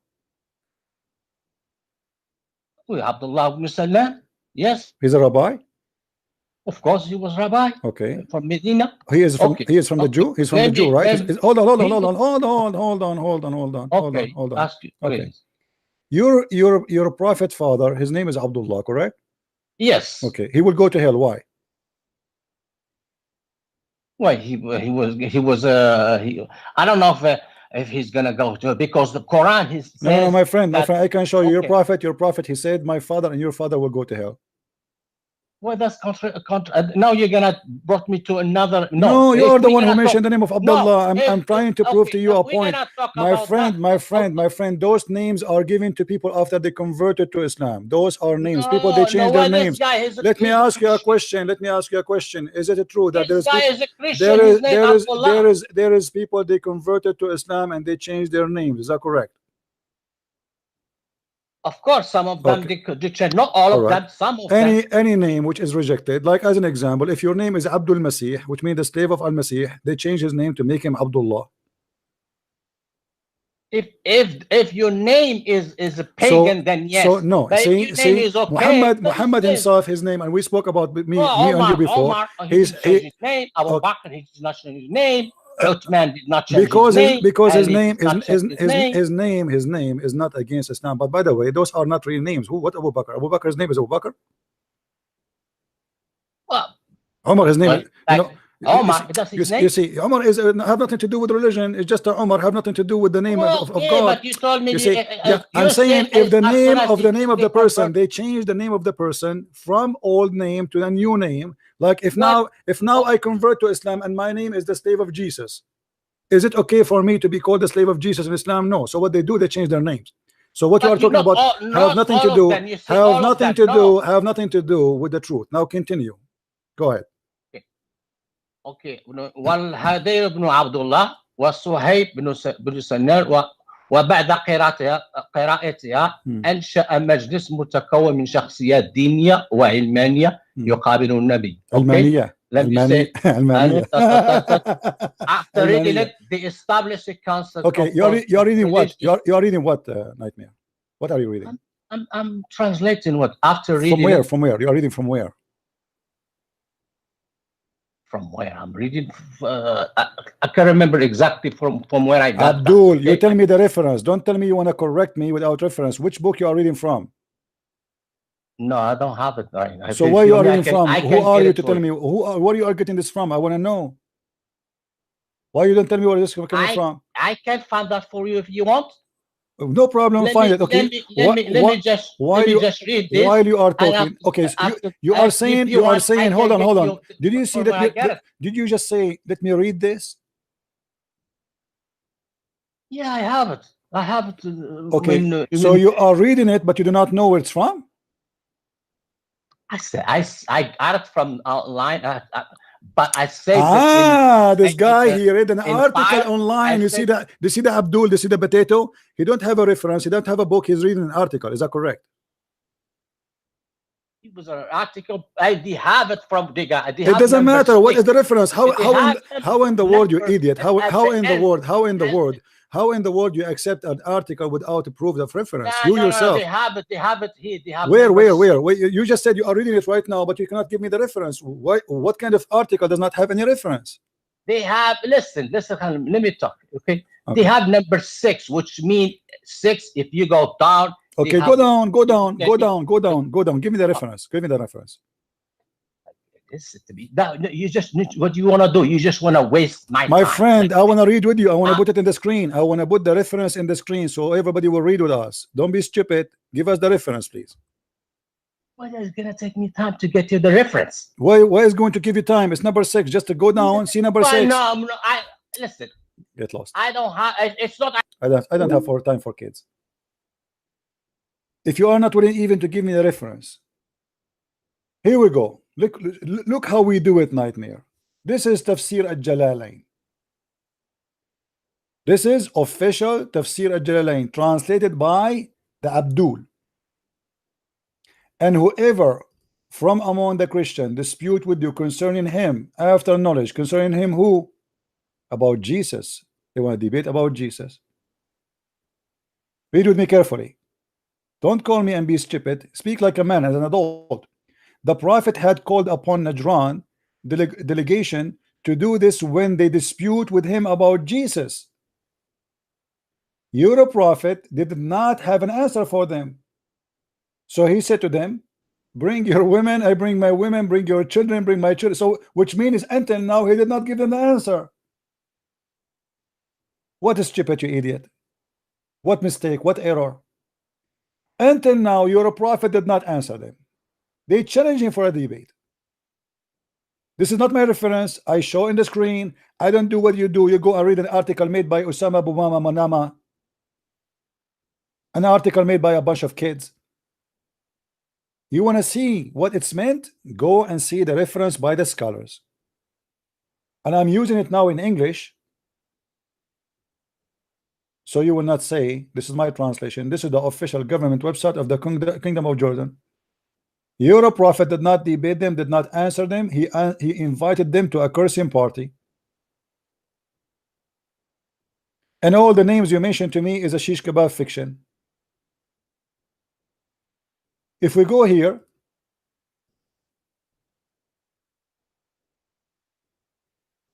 this is a book. It's called Asbabun Nuzul, and this is the book explaining all the stories. And you will see that Muhammad, he could not respond to them except by inviting them to a cursing party. This is additional proof that your prophet is a shish kebab. You see, when the Jews, they debated about the Messiah himself, he was asking them, he challenged them. He said, what do you say of the Messiah? They said, he's the son of David. When they said this, he's the son of David, Jesus did not say to them, okay, bring your children, I bring my children, bring your family, I bring my family, bring your wives, I bring my wives. He said to them right away, he quote from the Old Testament, if he is the son of David, then how David called him my Lord, sit next to my Lord, said to my Lord, sorry, my Lord said to my Lord.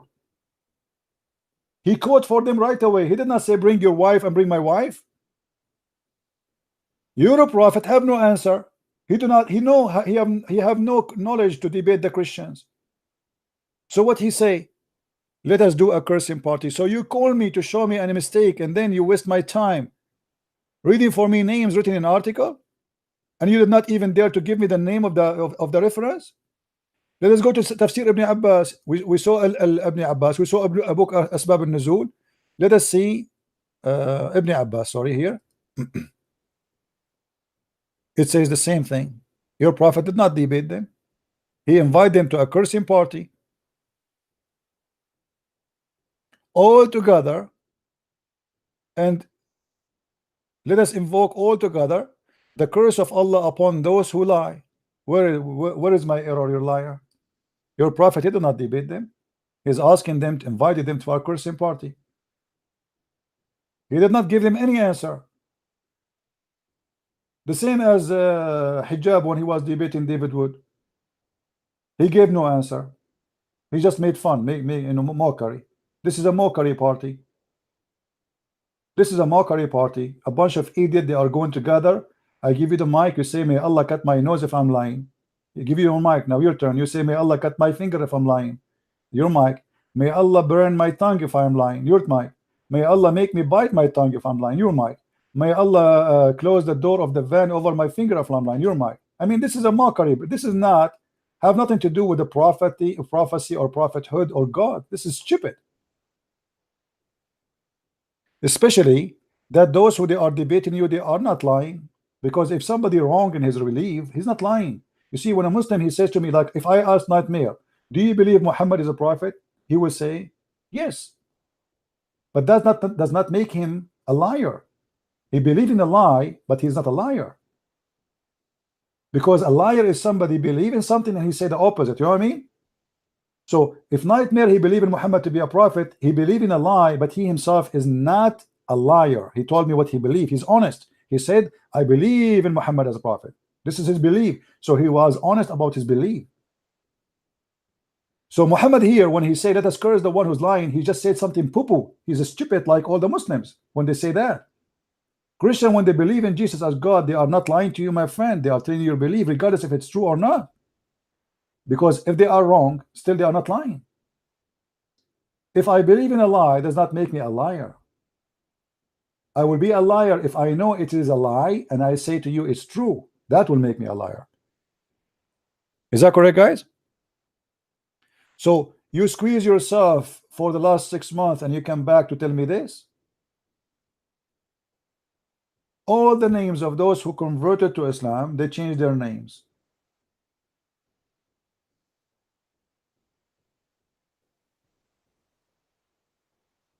If we go and read right now all the names of Muhammad uncles, you will see the Muslims, they don't quote their names because they are ashamed of their names.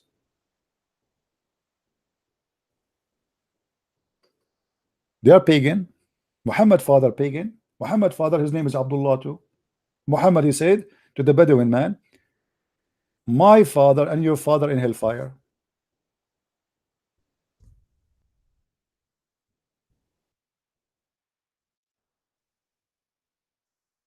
My father and your father in hellfire. Do you see it?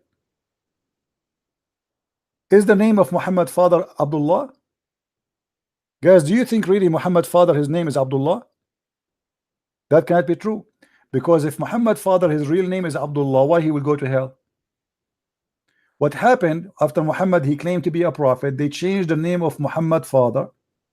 They start calling him Muhammad ibn Abdullah. But how his father will go to hell, but he is a slave of Allah? Because this is not his real name. In order to make Muhammad look better, they changed the name of his father, because his father name is a shame, is a pagan name.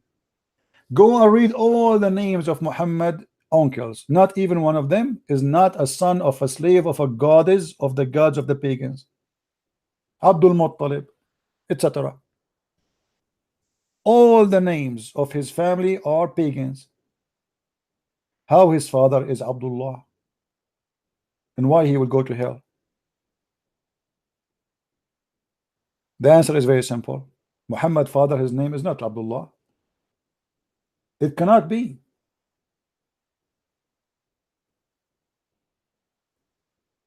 And I believe mostly they don't even know who's his father. He said there is a story where they say to Muhammad, you are the same as a palm tree in the middle of the desert. You have no roots. Nobody knows who you are.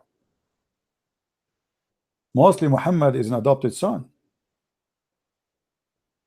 A woman, she gave delivery to him, because even according to Muslim stories, if we go with it, you will see Muhammad mother delivering Muhammad 4 years after the guy they call him Abdullah, he passed away. Imagine you die today and your wife, she deliver a baby 4 years after your death. Those things happen only in Islam, to the point even they are teaching that a woman, she can be pregnant for 10 years. Even in the Islamic reference about Mary, they say that the sperm, Allah, he created the sperm inside Mary. You believe it? Mary, she have a sperm of Adam inside her. Allah created the sperm of Adam inside her, like she is self fertility. So when Allah, he breathed into her vagina, he made her horny,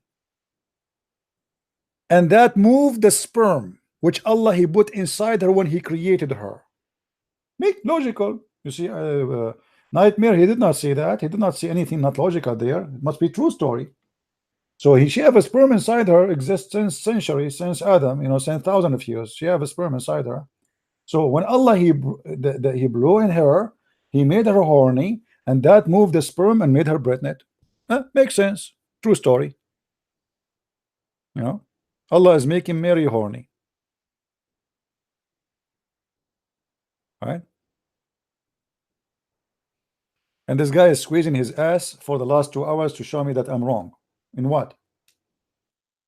And why your prophet, he's asking them to invoke Allah to curse the one is lying? Why you don't answer them? If you are a true Muslim, all of you Muslim, you should not debate a Christian. You should do should do cursing party. Allah, if Christian prince is lying, Allah cut his nose. Allah, you know, this is what your prophet do. Are you better than him?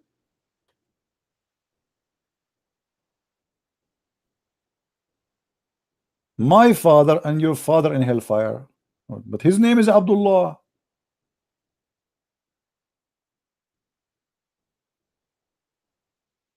None of those names are true. Muhammad's father cannot be Abdullah. For if he is Abdullah, he have to be a believer on Allah. He should go to heaven. This is a name, they give it to him. They change their names. Same as Muhammad changed his name. Muhammad's name is not Muhammad. Who is Muhammad? The Quran quote Muhammad in many names. They quote him Mustafa, they quote him Ahmad, they quote him Muhammad. Which one is you? Why you have many names? Who are you? You are God? Moses have one name, Abraham have one name. Why you have many names? Because those are not names, those are title. Have nothing to do with the real person. He gave himself a title. The same as anyone who claimed to be a king. The second he is a king, you don't call him by his name. You call him your majesty. You call him your you know, whatever, the emperor. You call him whatever you call him, but you don't call him by name. The second you call him by name is an insult. He will kill you.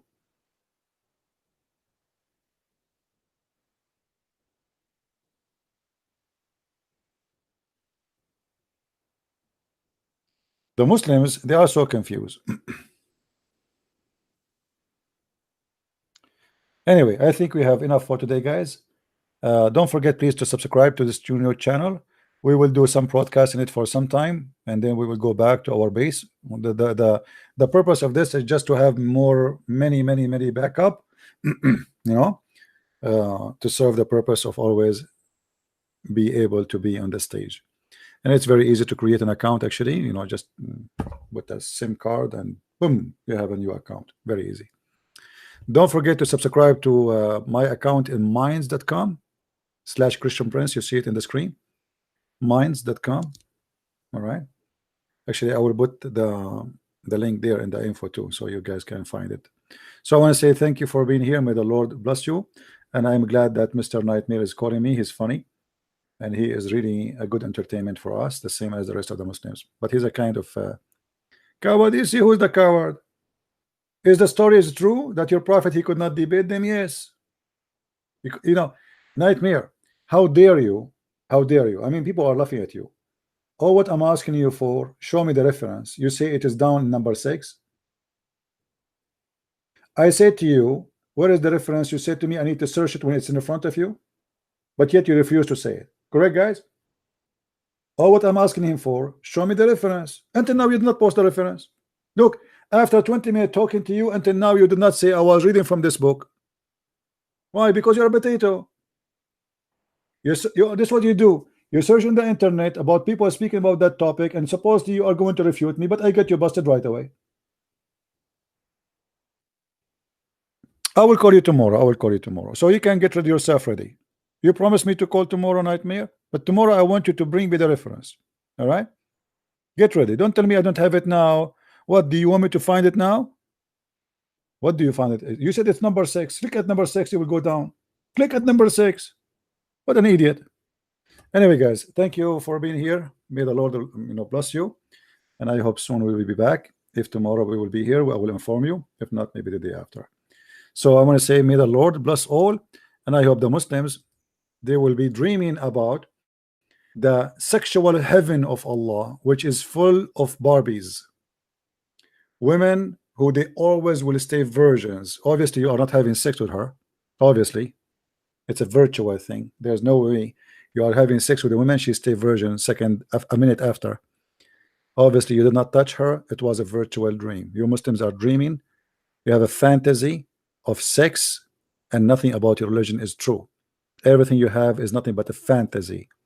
Endless penis, endless vagina, big women, her ass is mile. That's a madness. It's a fantasy of madness. I hope you will wake up soon and you will stop your madness. Stupidity take you nowhere except to a stupid ending. Work for your salvation, my friend. God is not a pimp. God is holy. He don't promise vagina. God is not a vagina vendor. Neither he is a penis fixer or penis extender. God is holy. Your God is a scary fiction beast all about sex. He don't fit. He's not qualified to be even called close to be God. Maybe the God of the underworld, maybe, but he cannot be God. Thank you. May the Lord bless you, and until we see you soon again, maybe tomorrow. I hope so. My voice is tired, but I will try to do it tomorrow if I can. Until then, Christ is Lord, Islam is false, and see you soon again. Bye-bye. Take care.